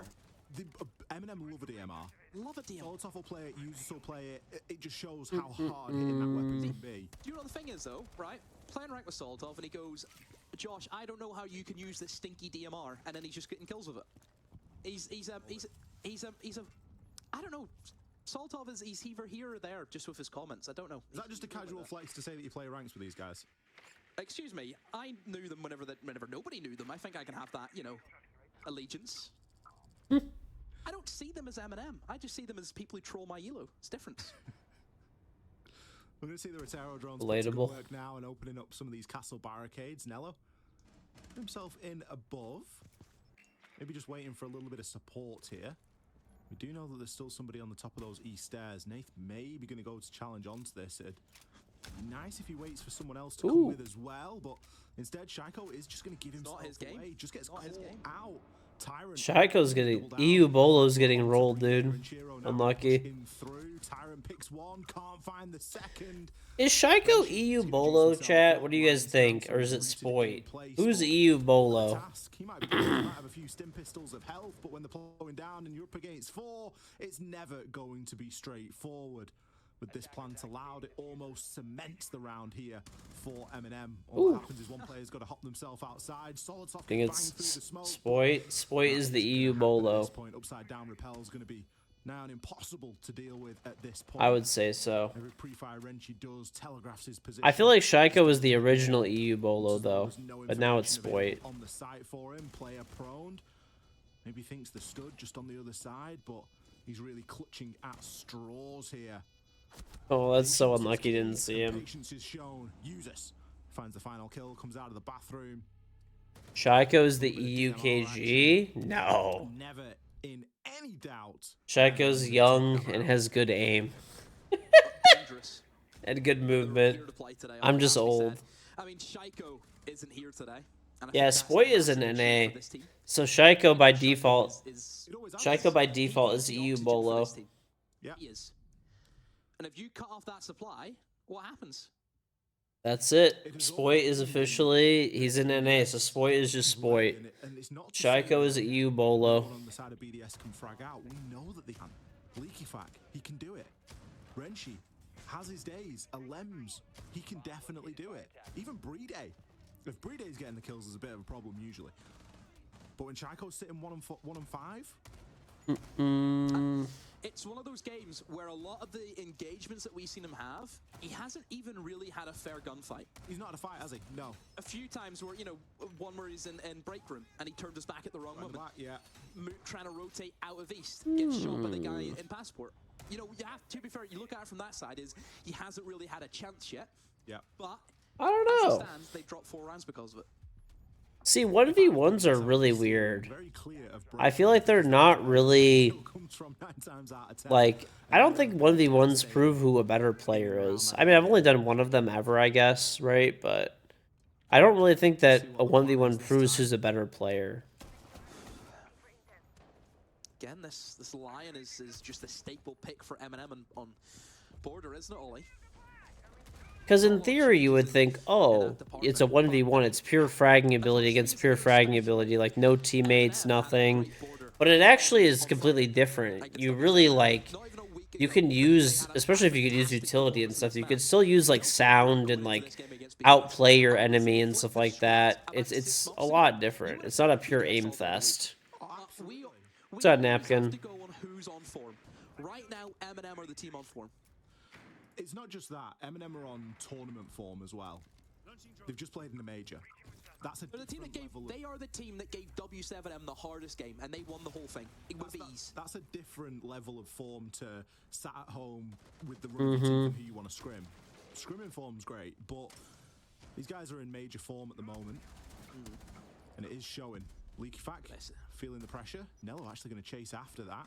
A couple of pings coming out from the Lion scan, but only health has been removed. Shaiko this time opens up with a kill onto Tyrant. Gets himself in the action. No immediate trade. Although Nello is in passport. Shaiko. They should know about him. You'd hope so. Minute 20. They've definitely redirected all of the defenders into where they want them to be, which is just downstairs, not upstairs, causing issues. So they should be in a good position to get that sledgehammer working. But Soltov is just waiting for the confirmation, waiting for the drones to come in. And he will continue with the verticality. Now if you're Eminem, you've lost a player, but you've got what you wanted. You've got the upstairs control. Soltov gets a kill back using the verticality, which we've mentioned before. And right now, if you look at the position of BDS, there's 2 players locked in bathroom, Ollie, and they can't really go. Chat. Trivia question right now, okay? Who is the best team in Europe, in your opinion? I'll tell you my opinion. Let's see if anyone... Current form. Today. Nello in a great position to cut these players off, but being the one holding the diffuser, he actually needs to make that rotation. Users instead going to try and hold up onto the top rafters. Some great information exchanged here. And Nello somehow managed to get the plant down on a soft wall. Bride now going to look to try and make his way in as Users. He's going to pick a fight with Alems. Nello finds Bride. Heroic, G2 or Eminem. I actually think Eminem is the best team. I think Eminem is. I think G2 just had a really lucky run for invite. Not lucky, I shouldn't say lucky. I think what happened was they were just on fire, and they were just firing on all cylinders together, and they had a crazy run to win. This pick right here, incredible. I do. I think they're the best team in Europe right now. In my opinion, I think they are. Yeah, obviously everyone has their own opinion, but I don't think Wolves are. No way. G2 definitely. G2 maybe there's an argument, but like if you look at how good W7M is right now, it's just like the casters we're talking about. If you look at the last major, the only team to give W7M a run for their money was Eminem. That's it. No one else even like came close. They steamrolled everybody else. He's the real McCoy. It's solo. The way he is. Yeah. This is just, he does everything. He does. He is your classic, just midfielder. He does everything on the pitch. Builder. That's the way he is.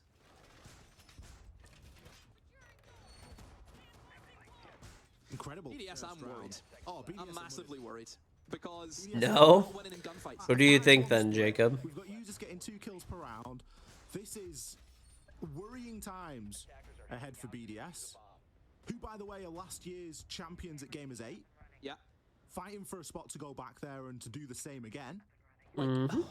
This is the thing with Eminem. This is them at their best, where you have the front three going at it. Oh, you were talking to okay, you're talking to somebody else. If you're Nathan Nello, this is the best case. FaZe isn't bad, but FaZe is Europe. I mean, Europe is a Brazilian team, not Europe. I'm talking about top European team. I think Eminem is the best right now. I do. That's all they need to do. They're doing well. If your whole objective is you're here to plant, you know, there's people doing other things that, yeah, that's the way I look at it. It's a joy to watch. Joy to watch this team. They hypothetically, Eminem could have won the last major. I think they could have, at least from the way I was watching them. But they were the only team to give W7M any trouble.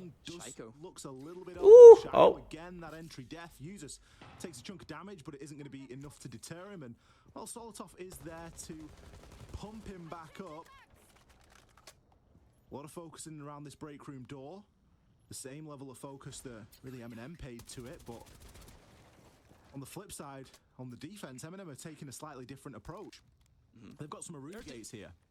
They're doing a surprisingly good job holding down break room security whenever Azami's back. This is gonna be an interesting tournament for Gamers 8, dude. The fact that they're still able to hold it here, wow, it's impressive. Look at this shield that looks in towards east. However, a double pinch comes in, one comes up the stairs. Renshiro does beautiful. Slip past.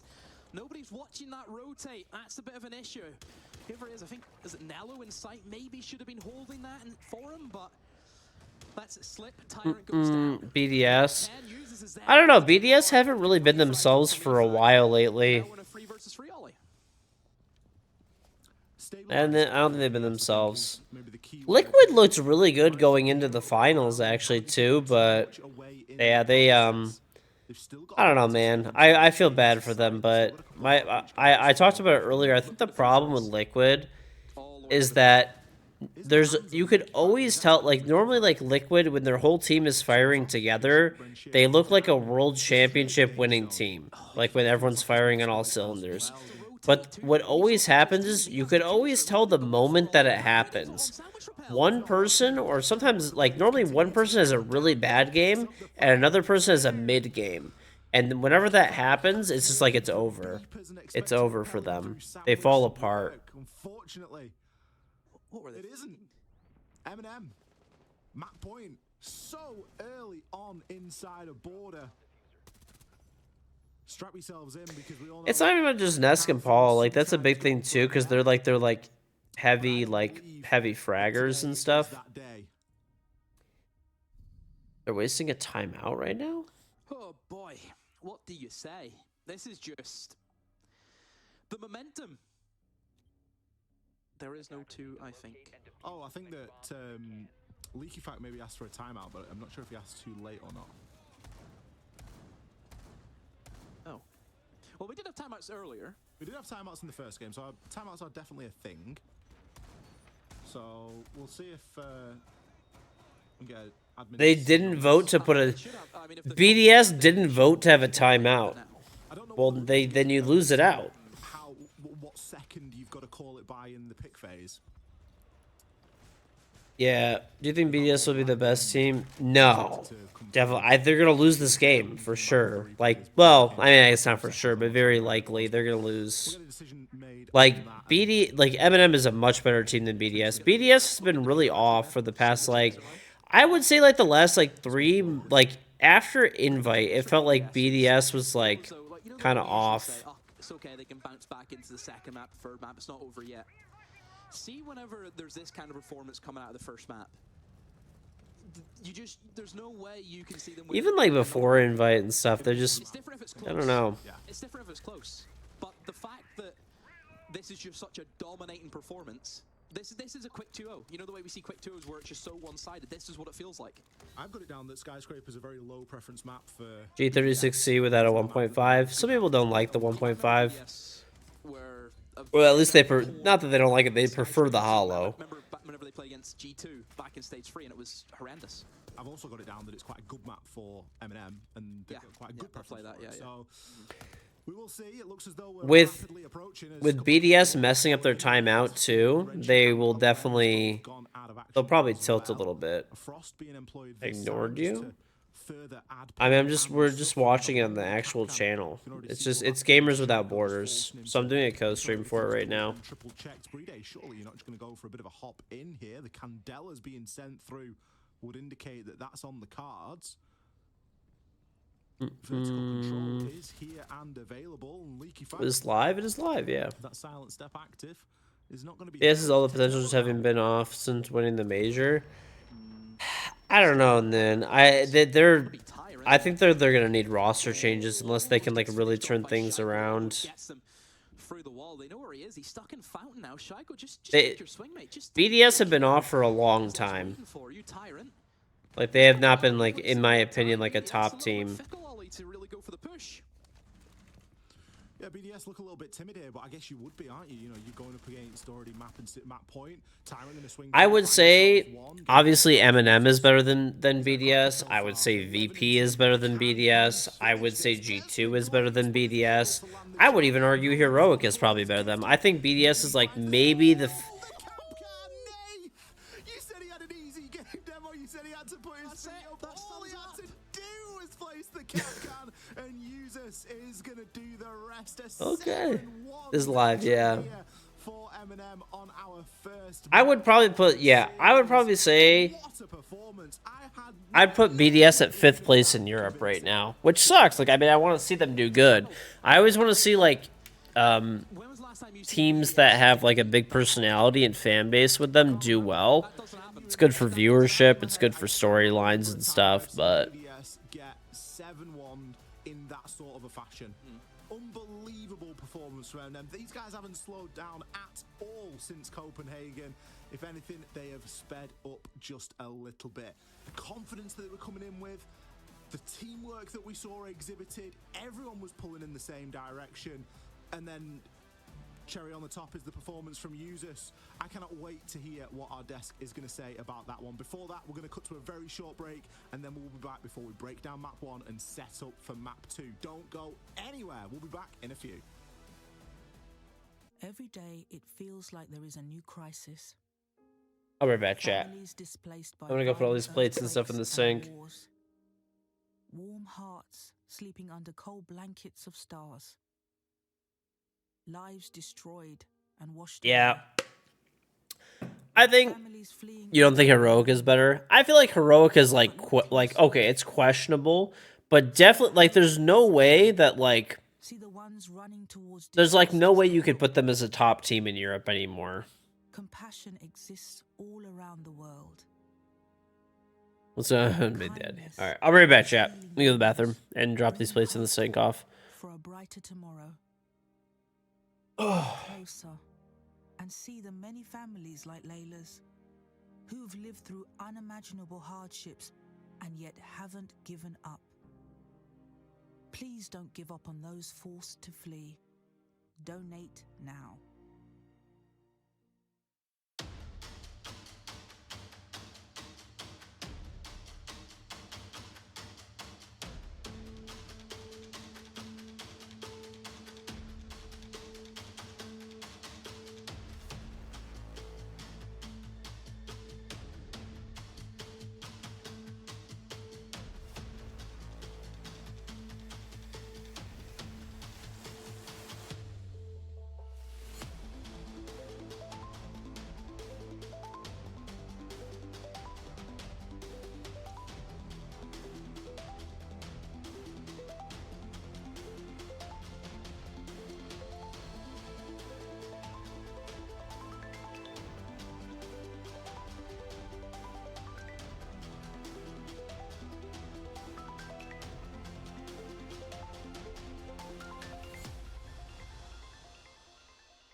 Did you know that 80% of a human's brain is developed by age 3?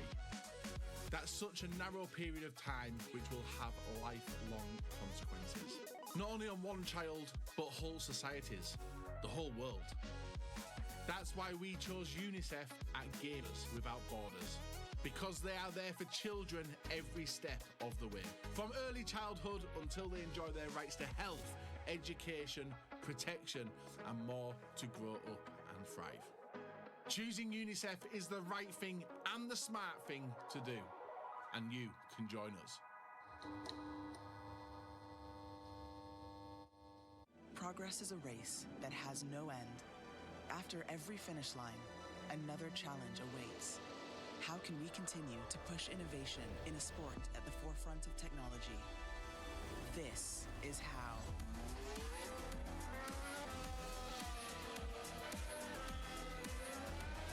Discover how Aramco and the Aston Martin Formula One team aim to meet Formula One's sustainable fuel targets.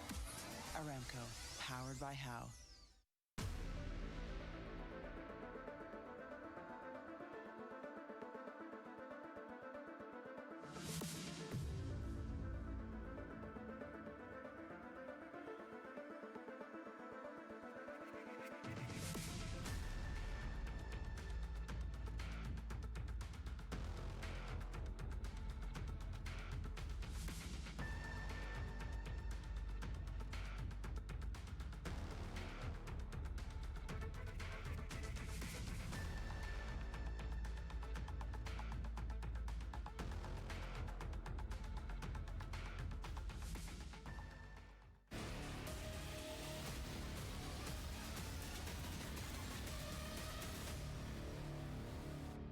welcome back to Gamers Without Borders. One map down in our EU semi-final, and M&M have taken an early lead. Jesse, we spoke about him earlier, Solotov. He's doing a lot, but who's doing the most? Usus. I mean, wow. Yeah, what an incredible performance coming in from Usus. We saw the kill death ratio there, 12-2. Man could not lose a gunfight today. Really was taking it well against BDS. Slamming him so far in this matchup. Had 100% cost as well. Solotov right there with him. You know, there wasn't a single round where these two were not contributing. That's percentage of rounds where they're having an impact. 100% is a rare sight to see. So that's fantastic coming in from Solotov, coming in from Usus. Both of them having a massive impact. Unfortunately, the other side of things, there's not such great numbers. Every single player negative. The star player that we even highlighted in the pre-show, Shaiko, not showing up at all. Yeah, I mean, I was going to ask you, Jacob, you know, who needs to step it up again from BDS, but I feel like the scoreboard shows it all, and your face says it all. Look, man, this is one of the first times I've ever actively rooted for a team to lose a map in like as fast as humanly possible, to just be able to move on to whatever the next thing is, because this thing was bloodbath from start to finish. I think right around round 4 is when I said, you know what, if they just lose this one quickly and move on to Skyscraper, that's probably the best case scenario for them, because there were 3 different opportunities where BDS had a man advantage in an execute scenario and then lost the thing outright. They were up or they were tied in man count. They had the opportunity to win several more rounds than this, and they threw time after time after time. And it doesn't help that guys like Shaiko were entry death more often than not being able to make an impact for the rest of a round. M&M were droning, they were hunting, and when they made things work, it was over in a split second, dude. It's just, this is not the kind of performance you ever want to see. There were 2 separate. It was rough to watch. Planting 2v3, so it's an effective 1v3, right? One guy's got to cover. Oh, the other guy's shoot. like forced to put the kid on the ground. I almost forgot to upload my Make it like an isolated 1v2 or 1v3 towards the end of I didn't it. upload my Everyone on Instagram BDS post today. Lost their brains and sprinted at the guy planting, which meant the one guy covering had an easy triple kill to be able to pick up, winning those post plants. It felt like it was really, really discoordinated. BDS were not doing well in those late rounds. Whoops. So there's a lot to work on, and we're going to see a better show from BDS on map 2 if they don't want to go home early in this tournament. Yeah, a difficult map to watch for the Shaiko fans out there. But, you know, BDS's map pick next coming up. We've got Skyscraper. I mean, Jacob, a bit out of character for them? Or, you know, something that maybe they've just been scrimming a lot? A map that I definitely think M&M should be afraid of, considering they have not won this map in a pretty decent amount of time, and the last time they played it in recent memory, the time that matters, that everyone's gonna like actually recall is when they lost it to Fury at the Copenhagen Major. Again, a team with 0 expectations that is not up to the same amount of skill factor, and they still lost to them on it. And I like the fact that BDS are opting for a map. Who won the last the last game? The last map? M&M won. Yeah, they slaughtered them. What did you use when you travel for pro player, even now with a bidet if the hotels don't have them? I just deal with toilet paper. I just deal with toilet paper like a pleb. We've got a little replay loaded up, and this is from unfortunately, I believe, from this last map that we just saw. Exactly, and this is something that I saw multiple times. It is honestly, it sucks though, dude. You go to a hotel, you know, major like money on the line, or sorry, major money on the line. It's like major like money that you're putting out to like do all of this, and it's like no bidet. Flushable wipes. I guess for a trip, yeah. I would never use flushable wipes on my own home because they destroy your plumbing. And a bidet is also just cleaner. It's clean. It's but I guess yeah, flushable wipes could be good. That could actually be good. Some hotels suck for tall people. Well, I don't have that problem. Short as shit, dude. Who surprised me the most at the major? M&M, honestly. I was talking about them earlier, how I think they're the best team in Europe right now. In his wake and be able to do decent in a map, but I still think the primary problem is when he's dying first. There was one round where it looked like BDS might be able to claw back a 4-2 half, and he's not the first death. He finds the first kill and actually gets to leave with his life intact for most of the rest of the round. But what happens after? BDS still throws. So even if Shaiko is alive, closer to the execute time where M&M are actually in the middle of crunch trying to get a diffuser down, it may not matter. The longer Shaiko is alive, the higher chance BDS BDS actually have a winning round, that's what I'm going to be paying attention to the most in map 2. Oh, I like that. When your top fraggers aren't performing, it has a significant impact. We can see it from both of these teams, let's say. But we're going to see these players who have been stepping it up a gear because we've got our head-to-head graphic that we're going to show for you right now. And it is for the best Stay easy, players Elemental. from that map. Of course, we have users on one side. You know, Jacob, take us through this. Alems on the other. Look, man, I'm all for users getting his. Well, W7M is like crazy right now. I feel like we might see like a little period of domination from them, honestly, over the next like 6 months to a year, maybe. I mean, things change, but after watching my video on the 1.5 set, you're watching the major and everyone was using it. Yep. That these kinds of performances can be unfortunately on map 2, where Alems could be having this style of performance again, and maybe Usus isn't performing nearly as hot, because that is just how Skyscraper works for both squads. So if you want to cast map 1 into the fire, that's totally fine, but BDS need to be able to showcase something far different on map 2. Otherwise, this thing is going to be over, and they will not have the opportunity to defend their championship this year. Okay, okay. Yeah, go for it. I wanted to say, like, Alems seems to always kind of have a good time against M&M. I recall back to that 7-0 where they beat them on Cafe at Invite last year, and Alems was really the star of the show in that game. Sonics played well. They did. They played well. Coming through, winning a lot of fights that he shouldn't be. I don't see, like, personally, I don't see Sonics as like contenders for like world championships and stuff right now, but they're a really good team. I could see them making continual deep runs, and maybe they could win. That Skyscraper might be the map that swings in their favor, but what do they have to do, your gameplay wise, things like that, Jake? Like if they're all firing on all cylinders, like maybe. I think it's not even necessarily a gameplay thing. I mean, I'd be happy if they win because, you know, North American teams, but I always root for NA, but anytime a team is really comfortable on a map, they will find some way to be disruptive. So even if you decide to lean on the things that you understand about Skyscraper, BDS need to be comfortable adapting. And I said this back in map 1, they don't seem like a team that's really capable of doing that. They seem stagnant in their play style. They also don't move very quickly. So if they're attacking, what's my former team? I used to play for like Rogue many moons ago. Many moons ago. Right there to help back him up. So it's about the timing for BDS, and so long as they're able to shake off what it's like to lose a map 7-1, then I think they're going to be fine for map 2. But it really is dependent on how they shake off that mentality. Okay, Jesse, what do you think? Do you think BDS have the capability to bring this back, or do you reckon this becomes a 2-0? I do. I mean, I think that this is a very different map, right? Skyscraper is a lot slower. It's a lot more structured, and I really do think that's where BDS are going to thrive. There's been some conversation on Twitter, of course, recently about like which maps should be in the pool, which maps shouldn't. A lot of the criticisms against Skyscraper is that it's very samey, right? It's always going to be the same kind of take that you go for. It's always going to be iconic. Yeah, he's a good player. I think BDS can kind of thrive in that environment because he is a good player. Good when they know what's going on. In Border, nobody knows what's going on. It's always constant frags all over the map. You got to win that opening pick. It's chaos. It's hard to get trades in. Sorry, I'm really looking at something really quick. It's a lot easier to pin down. It's a lot easier to be focused on like what's actually happening. I'm going to be looking to see what happens to Saltov as well. He's very good on the defense on this map, but there have been games where you watch Saltov switch to attack and he tries these like gimmicky Glaz strats. I want to see him playing more fundamental Siege because he can be good on the attack as well, but I think he has kind of fallen off on the attacking side on previous plays of this map. So he played he played well before. Well, things are about to slow down. Are BDS going to be able to claw things back, or is this going to be a 2-0? We got Demo and we got X waiting in the wings. Let's bring us into map 2 of our EU semi-final.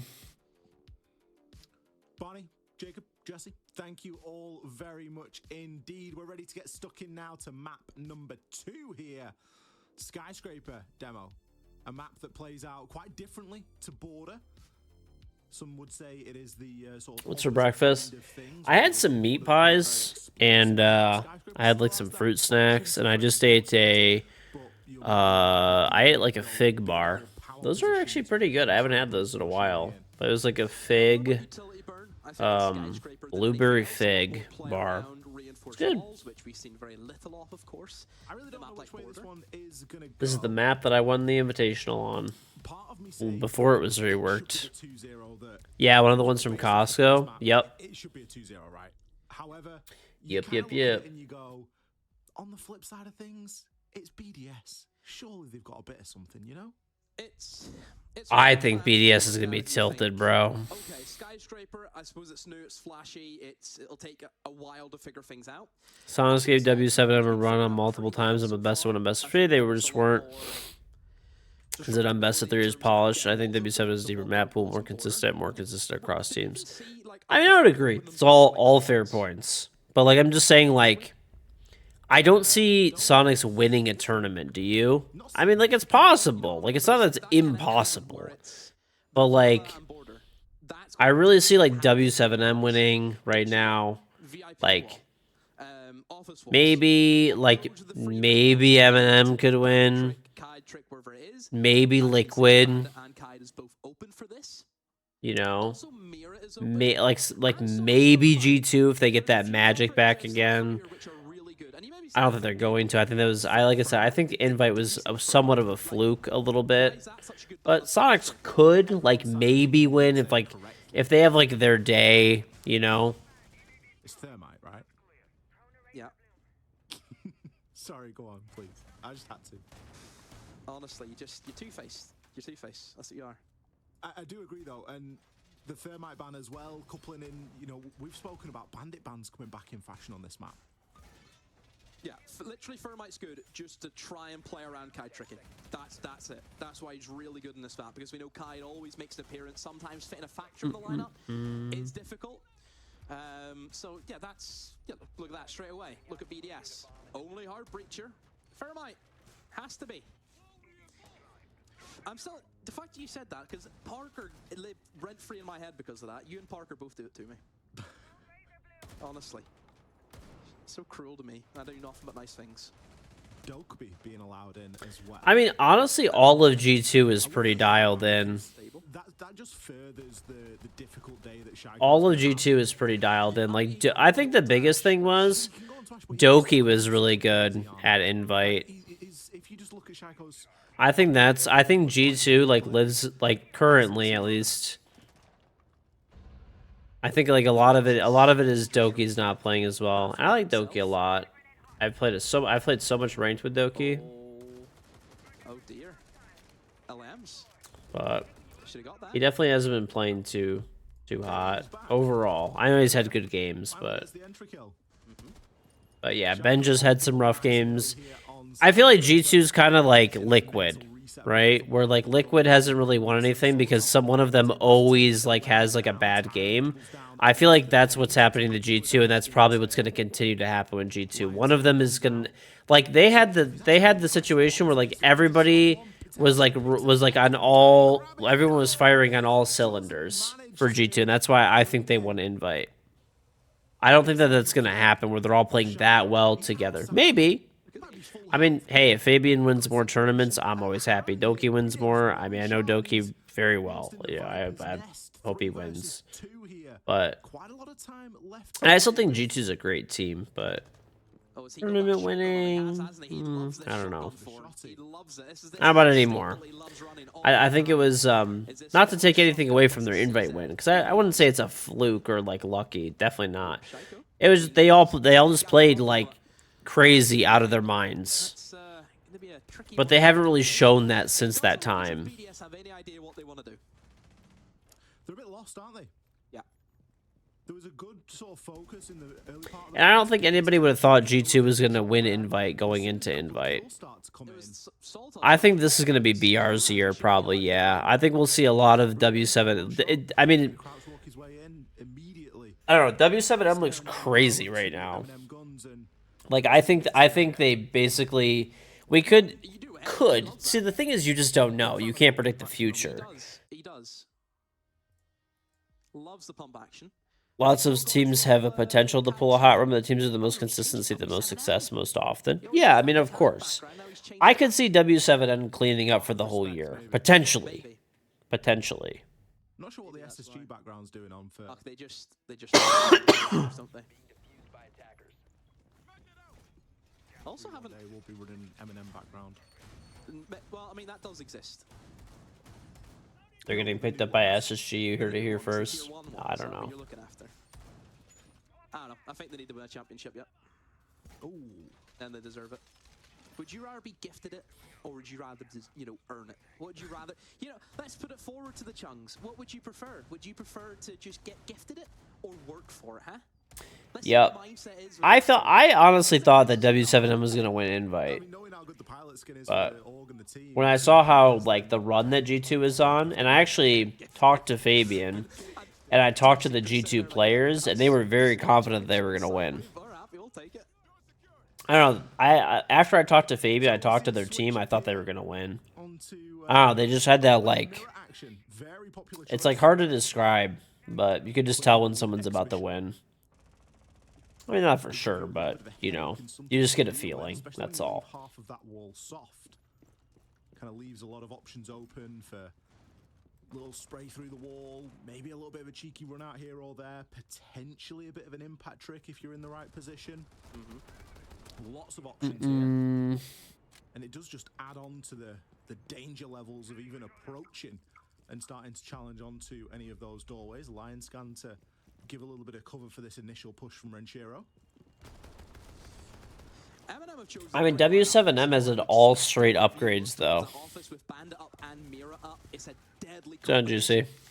Bandit is obviously going to be able to stop a lot of those walls being opened up, maybe from VIP side. Yeah, I mean, like the thing is, at the end of the day, a lot of these teams are like the thing is with Siege. Siege is a very random game. Like there's not enough rounds in Siege to really guarantee know who the best player is or the best team consistently, at least. And you're looking to go for that sweep towards west. As soon as Shaiko takes a peek, he'll be looking at a mirror window. That's the issue now that BDS are going to suffer, is just these mirror windows. So, like, look at this. They were very confident in their strats, map pool matchups. I think they saw that we as the viewers saw was just how cohesive on point they were playing. I'm sure they felt that. Yeah, I don't know. The way when I was talking to Fabian, and I was talking to Fabian and like Doki, and I was just like, oh, like, I don't know, I can't describe it, but there's like a certain like confidence that you have in like way that people like carry themselves when they're about to like win some shit. I don't know, I can't really describe it, but like me and like the rest of the Continuum players had that going to that tournament, and I saw the same thing with G2.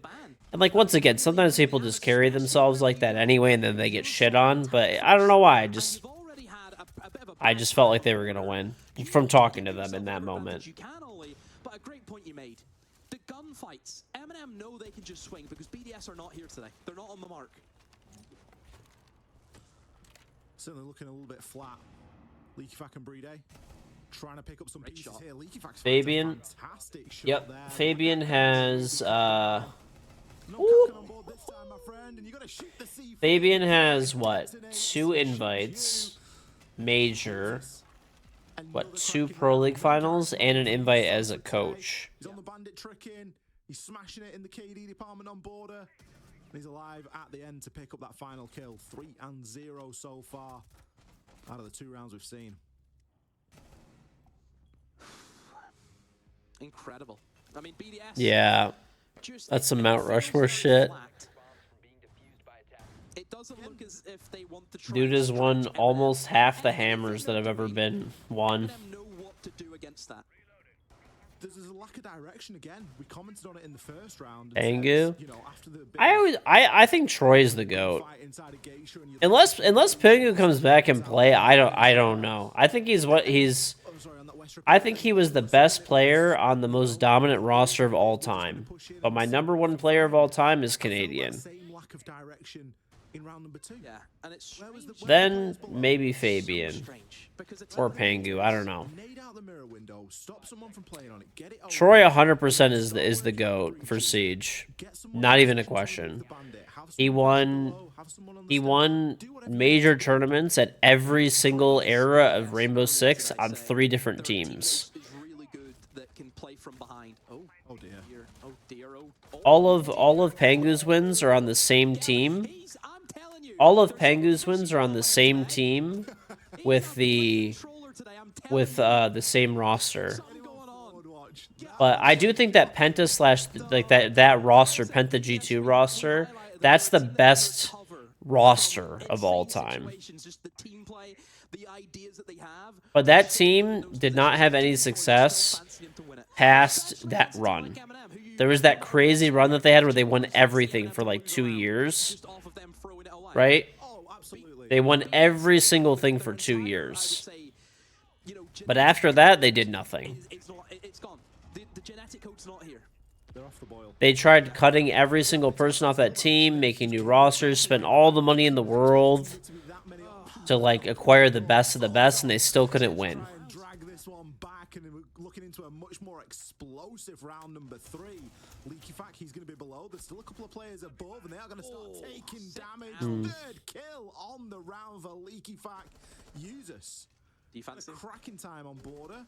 You think? I just think this is going to be a Canadian? I'm sure he would probably coach if that was like his only option. Second, you can see the hail of bullets coming in on the crossfire. BDS woke up demo. They decided to win a round. Finally, they get some gunfights.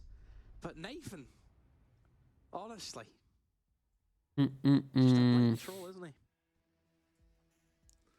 If he was on yeah, G2 won what? 2 invites. Like the G2 Penta roster run. Didn't they win like 2 Pro League finals, a major, then invite? Then they won like a Pro League finals, right? I forgot, bro. I don't know. It's been so long. And they won that invite too. They won that next invite, and they won like that major too. BDS on the board a lot quicker here than they were on border. At least EFAC's here today. Well, they looked better as well in that round, didn't they? That EG Empire final was insane. That was like a bazillion. Remember that Coastline game, which was like 84 gazillion rounds? Bro, that was nuts. That was honestly like one of the most memorable games of Siege for me, like ever. Just like every gunfight he's going into, Ollie, he's cooked every time. Maverick appearance. Wowzer, what do you think of that one? I mean, that's not something we see every day, is it? It's I mean, the thing about Maverick is there a need for him? Because it just feels like it makes the whole process of opening up this wall just such a mess, and we know how wrong Mavericks can go. What's on, JSO? Old Empire was really good too, yeah. Honestly, I'm pretty. One thing that I have to say about Empire, a lot of their roster is still together under VP, and like they're still really good. Like it's pretty impressive how they've managed to like stay as a general core roster for so long with all the bullshit they've been through, and for them to still be like a top team. You could even bring an ace, and at least you get the AK-12. Or like competitive team, I guess. Yeah, I don't really see them like winning anything really, but they could. Like they're like in the back of your mind as like a dark horse, maybe. You know. Can he find the second here? He's drawn for the pistol. Can't quite get the angle. Soltov picks up 2 in the meantime. The King of Geisha locking it down. Tyrant finishes things off with the shotty. What a mess. We might have thought that the Maverick was a bad choice, but every choice has been pretty bad here for BDS. Shaiko, he didn't know which way to turn. Tyrant, he's going to oblige and finish things off nice and quickly. We got nowhere near the site at all. What happened? BDS are absolutely headlocked into that Geisha take, and they just can't pull it off. I mean, Solotov got 2 kills. I don't know where because we missed it. It's kind of crazy that BDS is like they're the reigning champions for Gamers 8, which this is the qualifier for Gamers 8. Well, it's obviously like a $2.5 million charity tournament too. That's the primary purpose, but also you qualify for Gamers 8. And he's like, see, whenever someone's on that form, how do you play against that? Like, realistically, You think that VP is like a G2 type? If they get really hot, they could run through it. Yeah, possibly. He's like he's donned the Teflon suit and everything slipping off him. I just think it's impressive. Like, honestly, is the VP is probably the longest running core in recent times, right? VP. Does VP still have like three? Would they have like 3 or 4 people like original members, right? And they've been playing together since like what? Experience for them. Year 2, right? Bring the ability to deal with that from below. I mean, just need below. Dan, Joystick, Shepherd. So I don't know whether or not right? At least those 3 are the core. I'd sooner bring a Sophia and just destroy the floor. If you're worried about messing up your nade, Sophia, it's as simple as that. Easy, low risk. You're gonna get something out of it.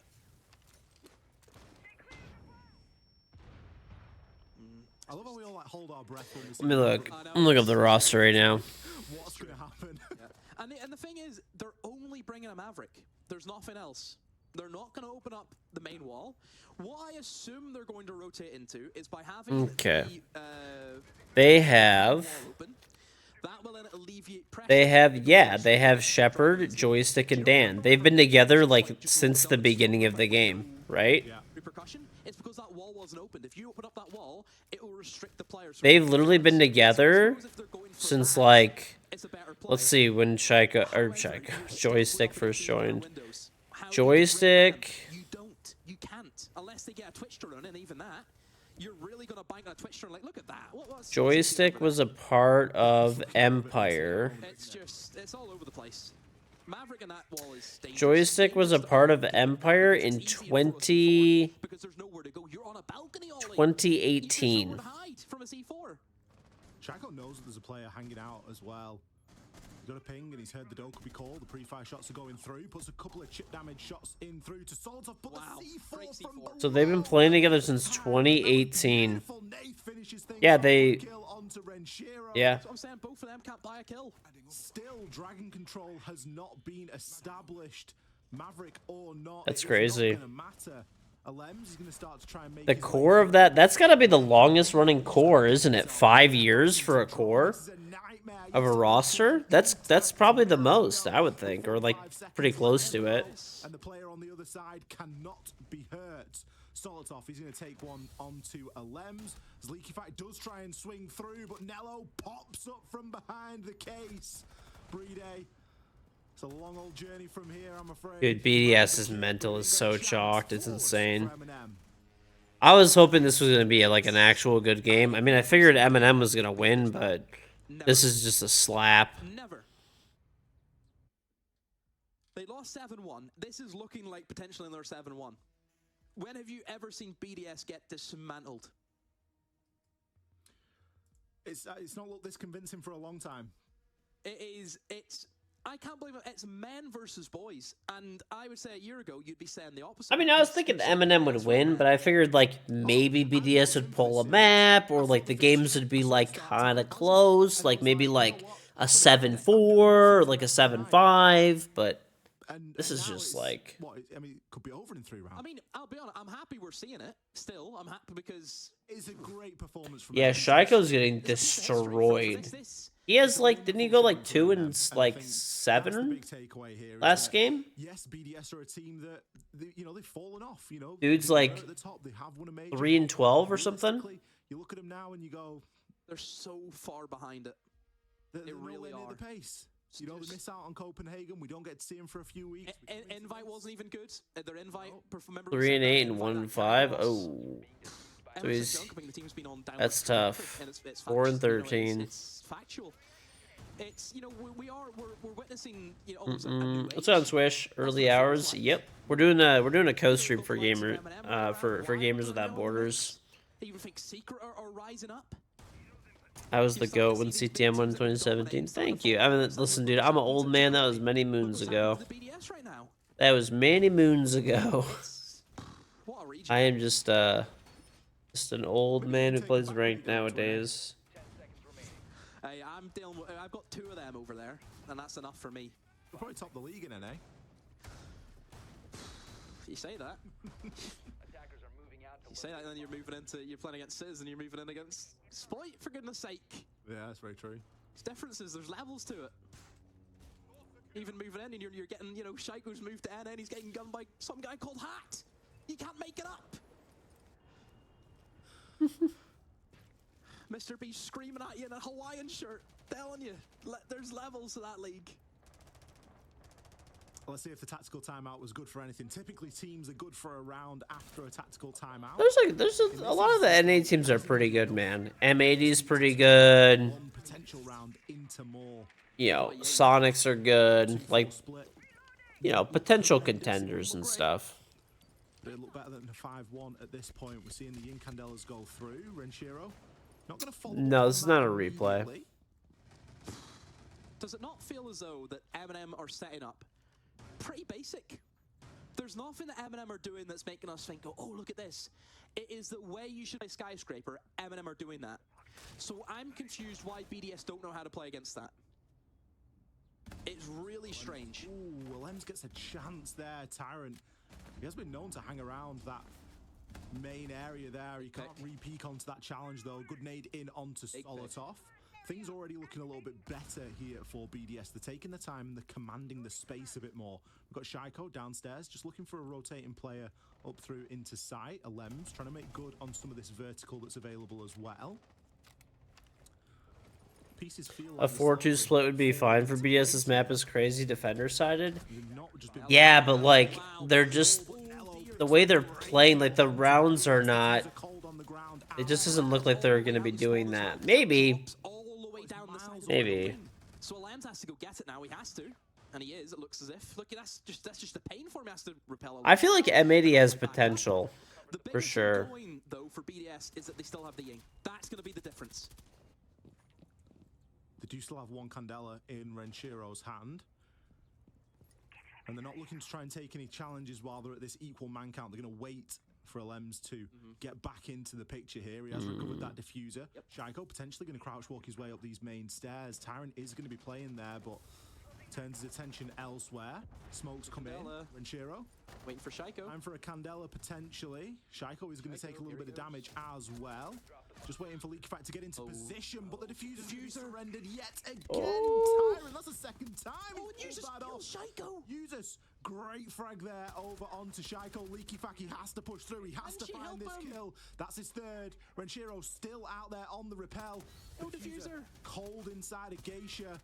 He's going to find himself. Ace? You've got to push for all the kills now. Users but Renshiro comes in.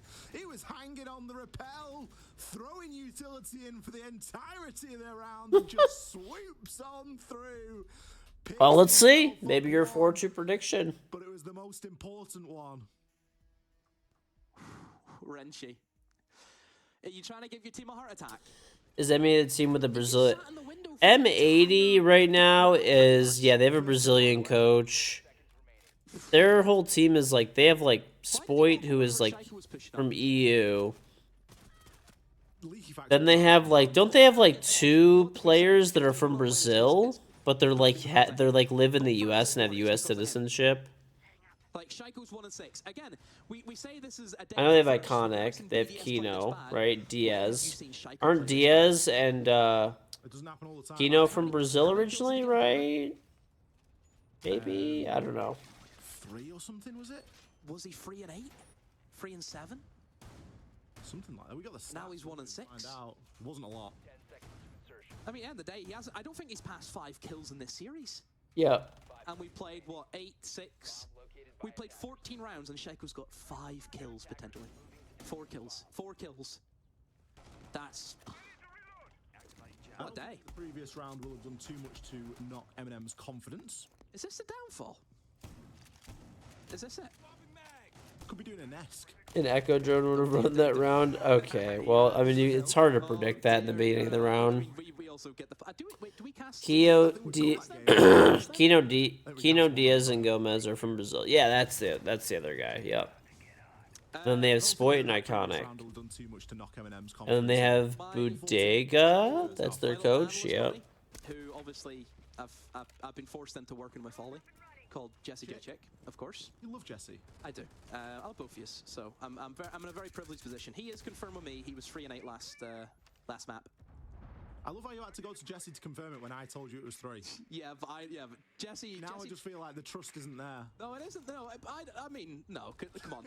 if we're giving fresh credit, we know that Jesse also doesn't leave the house. So But that's just because he lives in Canada, so there's not much he can really get up to over there. It's pretty cold. Of course. Understandable. Nath? Hello? Frostmat? Please tell me no.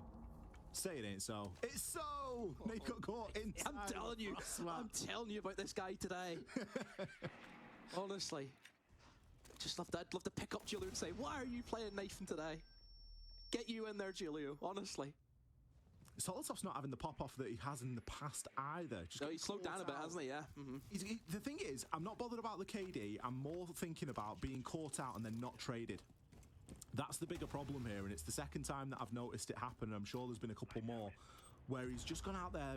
Eminem have had the opener, Their coach is and Vivas? just got himself caught out Oh. as he's doing solo Solotov things. I don't know. Tyrant now on a little bit of a solo hero play as well. Wasn't it? Was it Bodega before? Right, that's his name?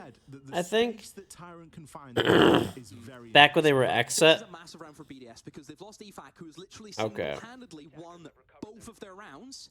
Now it's the players which really haven't done anything have to win this round. Oh, he got suspended. That's where we're at right now. This is a make or break for BDS.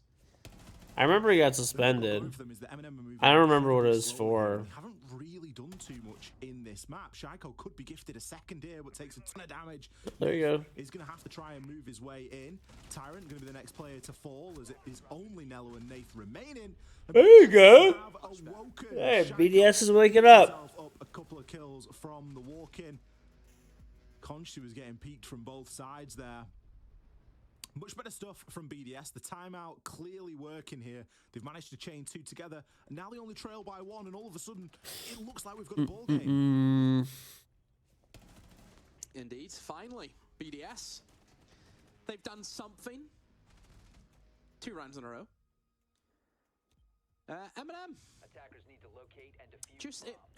I feel as though they kind of went back into their old form, which, to be fair, I don't think we've seen at the major, Ollie. Was if you think about the way Eminem play, well, you know, a few months ago, they kind of relied on waiting for Tyrant to make something happen, and then they go. We didn't see that at the major. I think it was a much more complete unit. They kind of get away from, hey, we kind of rely on like one guy, which it's a good play style because if the guy can do it, you'll have a great time winning games. But if that guy's having an off day, and if that guy's being like man, How does the coach know when to call timeouts? Just so he's calling it too early. I mean, it's just when you feel like your team needs a timeout, right? That's it, really. And also, he had the tendencies to have a bad game in him. So the fact that they changed that playstyle again, you would assume there's no like direct time to call one. Basically, the best normally what you want to do is you want to call it when your team is just getting rolled like round to round. When I would call it at least. So if you notice your team is just getting shit on, like they're just getting shit on whatever they're doing, they're looking kind of down. You'll normally call a timeout to kind of like mentally reset. But I mean, different coaches or players will call timeouts for different reasons. Tyrants try and make something happen, so there is potential for that. I do think Eminem need to be careful here because for all that BDS have had a slow start, we know what this team's capable of. And as I can't remember the last time that we've I think Eminem's getting a little cocky. Equally, I wouldn't be surprised to see him come out. We'll see though. Absolutely swinging and take this 7-4 now and take us all the way to map 3. We know what the team is capable of. If Shaiko's going to start getting a couple of kills, EFAC's already shown that he's not willing to just roll over today. All it needs is a couple of more, couple of bits more performance from a few other players, and they've really got a good chance here. And I think this round again, very crucial in all of that. Bolo? Oh, I mean, yeah, he was a good player. I mean, he won invite. Mirror windows up. No bandit though, which is probably the Thermite exposed and a window droning. They probably have a drone pre-placed in there or something. Or another teammate droning ahead of that area. Probably, at least. Okay, if they're bandit tricking, now we have to go below. Now we have to use the nades. Without that being up... Yeah, but no, I mean, Bolo, yeah, he was good. For Eminem just to move in and open up these walls with ease. And that mirror window that you'll see being faced towards the main breach, that can be Thermite off. If you go to the very left-hand side of that office wall, it will also catch that mirror window. So that's why Thermite's really strong on this, particularly on this bomb site. Kill's going to start flooding here. Solotov was the first to fall, and BDS have not slowed down since. They've picked another 2. This is best of 3, yeah. In the process. A round again that despite all of the advantages on paper, isn't really looking that great for Eminem. Nate's just going to push through. It's FDLR. Thank you for the prime sub. Eminem, Very much appreciated. That's a head loss round if I've ever seen one, because that was just bad. There's got to be time for a timeout soon. I'd be thinking timeout if you're coaching staff. Absolutely. Leveled up at 4-4 now after BDS weren't even in the server in the first couple of rounds. Yeah. And now things have slowly started to come through. Again, Solotov picked off as the entry, not traded, not in a position to be traded, not really much value. Yeah, BDS is getting some momentum. Like, I don't know, it looks like Eminem is just getting, they were just, Dealing with that top stairs area because there's just so much. they're not even in a position to trade or do anything right now. Oh, welcome to the funhouse, ladies and gentlemen. Welcome to the circus. See why are you getting excited now and I'm not? Like, I'm nervous. Listen, I love Blitz. Blitz is the most underrated operator in the game. Series beast operator. I do remember seeing Nello in Copenhagen trying to blitz flash someone from across the room. 5 seconds to insertion. And I was sat with Pengu at the time, and Pengu was. Oh, you know Pengu, do you? I didn't know you knew him. I was going to call him Nick, but I just wanted to make sure everyone knew who I was talking about. I'm only allowed to call him Mr. Mortson, sadly. Yeah, Blitz is going to be. What made me retire from Siege? Great. Push up staircase. I mean, I still play Siege every day, but like, if you mean from pro play, well, at first my grandpa got sick and like he actually, I was taking a break and he passed away. But during the time where I was taking a break from playing like professionally, my I don't know, I just started streaming and like. It's okay, it was years ago and stuff, but I just started streaming a lot more. Like, I already had, like, a decent-sized stream at the time, so I just was kind of concentrating on, like, streaming and stuff, and, I was just like, why am I still playing professionally? I'm not enjoying it that much anymore, and I was like, I'm not really enjoying it that much anymore, and, like, I just want, like, less stress and I make more money. So I have, like, no stress, or way less stress, I guess. Make way more money, and, you know, that's it. So I'm like, well, I'm just going to stream full-time. Yeah, because I used to stream every day and scrim every day, so it was just a lot. I wish we'd seen Tyrant's POV, because I would have been all over that. I mean, it must have been an error, surely. Oh, I don't know. He's lucky. Get me the match replay file immediately.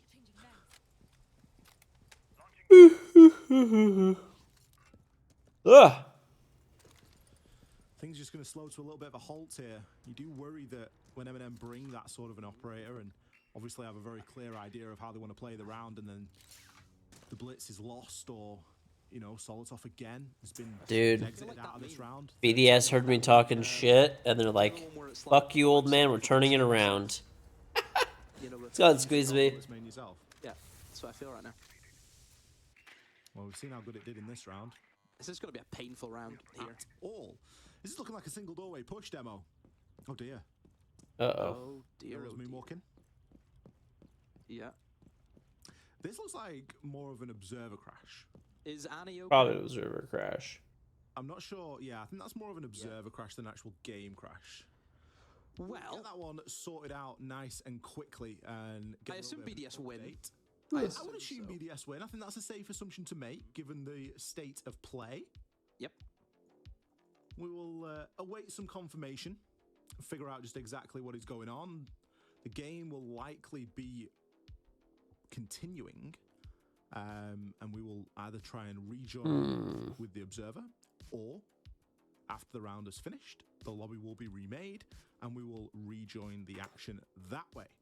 For the time being, all we can do is sit and wait. But thank you for bearing with us. Well, we are free to go watch Stream B. We'll switch to Stream B till that gets sorted. His way into sight. Excuse me. Looks like we'll have the case here soon enough, and this is exactly the circumstances that we want to try and play out on this offensive side of things. They've set up the crosses, and now the plan's working out. some big kills here from Mowgli. A nice one from Packbull, though, as he'll keep their hopes alive, especially after Jags goes down over on the other end of things. It'll be all up to him, but Mowgli will be the one to actually end this round. And, well, looks like the offense will finally get something going on for themselves here, as Wolves will be able to claim a round on their kitchen offense. Nothing fancy when it came to the overall setup from Wild there, just unfortunately making it a bit too loose with their positioning, especially upstairs right from the very start of that round, and Wolves just wasting no time playing around that, quickly dealing with that one, as we saw. Again, Ace is getting dealt with nice and early on. This is starting to become a little bit of a problem. Like I said, it's only happened 2 times. What's up, Piggy Master? But if it's going to become symptomatic of the rest of the half, that will lead into some pressure issues from Wild, trying to slow down the overall pacing from the Wolves, and as a result, Wolves will be left with more than enough time to not only actually execute into the site, but then to set themselves up properly to do that in the first place, meaning that those executes themselves will be a heck of a lot cleaner, unlike what we were really seeing from Wild, where their time was really being stretched to the bitter end in almost every single encounter, even though they had an advantage for most of that half.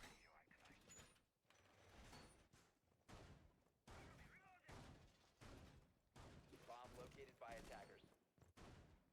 Too much of a change coming out here for the Where did Merc end up going? He's on SSG right now. Here for Wild, though. Maybe bringing the Bandit to bear and a couple other things to try and slow down the aggressive front of Wolves. There's been like a few eras in Siege where like I feel like any of the regions are like pretty good right now. In the very beginning of the game, EU was slightly better than NA, and then there was a period where NA was like way better than EU. And then after that, then there was really just G2's era of dominance. Honestly, it was really just G2 that was good. Overall, Europe as a region, until Empire, which is now Virtus Pro, kind of came in. Like, as a whole, most of the teams that were still, like, fighting G2 were either North American or Brazilian. There were no other EU teams that were really doing anything at the time. What's on, Biggie? Knock out that player outright, which obviously gave him a pretty clean path into the site from that point forward. Just one example of how Wolves were able to take control. Not going to find it Way better. Yes, I would describe. I would describe a team. I would describe when not a single EU team could make finals. I would describe that as way better for NA at the time. Using the IQ scanner in the process to try and knock out all that mitigation utility that. And then NA was like really shit with Brazil like second. Really, it was like it was just G2 generally. It was like Penta / G2 that era. But until Empire came along, there were really no other like European teams that were like super competitive at the time, at least. There was a lot of Brazilian teams that were pretty good though. It's very much like him or no one as well, which is. I would say right now Brazil is probably the best region, probably then Europe, and right now probably like NA's third. So yeah, that's my current region rankings, I guess. Brazil, Europe, North America, in that order for the big 3 regions, I guess, and then APAC last, obviously.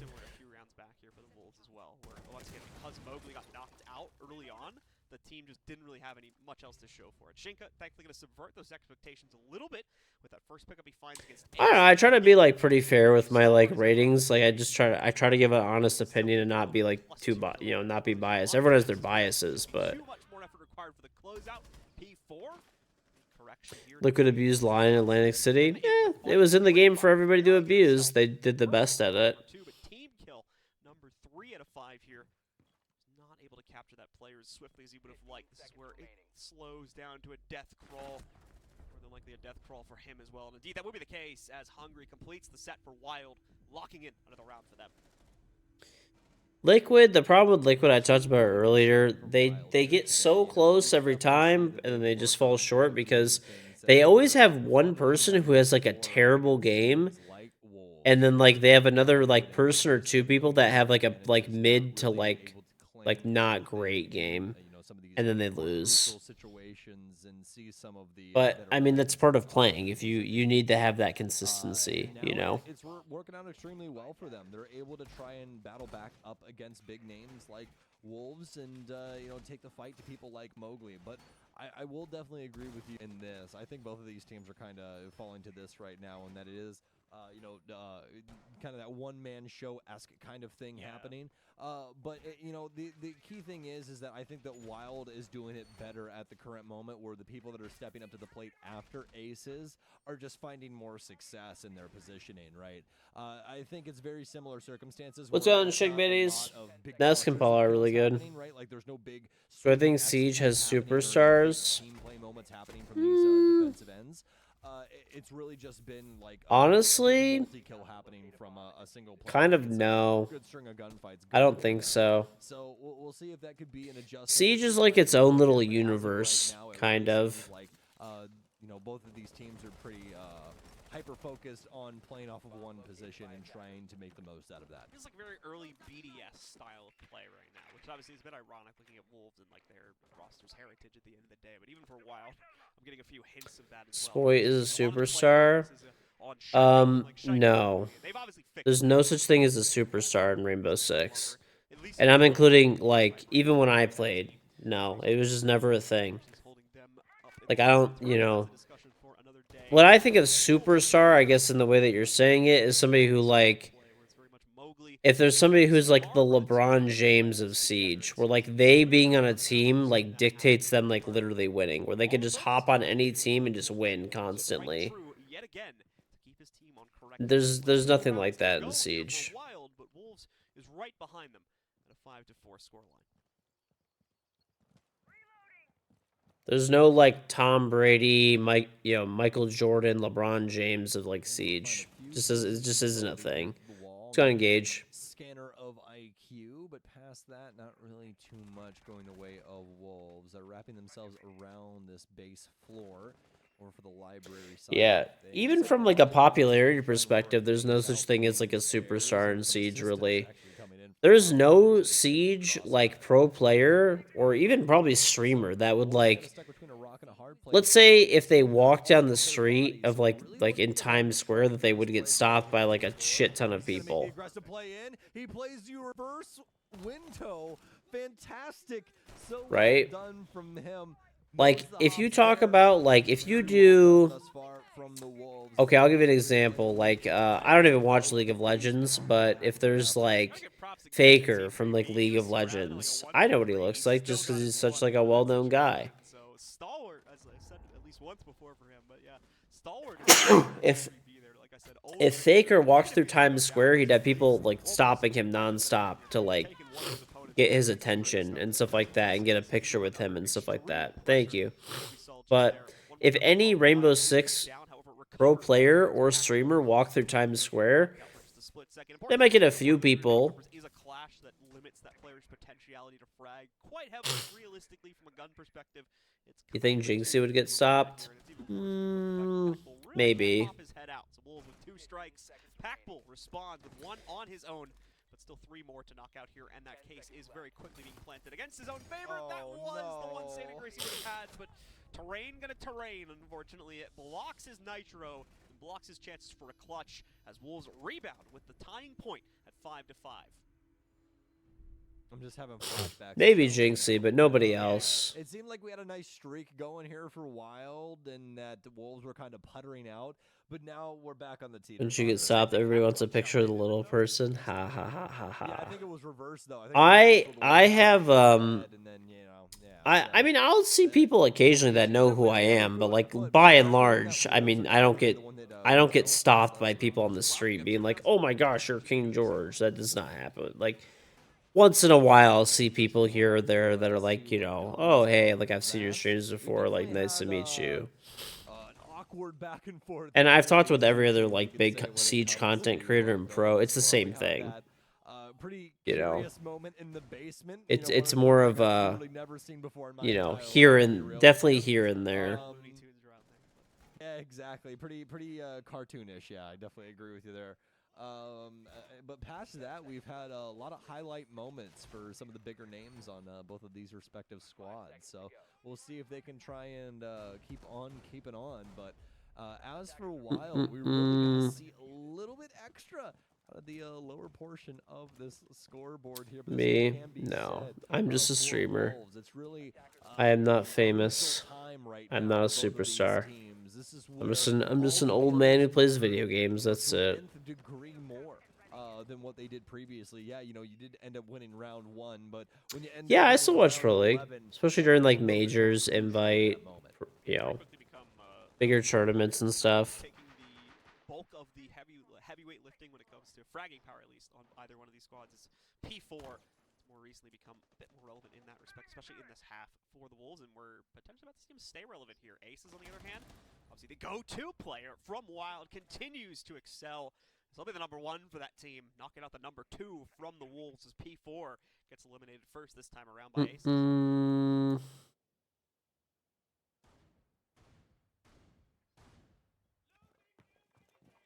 Obviously will have some limited potentiality inside. So I max bench press? I don't know, bro. That was like so long ago when I used to lift a lot.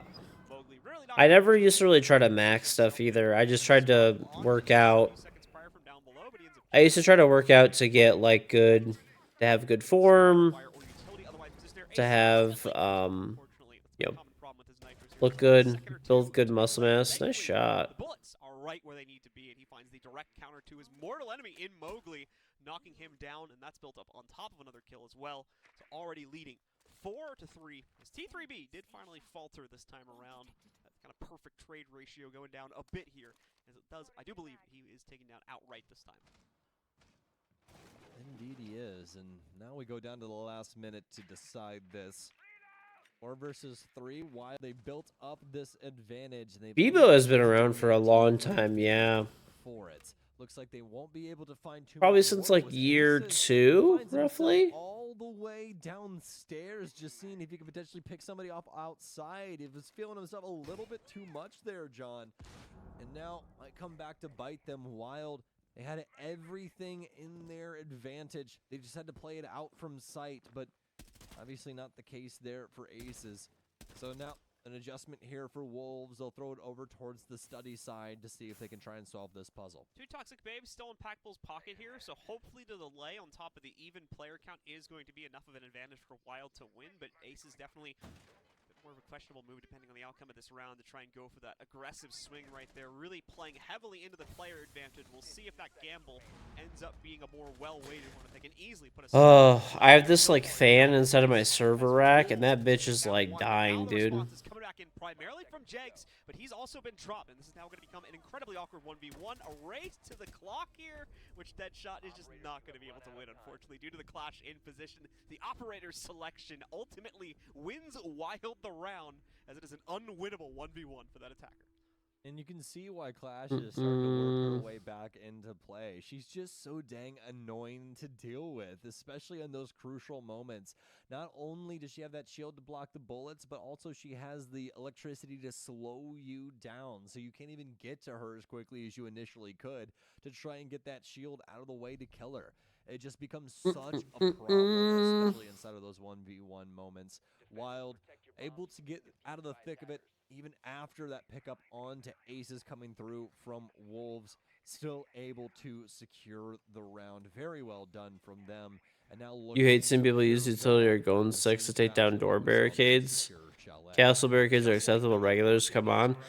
They do it to get like the drop on people sometimes, like at least in pro play, that's why they do it. We go for 3 more rounds to find the true winner out of the series inside of overtime, and potentially trigger that third map as well. Wolves are able to bring the rebound back under their control. Rounds have been a bit more teeter-tottery over the past few encounters, so Wolves are certainly not out of this encounter just yet. Like we've been mentioning, though, the pressure is on to those big fraggers, whether it's going to be Mowgli or P4 making the first impact. It more than likely has to come from one of those two, as we just have not seen a whole lot of highlightable play from the other 3 members of the team as of yet. Could always change.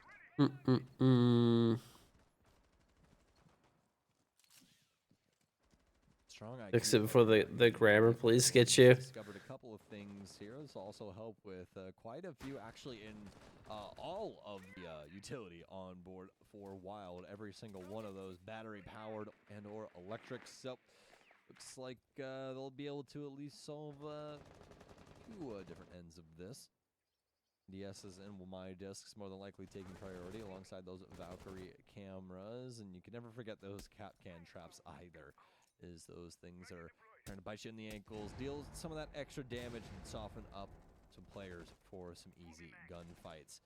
Looking for some extra utility inside of Study, but Deadshot won't find the Valkyrie camera until his second glance. Trying to get some better looks in towards the AVG areas. They'll continue to try and clear out this space. P4 will add a cam into the works here for Red to make sure they've got the cross angle covered. The interior AVG player has already dropped down, but I think it's taken Wolves a few extra seconds to fully realize that Mowgli gets the better, just barely, it looks like, too, of T3B there. He was just about ready to straight back, but never mind. T3B gets his health drained far before he gets significant damage onto Mowgli there, so a clean opener from the Wolves. KingGeorge team was with there was a Rios in the round restart, and the attacking team completely attack or repick the counter the defense. Oh. A very important one. We need to see the rest of that follow. It Pacing as well. Don't want to be running the clock down and trying to rush. Technically you could. Like it depends on like the tournament rules. Different tournament rules are different. Like it's tough to say. Assuming that they are able to get the angle clearance they need on that primary triple wall going into statuary, which again, like I said before, should have more than enough utility to facilitate. Generally, you're allowed to attack or repick, I would think. Hungry though, strikes back now, and it's against Mowgli as well. So that entry power that we were talking about before now is removed from the team. Any nades that he would have had, which I think he still may have had one more in the pocket, also goes with that. Do we still have mute jammers on the other side of that hard breach? That's not the big question. Well, it doesn't actually matter. Never mind. As Deadshot, zero respect, just plays his hand directly into statuary, and even better, it works. Hungry coming in on the flank. Aces immediately counters. He walks right into that setup. Hungry doing all the heavy lifting right now as he's up to a triple. Oh. 1v5 if he can clutch it, but Bibu tucks his head away behind the chassis and closes it down instead. Wolves rush their way into an overtime here by retying it back up at 6-6. Well done from them. Barely even see his head moving over there. With an opportunity there that they are really going to want back. Hungry getting so much done. And as you said, a lot of the heavy lifting for him from that round, and just nobody else really there to try and help him claim what was rightfully theirs. Wolves able to get so much done in such a quick amount of time, and no real chance for Wild. I look tired. I am definitely. I haven't slept yet, so I'm good though. I'm chilling. After this, I'll sleep, and then I'll get up later, shower, and we'll do the night stream. Actually, so for tomorrow's stream, I might start like tonight's stream late, and then we'll do a really long stream from like from tonight going through tomorrow's games. See how this pans out. Thankfully, again, more likely just play the Thorn to a pretty tight angle, but that's going to be like deep inside of Study. I mean, Thorn has her shotgun's crazy. She has a shield. She has CZ, right? So, not the worst choice. I think she has a CZ, right? Thorn is a CZ. Am I losing my mind because I've been awake for a gazillion hours? Usual M590 from Packle as well. It's really doubling down on the shotgun pressure. Expecting one of those to be kind of hold the gun vault side of things by Death Door, and the other one to be on the usual bar spot. More than likely is how they're going to try and spread that out if they don't want to throw them out in the open. Hey, good luck, Gio. Hungry is still out and about, but yeah, it's more likely making a return to the site now, it looks like.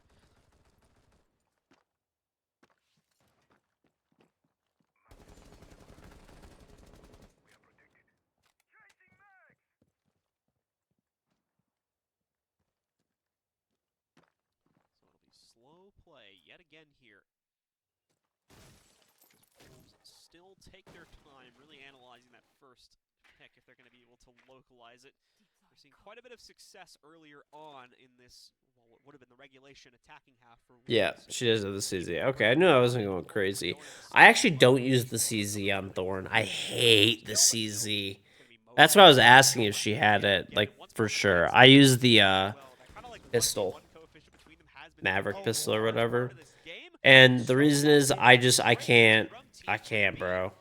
That gun is like, it's like shooting.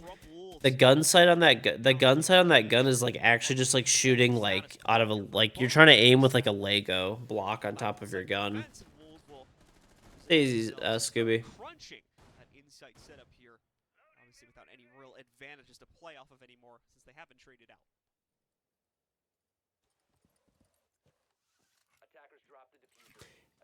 Aces has been around for a long time too, hasn't he? Same with Hungary. I think Ace is even longer. Some chance here. Maybe? I don't know. Try and push this on to the penultimate point. Try to make this a very difficult round for Wild, as we'll be ending up switching sides, and they haven't played an offense for some time, so it might be a little jarring for them. Whew. Oh, that's the angle P4 was able to Woo. find. Did some big shots here. Shooting. Crucial moment back and forth, 2 versus 3 now for Wild. They will at least be able. Bro, that to gun's find actually out just back ass for the shakes. time being. P4 as well as Bibu will start trying to work their way in towards Study. Some big kills here from Hungary, but he gets taken down from P4. Packbolt has 1 smoke remaining. Ace in hand. P4 will start planning this in behind the maps table. Off. Oh, and he knows where he is. He's going to bear down on it. Some nice shots. P4. Oh, the thorn trap. Won't get him. Has to work his way in. He's a sub on the table. Up onto the table. Big shots here.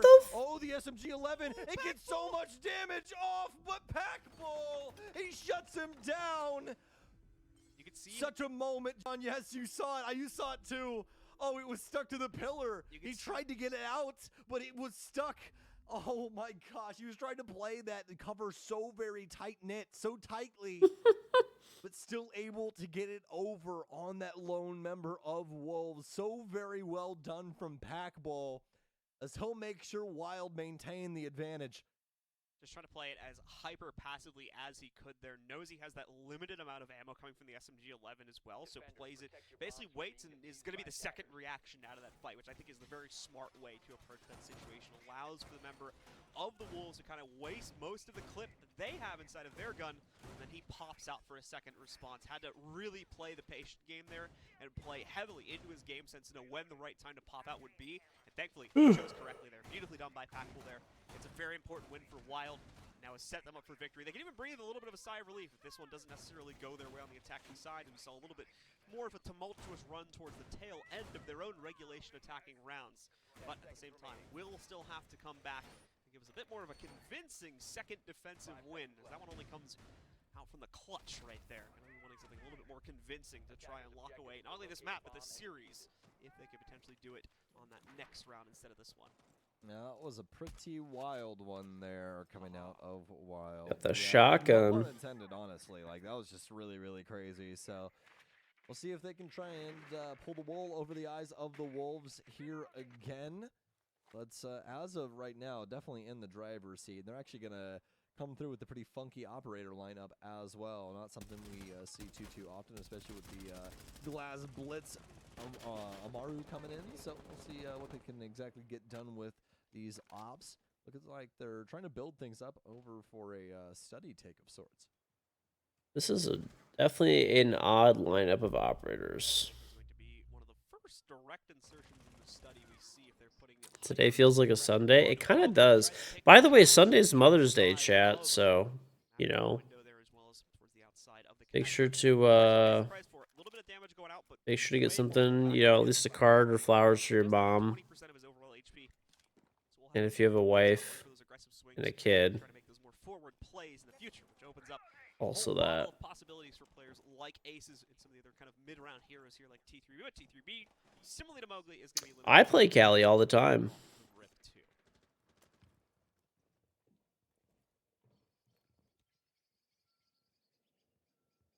Slow and steady now for Wild, as they're looking to address Wolves' defensive prowess for this very last round.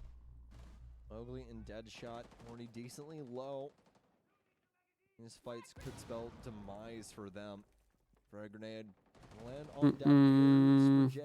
I take my mom for lunch. We have like a big family day on Mother's Day. Frag grenade to try and solve another equation on down the line, and plenty of drones to try and suss out some of the harder positions to discover of the Wolves as well. As will be up now, upside down on the window. Another smoke out here for T3B. Aces will continue to try. I wonder what they're doing here. Here as he'll harass Bust Door. Unless if there is a shield in on this, could potentially have an aggressive player up close and personal for him. He is swinging back and forth, and Ace is completely caught off guard. Mowgli gets full control of I don't know what they're doing here. Swinging onto the actual stat area. Be able to take down one and study Mowgli. He'll reposition here. Glass in as well. I don't think anybody knows he's in on I this don't portion of the wall. Mowgli know what they were like doing there.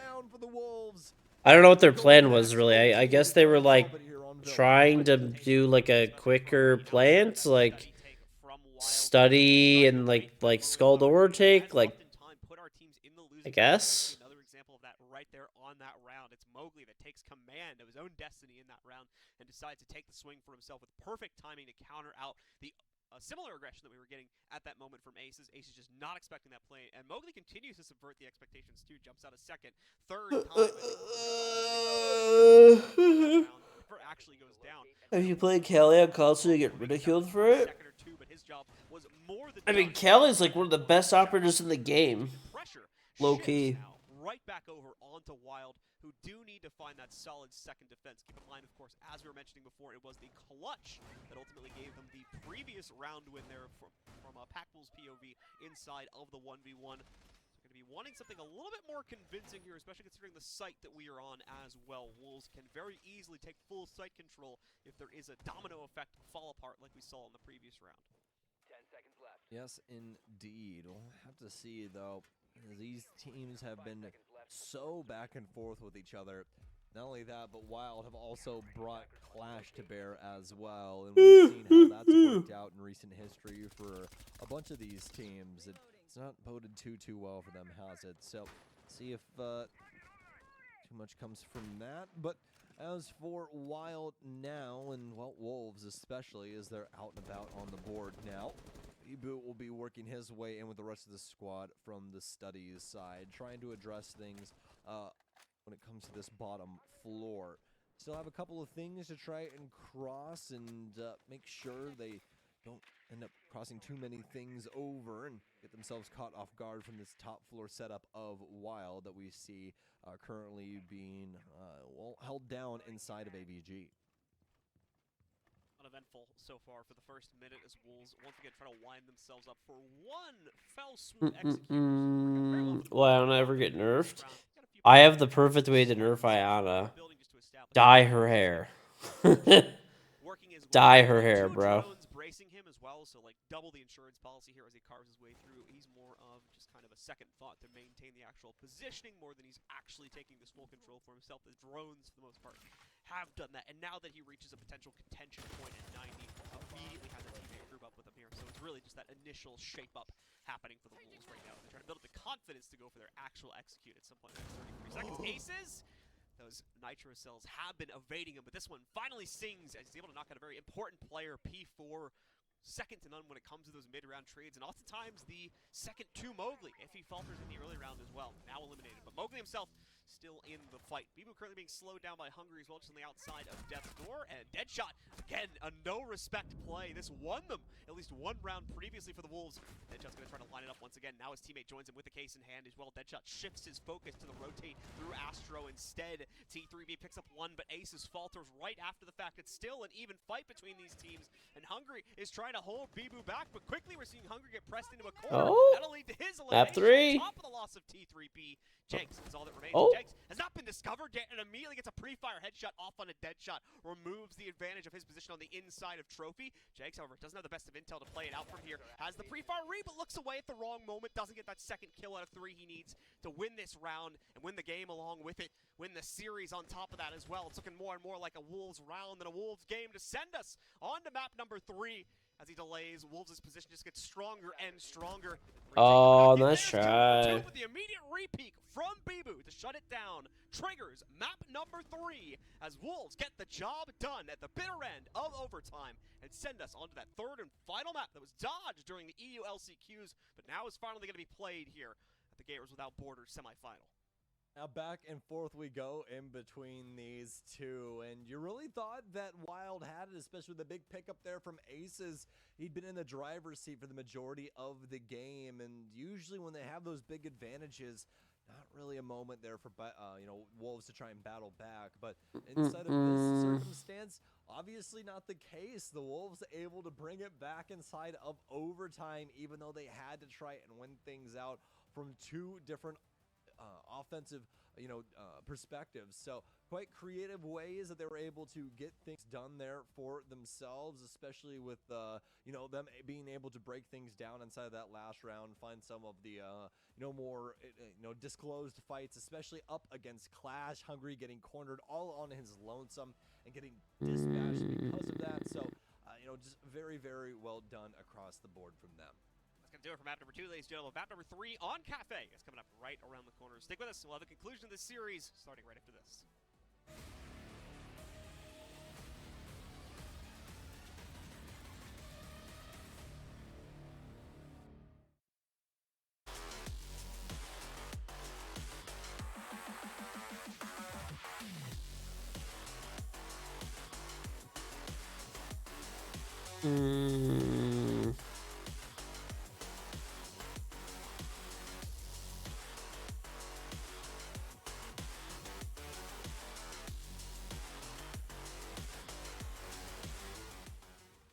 Every day it feels like there is a new crisis.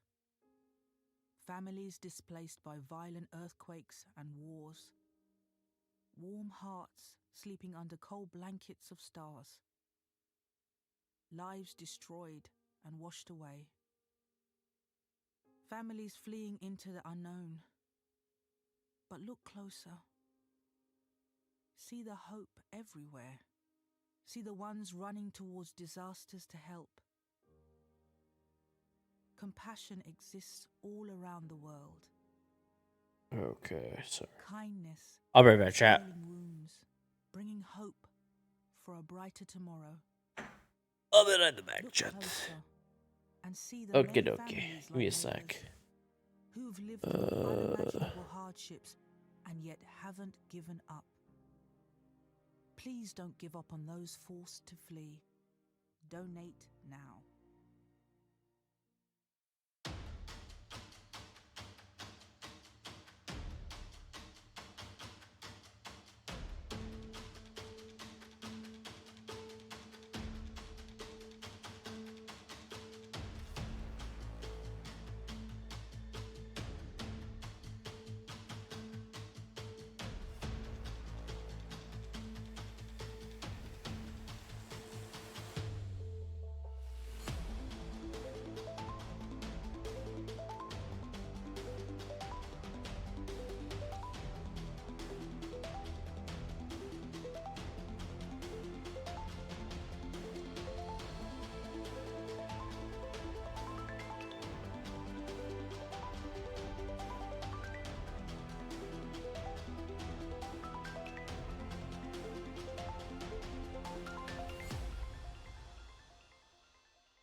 Progress is a race that has no end.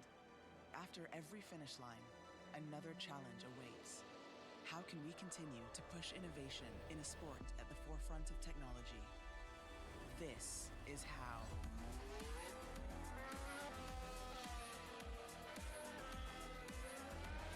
Discover how Aramco and the Aston Martin Formula One team aim to meet Formula One's sustainable fuel targets. Aramco, powered by How.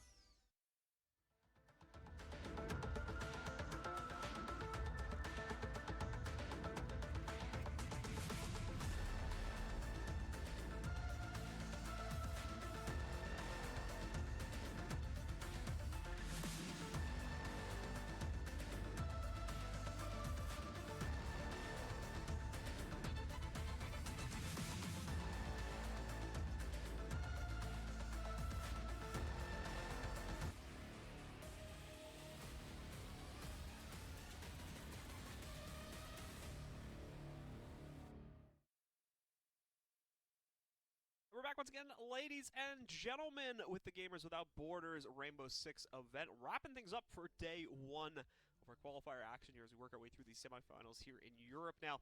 Already worked our way through the Korean and Japan semifinals a little bit earlier on, of course, with secondary games going on over on the primary stream. We got the same thing going on now for this series as well. Eminem playing things out. In fact, may have already finished their other matchup, but we're focusing things up here between Wild and the Wolves. Wild taking control of map number 1, but the Wolves battling it back, going to a full 15 rounds, but ultimately taking control of map number 2 of this series. Sends us to our third and final one on Cafe Dostoyevsky. Stokes, how do we think it's going to fly here? As it's been a little bit more of a teeter-totter, I would say, transitioning away from the bit more streaky nature that we had to start things out on our first map. You know, it's funny that you said fly and cafe relatively in the same sentence, because I think that's exactly what's going to happen is we're going to see some high-flying things on cafe that could involve flying out of windows, John. We've seen some crazy stuff happen in between these two teams, some crucial blunders, some crazy moments. I mean, it's definitely been quite the fun affair here so far on Gamers Without Borders, especially for our European representatives. So very excited to get into this and see exactly what they have to offer us on Cafe. This is where, again, those potential weaknesses for the less experienced teams, in this case, kind of pointing towards Wild there, to potentially have those weaknesses show up. They mentioned it themselves in the video we showcased before we went live with this game as well, that for those longer length series like best of 3s and, of course, the potential best of 5 they're going to play into tomorrow, that's where they may potentially get beaten out there just in terms of the long game. We'll see if that ends up being true. We're already seeing potential signs of struggle for a few of the players going into a deeper series now, such as like Aces and whatnot, not being able to keep his entry game together as consistently as he was earlier on in map number 2. That could have made the crucial difference at the end of the day. That's very much been part of the storyline here. Is there too much effort being focused on just one, or in some cases 2 players? And does the rest of the team need to potentially step up to make up that difference? We'll be finding out if those same issues echo forward, of course, and what new storylines will also come to bear as we go live with map number 3. Right now, let's get into Cafe as the bands are going live. So far, not a whole lot changing, of course. Wolves keeping tradition with the Ying band that we also had in the previous 2 maps, and I would imagine things will play out pretty similarly aside from that, too. No real reason for things to suddenly divert despite the map change. And actually, alright, man. It's beep, beep, beep, beep, beep, beep. TBS Toby, thank you very much for the sub. Very much appreciate Toby. My Wolves' primary member at the moment. I like this more creative band that we've got on the offensive side. Are they going to try and change it up on defense at all? No? We're going to go with the Ingame as well, so... Where things tend to stay a little bit more straightforward. We might see the Cade band here just to make the play on the inside of Kitchen a little bit easier, but nope. Triangle band. Valkyrie was used quite a bit, once again, by another member of Wolves here, but this time obviously Wolves throwing that ban out themselves. That's more of a self-handicap more than anything else. Wild's ban, obviously, a bit more targeted towards the members of Wolves themselves, specifically with the Yana knockout going in the way of Mowgli's playstyle, as we were seeing for the previous 2 maps. Obviously, he'll have a pretty confident backup, though, so that shouldn't be too much of a subversion for him. We'll just have to wait and see how he adjusts.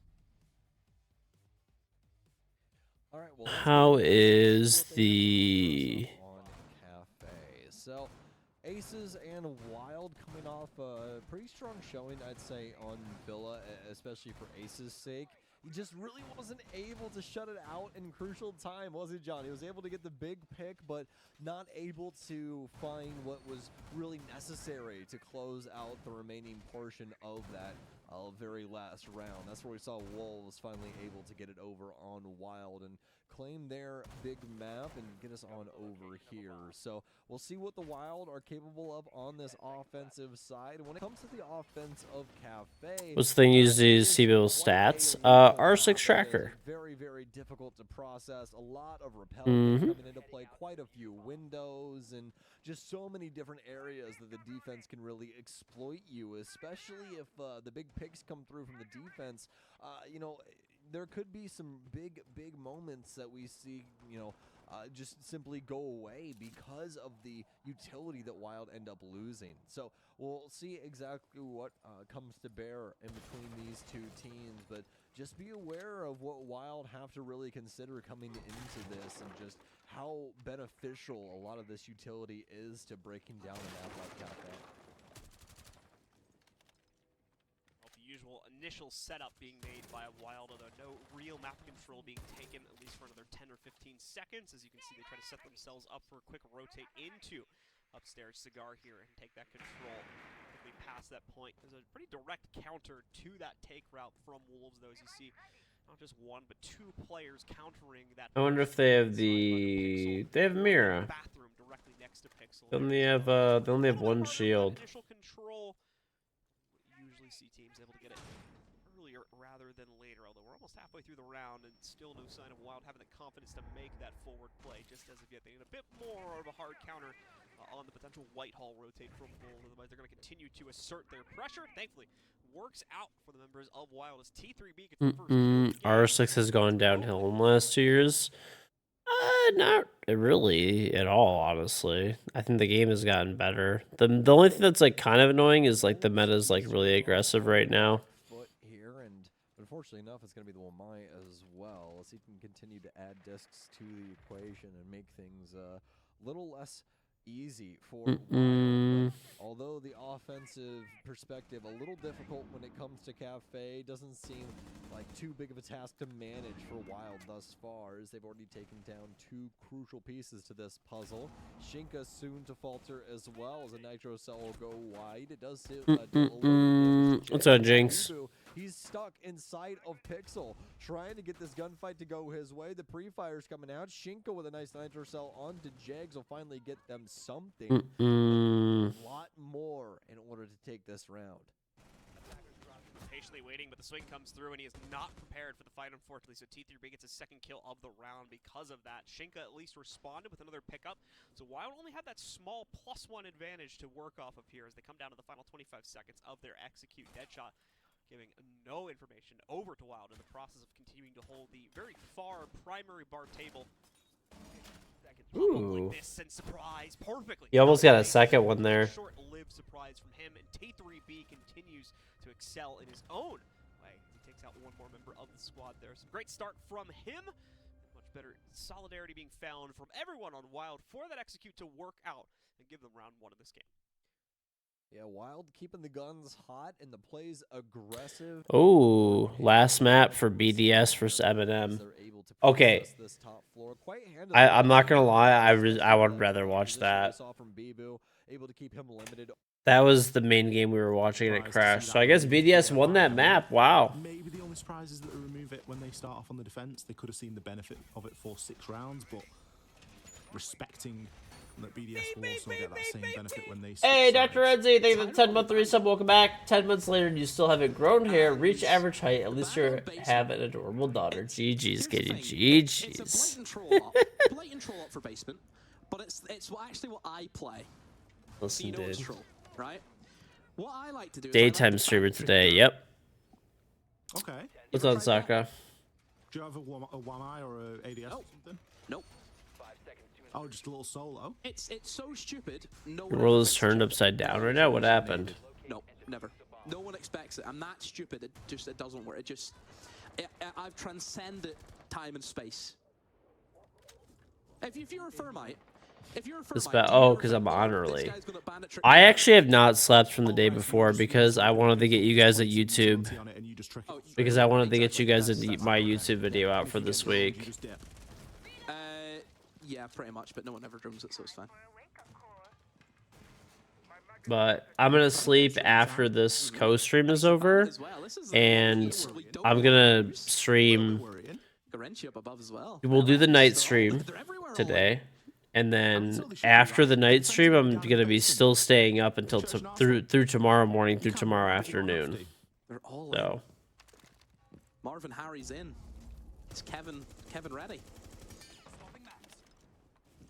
Grinding. Typically, there's two schools of thought. You either vie on the stairs for a little bit of control and just for a bit of presence, or you have a full-blown roam. M&M have gone for the first option, where they hang around on the stairs and just try and provide a little bit of presence, but ultimately you do end up giving a lot of map control over. Let's go, roast me, Sammy. Yeah, Kide being banned out. Sculpt this. Kide being banned out's good, mostly because EFAC can actually do his job. Can obviously go through the impact grenades with little ease. You got plenty of pellets. Unless a team is bringing 10 sets of impacts, G Fuel. fine. And G Fuel's always in my future. Coop Cobra, thank you for the 54-month respawn back. Holy cat, cow, Batman, it's been a while. Welcome back, Obi. Probably. Don't overdo it. I'll be fine. I'm gonna. Well, after this goes, the most this is gonna last is another hour. So even if this takes a full another hour, then I'm going to bed at around like 1 p.m. and I'll just wake up around like 10 when the stream is supposed to start. So it's like 10 hours. Yeah, whatever. 9. Probably a good 8.5 to 9 hours of sleep, roughly. And I can always start the night stream a little bit late since I'm going to be streaming extra late too, so. That is the most important position in this bomb site. Whoever has blue wins. I generally sleep enough hours. Like sometimes I stay awake for a long time, but I normally sleep like a good 6 to 8 hours per night. Should be down that ladder right now. Renchi there just getting smoked out the last second before the frag goes through.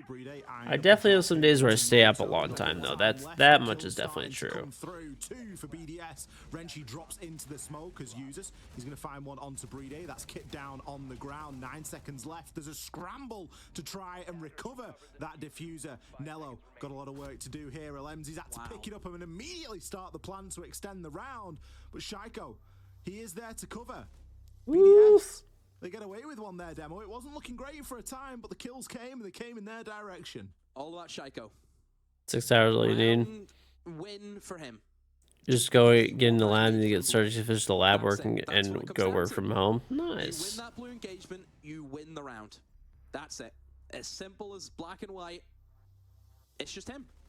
He's back. Shaiko's alive, chat. Shaiko has returned. He's had one round. Calm down. That was a shot. Those were some nice shots though. He did get as many kills as he got in the first in the first round. So there is an argument to say that he's Shaiko's back, chat. Because I highly doubt Real. he drops a donut from here on out.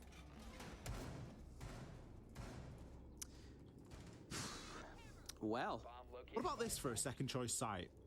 CC. That's what I was going to mention. I don't think it's a second choice site at the minute. See, the issue is with this site is without Azami, it's very weak.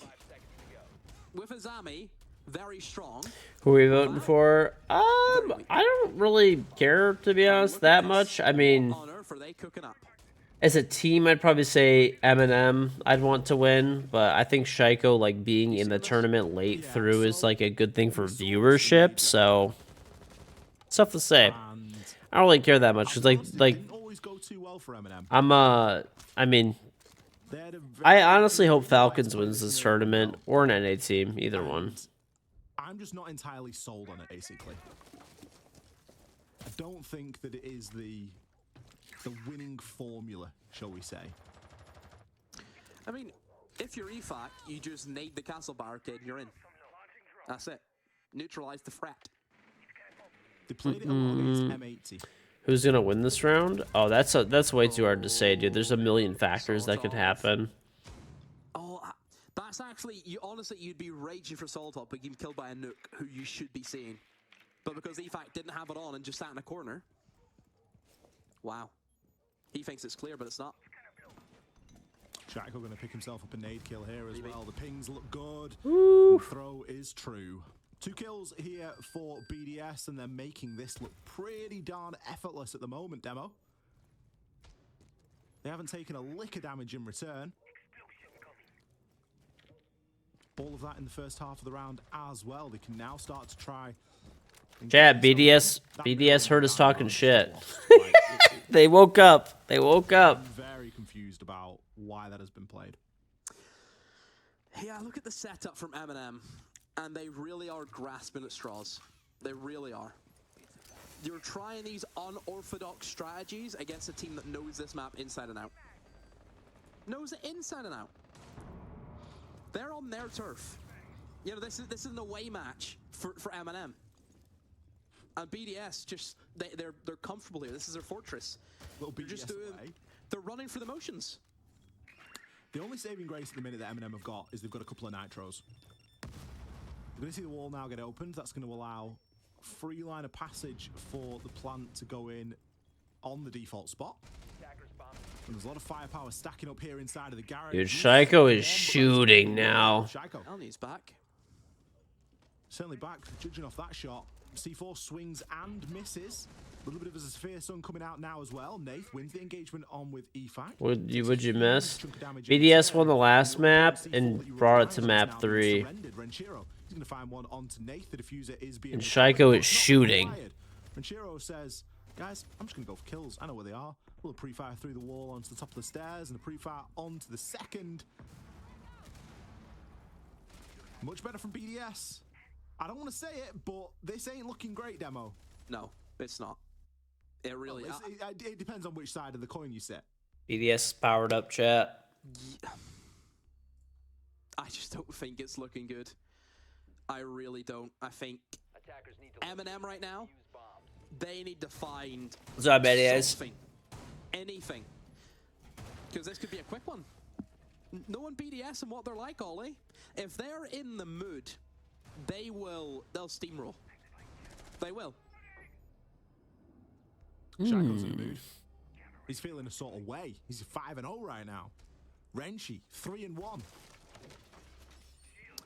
BDS have gone from not being able to buy a kill, not being able to win a single gunfight, to not really putting a foot wrong. I think a lot rides on this round. We're seeing a little bit of adaptation. We've sacked off the bandit. Maybe a good thing, in all honesty. Nate's going to bring the mirror, and we're also going to get Tyrant on the Warden. Obviously feeling that maybe the smokes and some of the vertical pressure that was coming in was potentially just a little bit too much. So that at least can now be dealt with. Yeah, maybe. Again, it's just M&M need to adapt. You know BDS, they're not going to do anything differently. That's sure as anything that you will see in this game. BDS will do the same old stuff time and time again. It's up to M&M to adapt and how they will throw BDS off their game plan. I would like to see M&M go for a more aggressive style of play. Look at what they were doing on Border. BDS couldn't do anything against that playstyle. Why all of a sudden have M&M went back into a shell? They're doing the limited edition, the next limited edition Black Ice G Fuel ships. You forgot when to expect yours. It's supposed to be June, like late June. Not thinking, just killing everything. Why change it now? What's happened? Yeah, M&M is playing scared now, dude. They're playing very scared, and like BDS has found their like confidence, essentially. This is Siege, though. You could turn it around at any minute, man. You start hitting shots, and that's it. Full map control. They know that they're going to get this breach open nice and easily. I think a C4 was maybe used there in order to stop that charge from going off, because they've got no impact, so I'm not entirely sure what went on with that one, but we're a C4 down in Nate's hand. Yeah. There needs to be a lot more attention paid toward blue as well this time. This engagement with Shaiko is so important. Shaiko? I mean, there's a lot of pros that don't, they just like the 1x because they play on like, you know, they play on like 4-3 and they sit an inch from their monitor. They just do it. Look at the burn. All the utility goes in. That's what I'm talking about from M&M. That right there, Ollie, that little bit of aggression to throw BDS off their game. That's what they need to do. Nade comes in. Oh my god, bro. Shaiko's going crazy right now. What the fuck is happening? Storming his way in through at the moment. This guy is actually just removed. Oh, as soon as I say that, of course. Shuts him down. C4 from Tyrant as well. All of a sudden, it's flipped, and Eminem. He's literally 7-1. That's the first time he's died. He has 7 kills in 3 rounds. Damage to Tyrant from above. The diffuser cold is going to now be collected. Alems, he sits on 1 HP, tosses out the smoke, covers off the line of sight, immediately drops into the toxic bay, but doesn't take the tick damage. How does he get away with that? The plant now going to start to go down under the cover of Renshiro. Eminem should choose to move on this while it's a 2v1, but no, they wait too long. Renshiro finds Nath, and it's all now to do for Usus. He's had a great series so far, but is this a step too far? Yes, it is. Alems, how did you get away with that plant? Crawler, thank you the 4 months. Yo, George, you miss Molly, who loved to team kill me? I sometimes, yeah, sure. I miss getting team killed so much. The genetic code is back. They pull rounds out of thin air. That's what they're all about. Perfect example. Is going to do a lot for the confidence of BDS. Yeah, Eminem right now, they're mudded. Absolutely mudded.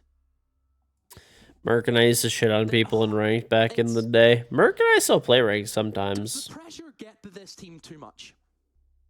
I don't know if they're feeling the pressure yet. Like, I just remember, we're not even in a final yet. I know, but I'm just saying, over the course of the past 6 months, whenever push comes to shove, this team plays really well in quote-unquote the matches that don't matter as much. You look at invite group stage, stuff like that. And whenever it comes down to the big moments against the big teams, it's all right, them, you know, okay, I would say they had a great game. They beat M80, for example, okay? They're able to beat VP. But, you know, they go up against teams like FaZe, go up against teams like G2. They lose. Sure, you beat Revan. Congratulations. You beat Fury. You beat Sandbox. Well done. But whenever it really comes to beating the best of the best, what goes wrong? Oxygen, invite, pressure got to them, 8-7, 8-7 loss. Bat followed on, BDS, pressure got to them, they lost. Up against W7M, could have won that first map, pressure got to them, they lost. It's a recurring theme about this team, whenever they look so good. That first map, they were so damn good. And then they get inside their own head and look what happens. 10 seconds insertion. Trainwreck. And the thing is, I think Rafal was on last year, yeah, I believe. This is a side point, this is just a side point. I think the final piece for this team, I think they need a mental coach. Ooh. I think because they don't have one, and I think they need one. Big time. You look what a mental coach did for a team like Rogue, where Giddens would get inside his own head all the time. That guy's no, surprise from choking games and choking big moments. You know? Are we taking applications? This is definitely live. Daniel, Cal. We've got the jerseys and all. You wouldn't even need a jersey. But that's what they need. That's the remaining piece of the puzzle for this team. I think they need a mental coach because they get inside their own head. Big time. Well, they're just taking a timeout, so hopefully they're going to be able to spend a little bit of that reconvening, but this looks like it's just put Bro, it's just BDS into another gear. Oh my lord. Renchiro's even taking out his own team. It's 3 versus 1, 1 versus 2. What is happening? Nath is the sole survivor after 50 seconds of the round. Gonna make himself a little bit of an impact. Shaiko's got the diffuser. Doe could be going out as well. BDS using everything to gain an advantage here. Nath takes a ton of damage. Shaiko eventually going to try and get that kit nailed down to the floor. Leaky fight with the spray through the wall. The aggression was on every single front. Bro, I'm telling you guys, BDS heard us talking shit and they fucking turned up. They turned up, dude. Nothing stopping BDS here. This could very easily be a 7-0 demo. Like, see, out of us two, who is the better handwriting? Probably me.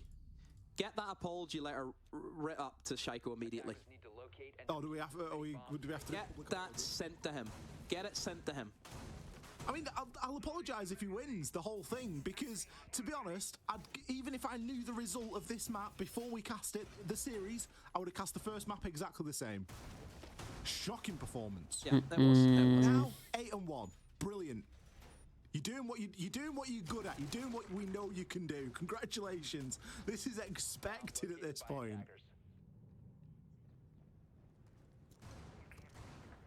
You were watching my match versus Era. Many moons. Oh boy. Things aren't looking good for the Molotovs and the Marshmallows. And they're changing it up. They're going for an extended roam on the basement. I can't see what could go wrong with this demo. If you've just been dismantled inside of 30 seconds, an extended roam is not going to help you, surely. Maybe it does. Maybe what do you have to lose there in the field? What do you have to lose? I want to know the wild game is going. Let me check the wild game. It's up to you. You know. Wild is winning 3-2. Another close. That game's close. This guy's like a train, isn't he? Right. That's much better. That's better. Now just relax. Oh, Wrench's already down oil pit. What's going on here? He's called the scan. Name's there to greet him. Now you've got to get yourself back to sight. Users picks up one as well as a trade. This is an aggressive game, dude. This is an aggressive game. Over onto Brede.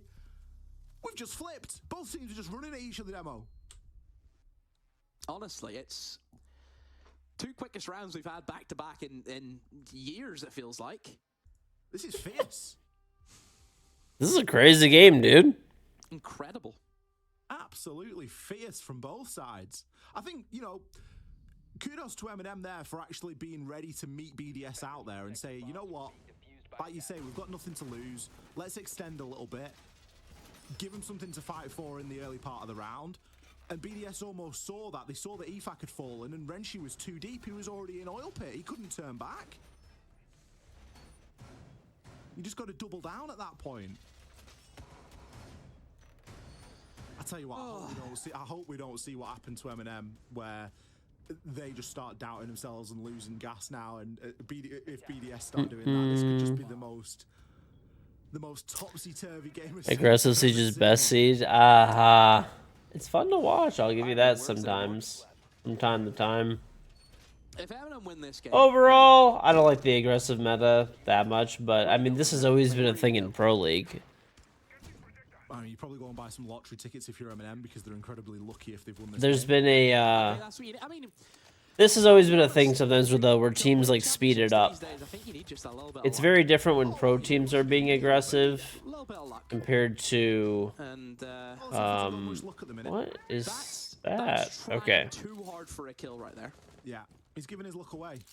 Yeah, the meta's progressively been getting more and more aggressive, which the Latin American teams are definitely the best. That's why I'm saying I think at that. I've said it before. I think he's the lifeblood because he's the consistent one. Consistency wins games. Facts. You'd prefer to see? Listen. I've given my thoughts on like how the meta, how aggressive the meta is and stuff right now. You could go watch it. It's on my main YouTube channel actually. The video actually, a lot of people liked it a lot. It was a pretty like in-depth video. This is live. You are a fucking moron. Please stop spamming the same thing. Oh, I thought this was the same guy from earlier. Maybe it is. Anyway, what's it called? When's my new video come out today? My video that comes out today comes out at 7 p.m. So 6 hours. They haven't got garage yet. Okay, I'm assuming it's going to be a push in from construction because Bride's over here, and of course he has the diffuser. Bride's 0-5, by the way. It's gamers. It's a Gamers Without Borders tournament. They're winning, so I don't think he cares. Just because you are incapable of clicking the category. Does something to level this man count back. I'm surprised he's not seen too more pressure inside a garage there. Let me get the nade over the top to deal with the mute jammer. In fact, there's no mute jammer there. Shaiko's just going to hop himself straight in. Bro, Shaiko is going crazy right now. There's nobody left inside a garage. Instead, Nello's caught looking the wrong way. Users below. His C4's good for one, but that is all. Brede. Opportunity now to get the plan down. 45 seconds. He's just got a very tough task ahead of him. Picks himself one. Can't find the second. I was talking about something. Oh, yeah. Anyway, I don't really have a problem with an aggressive meta. That's okay. The problem that I have is that people just in ranked lately will literally just peek and peek and peek and peek and peek until they die every round without using any utility. I'll give you an example. Feels like border. A few days back, The other way around. I'm turning just my sound down. A few days back, or maybe it was a few weeks ago, I don't really remember. It was whatever. I was playing, I think it was Border. And my team and the enemy team would literally all die within 30 seconds. Like, literally, the rounds would never last more than 1 minute in total. Never. For an entire game. We won the game 4-1. It just wasn't very entertaining to, like, play. Like, where it's just the enemy team is 5-man spawn peeking. And, you know, like, they're not reinforcing, they're not using any utility. They just picked, like, Warden, Mozzie, Goyo, like, every round, just, like 5 1.5 sites with, like, low recoil, high fire rate, and just peaked until they died. Every round. Every round. That's all they did. And even though we won, like, 4-1 or something like that, I think it was, it just wasn't a very fun game. Like, I would have liked them to at least reinforce and use some utility. And if people are playing it, some people are playing aggressive and stuff, it's fine. I mean, I make aggressive plays all the time. I spawn peek all the time. I don't have a problem with aggressive gameplay. But it's really, like, the way the game is being played right now, anybody with, like, half a brain knows it's super dumb. It's not that you can't have aggressive rounds and stuff.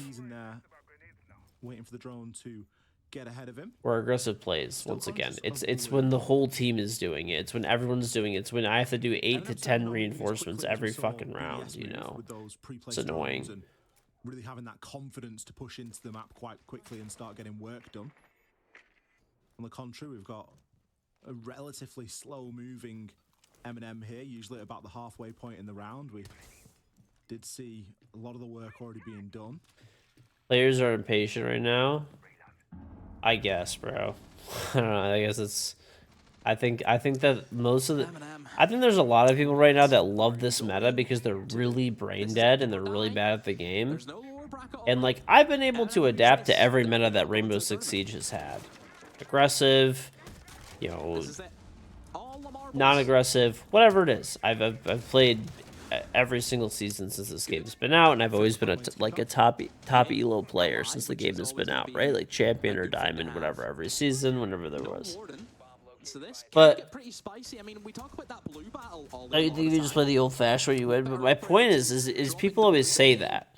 But is it fun to like just sit and then they just 5-man peek and they're just dumb. They just don't care. They 5-man peek every round. So like, is it fun is my point. It's a video game. It's supposed to be fun. The utility meta was a whole, like, that was the opposite way of being terrible. You have to have a balance. Kill comes out as a trade, and Renshiro picks himself up too, but he's gonna have to pick like the situation I just explained was us playing correctly and winning. But was it fun? No. This rotation is being Dokubi called right now as well. User's gonna start to try and get that plant down. There's no doubt that the plant goes down, but is it able to be held? Users just gets away, narrowly avoids there any sort of. He actually almost had that. She tries his best, but you can't be too hard on him for losing out on that one. No, the utility meta was terrible. Penny, for your thoughts? I think that I'm surprised BDS didn't roam. Comeback? Question mark. Not sure yet. Not sure. This is the weirdest game of Siege I've seen in a minute, dude. So much random stuff is happening. They just want to try and bunker and get these 2 rounds in. 2 rounds isn't a lot to find on the defensive club either. And an entire clean sweep. Difficult stuff. Yeah, I agree with you. I don't know how I feel yet. I agree with you. This is it. I'll give you this much though. This is like a good game to watch. Like, this is a very fun game to watch. I'm also not an idiot. tricky one. You know? You sure about that? I'm an idiot in some things. I think everyone knows that. Like, what would you say I'm an idiot in? I don't know. What am I one of the worst people in? Probably Ranky. No. No. Playing one of the best rank stacks in the world. My stack makes Fresh's stack rage quit. What does that say? Huh? I'd like to see Eminem do it again, you know, because that little bit of confidence that they've just shown us there, it shows that they've still got it. Yeah. It hasn't entirely been crushed in that skyscraper. They got lucky with a couple of things, but as we've already said, you need a little bit of luck sometimes. A little bit of luck, yeah. You can never, you know, you can never be mad at someone because they got a little bit lucky. I had an Evil Eye spot on Bank named after me, and Taro called it KG spot. Where is that exactly? Is it the one that's under the desk? Maybe they're gonna do that again. They've lost 4 drones. There's two in pocket. There's still potential for them to get these drones in and figure out what they want to do. So they should know that now cache is clear. Oh, the table vault one? Okay. Seems to be pretty one-dimensional for the most part. Pretty standard what you would expect to see. No mirror, which makes this attack a lot easier from the perspective of Eminem, because we know how tricky all it can be of clearing out a mirror window inside. I figured it would be the one under the desk because, like, he would say that I was, like, short and I would fit underneath there. Something that Eminem brought, and the solution was just to rush it. Yep. It worked for BDS, but it doesn't always work. Solotov going to get himself onto the window here and see if there's anything that he can glean from peeking on through. He needs some confidence. He knows there's a player inside a gym as well. They've got some pretty good intel at the moment, but they are taking the time. There we go. Solotov finds that pick onto Renshiro. Well, your lines himself up a second. Rank 2.0 is one guy below. Basically very. Have removed the player from gym, so it's one less thing to worry about. Rank 2.0 works differently. You have a visual elo ranking and a hidden elo ranking. So to let this go all the way, you need to get some things done. Eminem is playing so scared. Ideally, you want to be looking toward logistics hatch for a bit of pressure. Yeah, it comes down to Olems here with that C4 from below. He dropped down for a reason. He has to make sure it happens, but it looks the C4's gone all. It looks as if he's maybe blown it prematurely. And now, if you are BDS, you're in a bit of a tricky one now, Ollie. Flashbangs go in. Should be the execute coming from Eminem. Even going to check below. Finally, the wall's getting opened. Ollie, they're cutting it close. There's 15 seconds left in their opening wall. Wall just opened at 11 seconds. Oh my god. Yeah, they're playing so afraid right now. They're being plant down though. The answer is going to be yes. Nathan, he gets away, drops down through the hatch, users taken out there. Both remaining players for Eminem are below. Solotov has to fight himself up through the stairs. It's an impossible challenge. Nathan Narnia, how has he got himself over there? Okay. He too shall fall. It was perfect until it wasn't, Demo. Bro, Shaiko was like getting destroyed, and it was like everybody was. I was just saying, like I haven't seen Shaiko have this bad of a game like ever. He was trying to move out of the way. At the moment, and that's the like, nerves got to and then he just nerves. I think Eminem's worst enemy is themselves, and that may be pretty cliche, but I don't think there's a team that is closer to that statement than them. I really don't. Map and series point here for BDS. Bro, in the middle of this game, four defenses. In the middle of this game, Shaiko got a call from someone that's like, "Yo." Isn't keeping up with the B stream. That is currently 1-1 as well. Wild won map 1. Everyone's talking shit. Turn up. Brilliant. They are fighting it out on Cafe. I mean, you say that, Demo. I'm not going to give the score, but tune in because it isn't as clear-cut as you might think. Oh, but you always say the team that wins the second map wins the third. I'm only going off your theory, unless you're saying that your theory is actually botched. I'll be honest, it doesn't look like that at the moment. However, my theory is working here for the game that we are on, which is all that matters. A pretty hefty 6-pick coming out from Eminem as well. 4 players switching up there. Solotov the only one to remain. I'm panicking, Demo. Shaiko is very scary at Gamers 8. Dude, I don't know, he's a great player. The thing is, like, he's been kind of quiet. Like he was really playing bad. He was very quiet earlier today, but I mean, he's firing on all cylinders. He needs to show up here. We've highlighted Solotov. The desk has highlighted Solotov, and at the moment he's struggling. Ollie, there we go. Sums up his game. That's it. Solotov is like Shaiko in that first map. Nothing's going for him. Yeah, 3 and 8 as well. The parallels are uncanny. I think the only fortunate thing maybe is that he wasn't.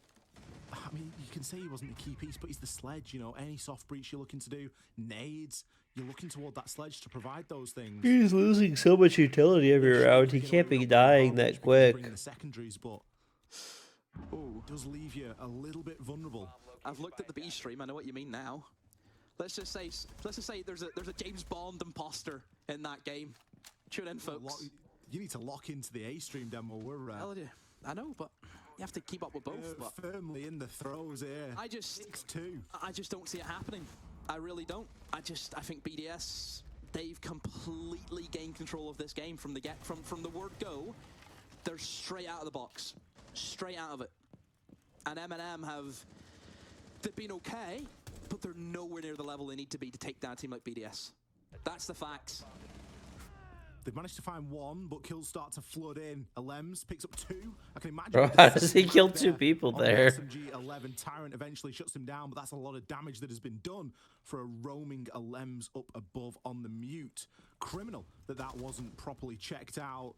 Users could go for a little bit of a smoke play here. Tyrant's got some tools to assist him as well. Yeah, Brid's 0-7 right now.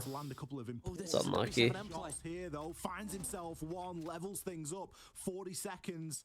It's not ideal, but it is very doable. Looks as though they've got drone info as well here. Shaiko going to be tucked in there. Shaiko's in the power position right now. Fire for each other. Smokes come out again. Plant in the smoke. In that line of fire. Shaiko got no option but to try and pre-fire on through. The plant is going to start to go down now. Usus just needs to keep himself still and try and gain a little bit of a color. All he needs is one little pixel. The Toxic Babe comes in late as the plant has been confirmed. Shaiko, eyes on the diffuser, knows where it is. He's not had the best series, but this could be a big chance at redemption. He could send his team through right here, right now. He traded. Finds it as a trade, but it's not good enough. Usus keeps himself alive. M&M hold on for one more round. I didn't even clock the sense. How do you quick peek? Clock it in. I mean, you could like jiggle peek, or you quick peeking is not really a thing anymore. And basically, it's W7M strat from Julia.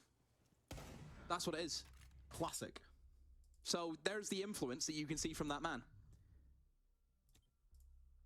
Attackers need to locate and defuse bombs. Well, you better hope he's got more influence ready to impart, or already imparted, should I say.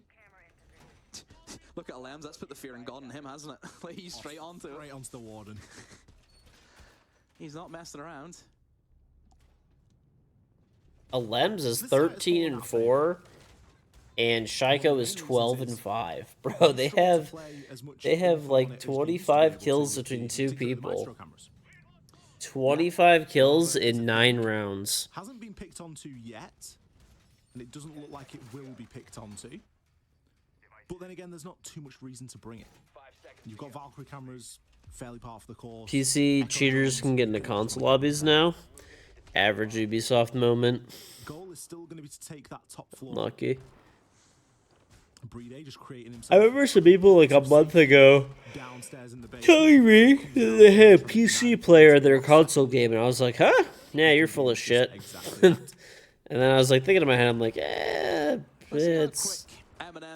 could happen. This is Siege. Towards the kind of strip club area, they may be looking for, get pool table open first and then start moving their way through. Is that what they're going for? Could be. Nath has found the opening pick. Shaiko goes down, a huge kill to get. Renshi is also on pretty low HP, Ollie. It's a good start from M&M. Great pick up there for M&M to kick things off. cost you Nath, but you've got a little bit of damage in onto Renshiro as well. I mean, I think Nath for Shaiko, is that a good trade? In my books, I would say yeah. 7 and 9 for a 12 and 6. I'll take it. Shaiko going double positive here on club.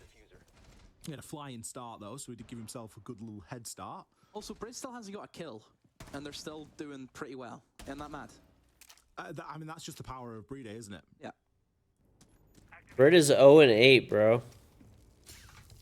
They're literally slapping them. He's 0 and 8. He's just nice and cozy in the backpack, having a good time. Get open some of those walls upstairs. That's like a KG ranked moment. No, I'm kidding. And these castle barricades are only going to further slow down the progress that could be made. There's no floor has been brought, no breaching charges. There's a couple of nades, and there's no sledge.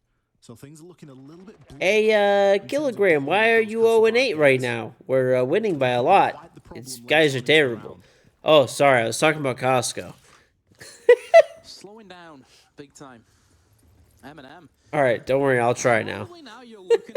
Listen, he was just, Brad was just talking about Costco, okay? That's why. That's why he's 0 and 8. Against BDS, that's probably your go-to plan. Use this. We'll get a bit of a scrap towards Lounge and goes to the call. Sees the head. Is he going to go for the pick again? But nope, just holds it for the meantime. Tyrant will be getting that diffuser down to Lambs. Takes more damage. Oh, there's a man runs straight in front of users. He knows exactly where he is. Is that a shotgun? I think it was.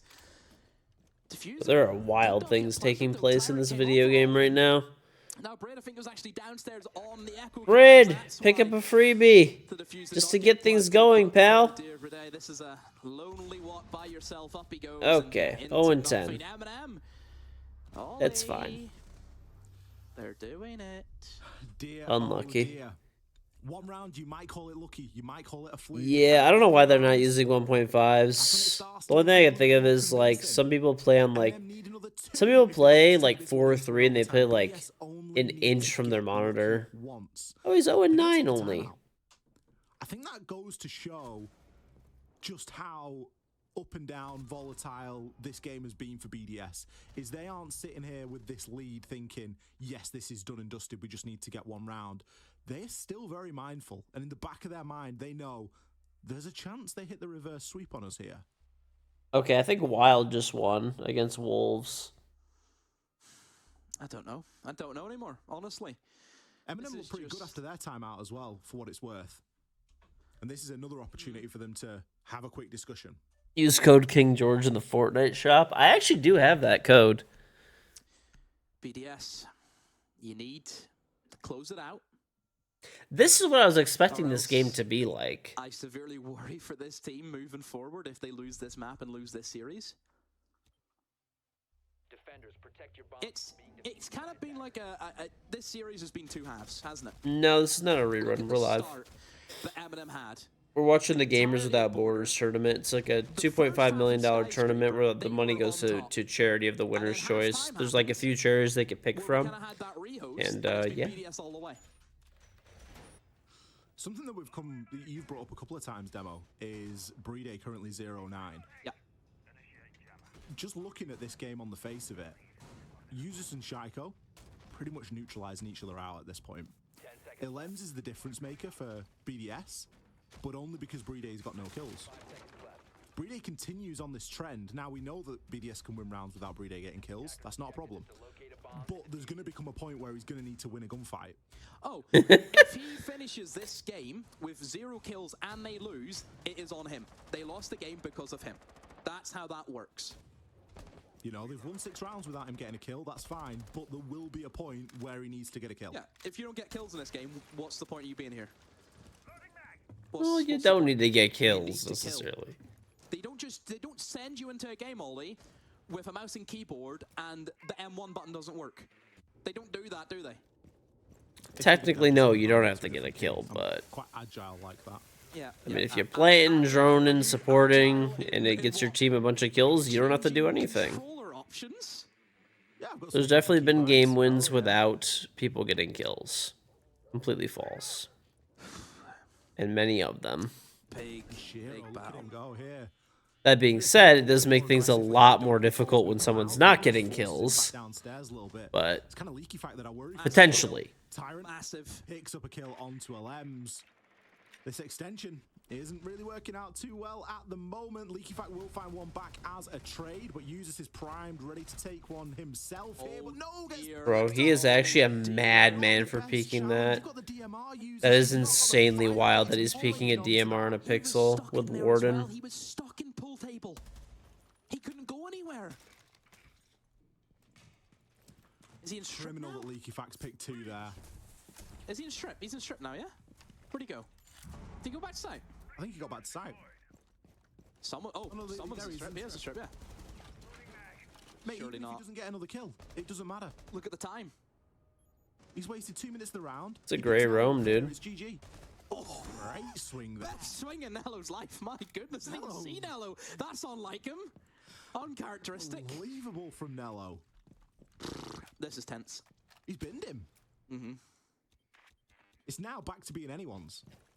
But look It what is. you've got. See chat, You've only got Thermite Heartbeat. players. Yeah, you've got a bit of utility in Tyrant. Thermite dub. You're going to be going up against the full might here of BDS. You've got Shaiko. Maybe this could be Oh, man. Just one kill. That's all he needs. If he gets one kill, he's done the 3 job. versus 3. There's 1 frag each. Oh, that was close. That was very close. Nathan takes a bit of damage. Going for the castle barricade. Tyrant buddy. Shaiko's up, dude. Fight. We talk about it all the time. 20 seconds left. Wall getting open. Smokes and fires going down. He messed that smoke up a little bit, though. This still gives Shaiko an option to look onto Door Ollie. Brede there going to find himself in the game. Brady! Bro, this guy is getting... Renchiro finds one. Tyrant, you've got no chance, my friend. Oh, Finds there it one, is. not enough. Couldn't get the kit down. Bro, this guy went 0-10. He went 0-10 and they still won. He hopped right in the backpack. He didn't have to ever get a kill. Against all odds. If you'd have said at the start of border demo that we would see BDS coming out on top, I would never have guessed BDS wins this game. Props. They played very well. Bro, Bridge tried to throw that so hard. struggling on Skyscraper, mixed bag of performance. Dude, I can make a comeback as a pro player again. If you're allowed to go 0-10 and still win, that's so easy. I'm kidding. I'm fucking around. No, listen, he was playing support and stuff, okay? He was supporting. On their attacks. We would have been out of here ages ago. We would have been. EFAC started that, and Eminem allowed him to do it. That's the difference. Well, we are going to have an interview with BDS, but first, a very short break. See you in just a few. Gamers, UNICEF and I need you by our side for a real-life mission. A mission to protect the rights of every child. After news cameras have left, UNICEF is here. Every day, everywhere, but particularly where it's needed most. Did you know that more than 170 million children need UNICEF's humanitarian aid this year? At Gamers Without Borders, many of you have already chosen UNICEF, and I thank you for that. Choosing UNICEF is the easiest and smartest decision you can make. Because I know, bro. My time is here. and investing in a child guarantees lifelong returns, not only for that child, but also for their community and for our world.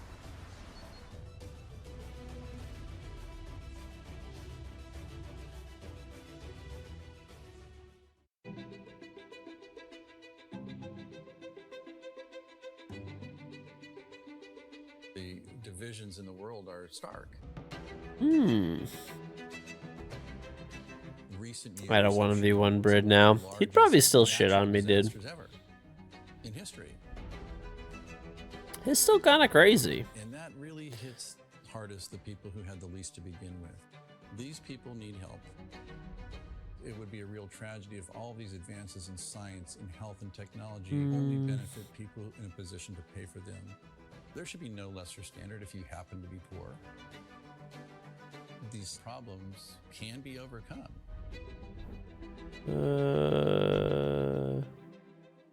Direct Relief is a humanitarian, nonprofit health organization. The focus has been on the least fortunate, most vulnerable people. On a good day, things are tough for a lot of people in this world and in this country. And what we can do is mobilize private resources for their benefit. Bebo was on a team with Vitality, I think many moons ago, yeah. Nonprofit in the history of the United States to obtain accreditation just like a commercial distributor. And it's been expanded geographically to every country in the world and every state and territory of the United States. What's now Direct Relief officially was started in 1948 as a private effort of a war immigrant businessman named William Zimden. The basic guiding principles of a war immigrant businessman really influence what Direct Relief has done ever since. And they begin with just serving the people who need help. We have this great privilege of engaging with people who come in from very different backgrounds, but with the same purpose of trying to just do something good. It doesn't matter if you're typing or talking on the phone or working on the warehouse floor. They're all part of an effort that means something bigger, and that is the fuel that kind of keeps you going. It gives you some sense that there is a way to make meaningful progress, even for a little organization. Dude, it's honestly really cool. Like, all these charities are getting all this money. It's always a feels good, man. The notion that many people, just by virtue of where they're born, the color of their skin, the country they live in, they're going to get sicker. They're going to stay sicker longer, and they're going to die sooner. That's pretty good motivation.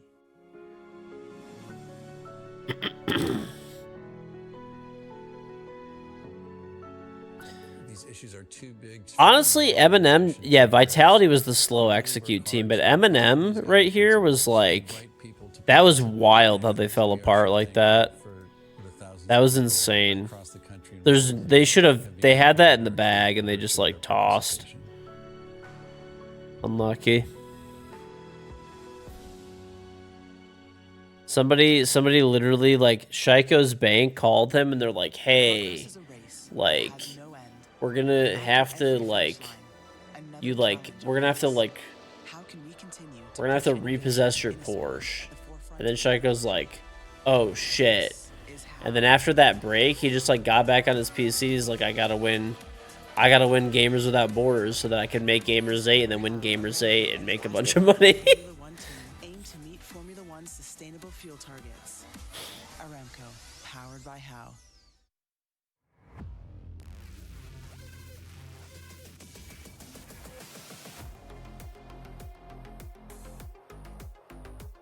Mm-hmm.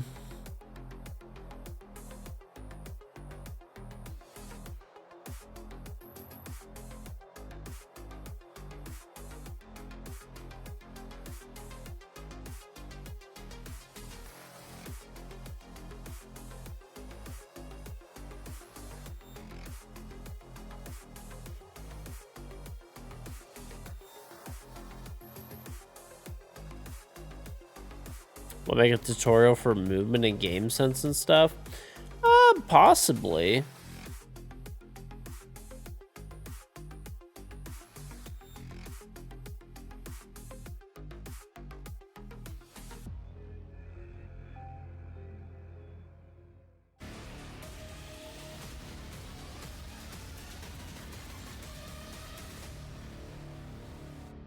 And there you have it. BDS enter tomorrow's Best of 5 EU final. A guaranteed donation of at least $175,000 to a charity of their choice. And they are one step closer to that spot at Gamers 8 later in the year. I'm joined in the virtual studio, of course, by Jesse and Jacob. Jacob, BDS, that is how you turn a frown upside down. I'm happy with the prediction being wrong, if only in this one specific instance. It's weird how this thing was split basically perfectly down the middle. M&M were phenomenal for the first map and for the first half of map 2, and BDS were great for the second half of map 2 and basically all of map 3. I don't understand this dichotomy of words. I don't get how we got here, but I'm very happy that BDS still, at the very least, have some semblance of an opportunity to defend their GA championship. I love it. You know what? We're so close to, you know, we're going to dive into it so much more, but I am being told that LeakyFac is in fact ready for a post-match interview. We're very fortunate now that we get joined by LeakyFac, our EU Grand Finalist from BDS. Congratulations on your win, my friend. You've made it to tomorrow's final. It was touch and go for a minute, but, you know, how are you guys feeling? Finally, we won the last map. It was a hard match. Like M&M is a really strong team, even with Julio. So yeah, finally we got to the final. Yeah, LeakyFac, congratulations on the win, obviously. I think there was a lot of talk throughout Stage 1 about how BDS maybe was struggling with the current meta. Do you feel like you guys have a better understanding of the meta, are playing the meta better now than you were at the start of Stage 1? Or do you still feel like it's kind of a challenge for you guys to kind of get a handle on the more aggressive playstyles that some teams are bringing out at the moment? Yeah, we have to adapt the meta, of course, because the meta is like very aggressive and like operator like Nock, Ying, Dokaibi, etc. So after our 2 loss on a duel against G2 and Heroic, we just changed all our meta. And after that, we won all our match, all our map. Just Wilds got us on the LCQ, but no map lost.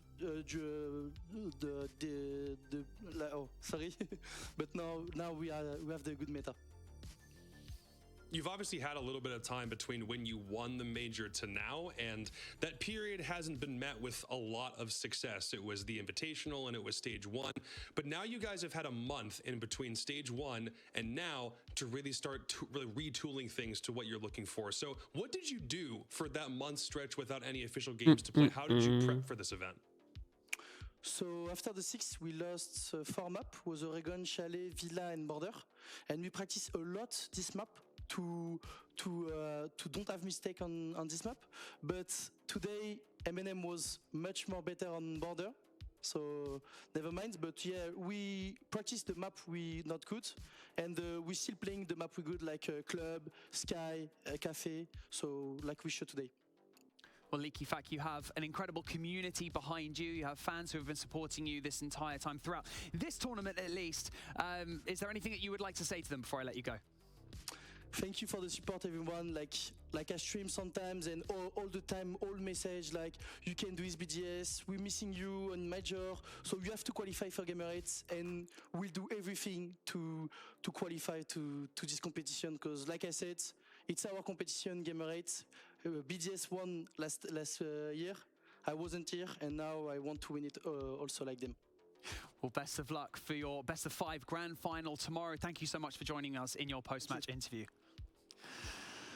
Well. I mean, an interesting show, let's be sure. I mean, that was an extremely close match. Even if you look at, you know, BDS came back with all of that momentum, Jesse, you know, even still, M&M put up such a good fight.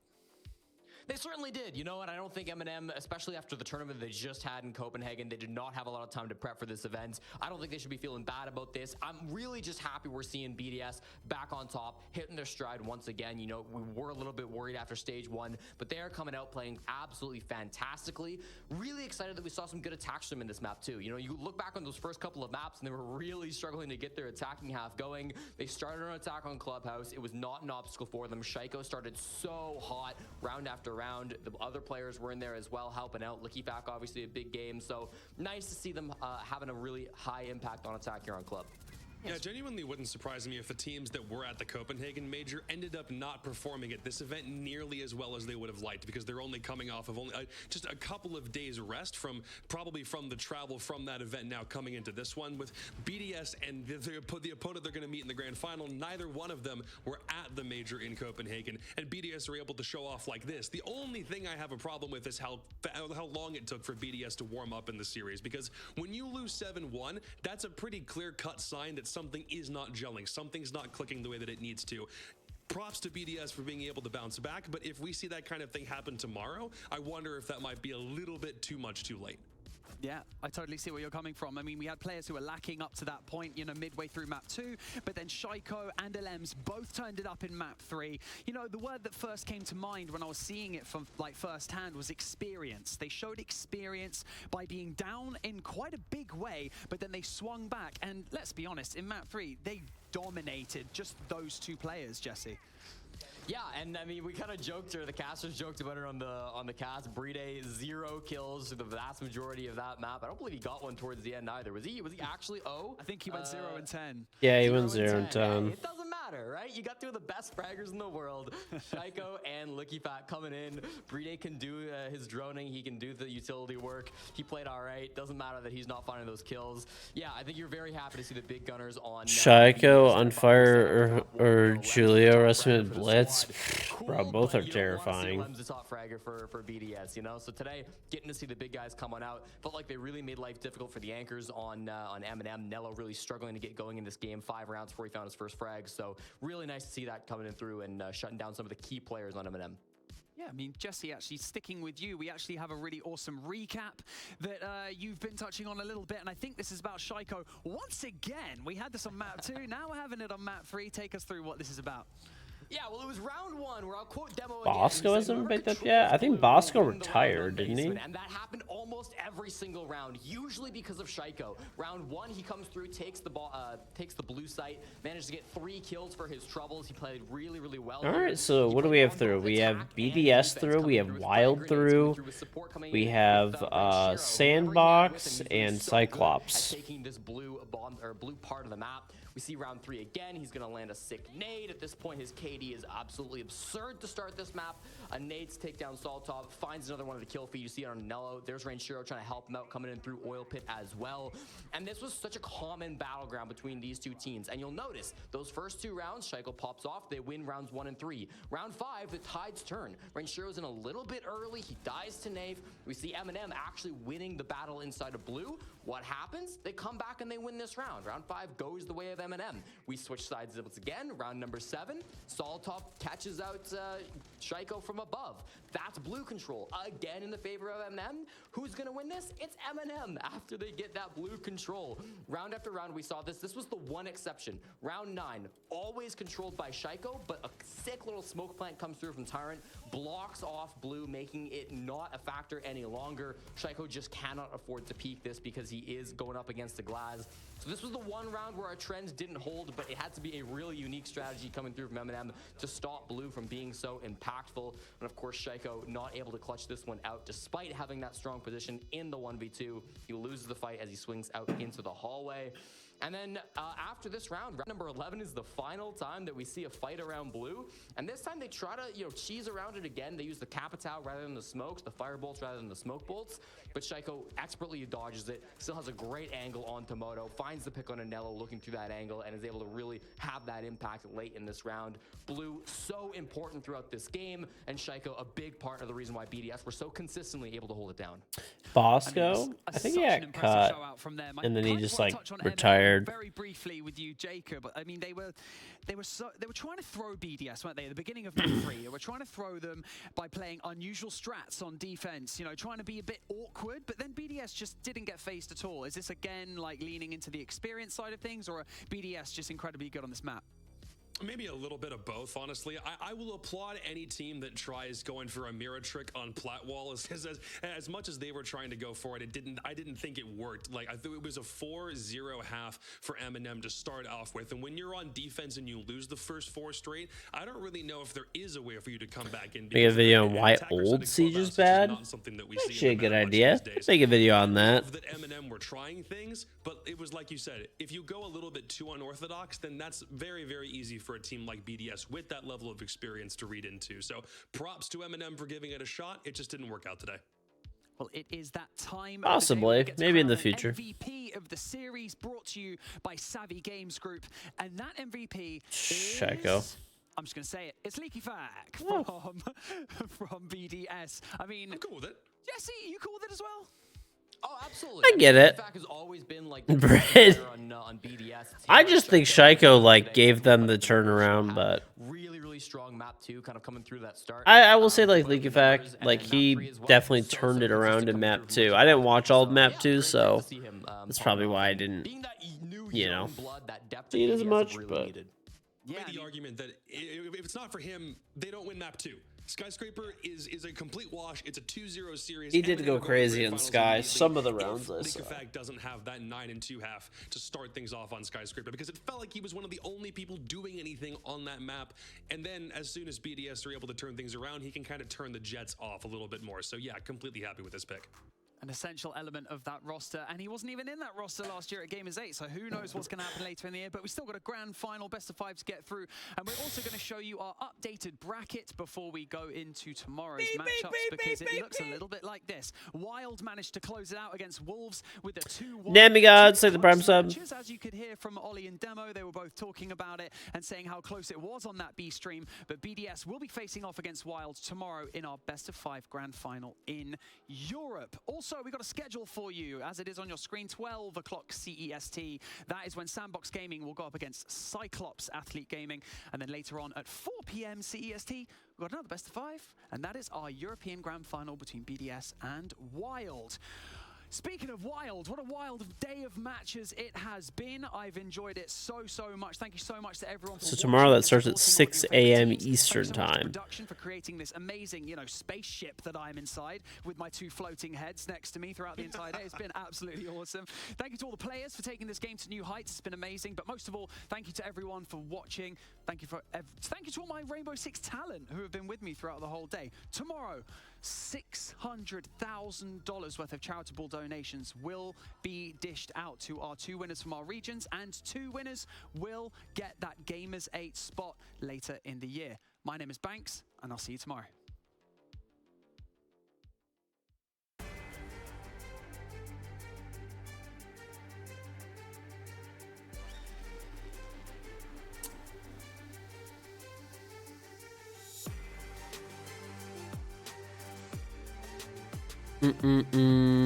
But Navigod, thank you very much for the Prime sub.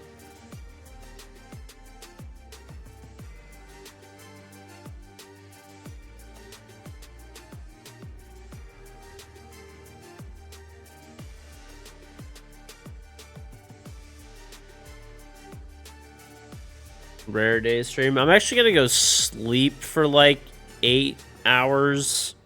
And then I'll wake up and I'll do the night stream. And then we'll stay up all the way through for tomorrow's games.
All right. Awesome. All right. Well, hey, thank you again to Gamers Without Borders for sponsoring the stream today and letting us watch along. Really appreciate it. Remember, Gamers Without Borders is running right now from the 11th of May to the 14th of May. The tournament is a charity tournament, and the prize pool all goes to charity. $2.5 million for Rainbow Six Siege, $10 million in total. And yeah. So Gamers Without Borders will also act as a qualifier for the Gamers 8 LAN this summer in Riyadh. And yeah, we'll be co-streaming all the games for Siege, so pretty cool. So yeah, thank you very much to them again. I will see you guys in about like 8 hours or something. So all right, chat, see you guys. I'll spam all my socials in the chat. Don't forget as well, make sure you're subbed to the main YouTube channel. 7 p.m. Eastern, there's a new video coming out on Are There Too Many Champs in Rainbow Six Siege. So it'll be a really good video. I think this one's a banger. So all right, take it easy, everybody. See you guys in about 8 maybe 9 hours, something like that. I don't know what time I'll get on exactly. I might even get on a little bit later because I'm gonna stream all the way through the night. So, okay, take it easy, everyone.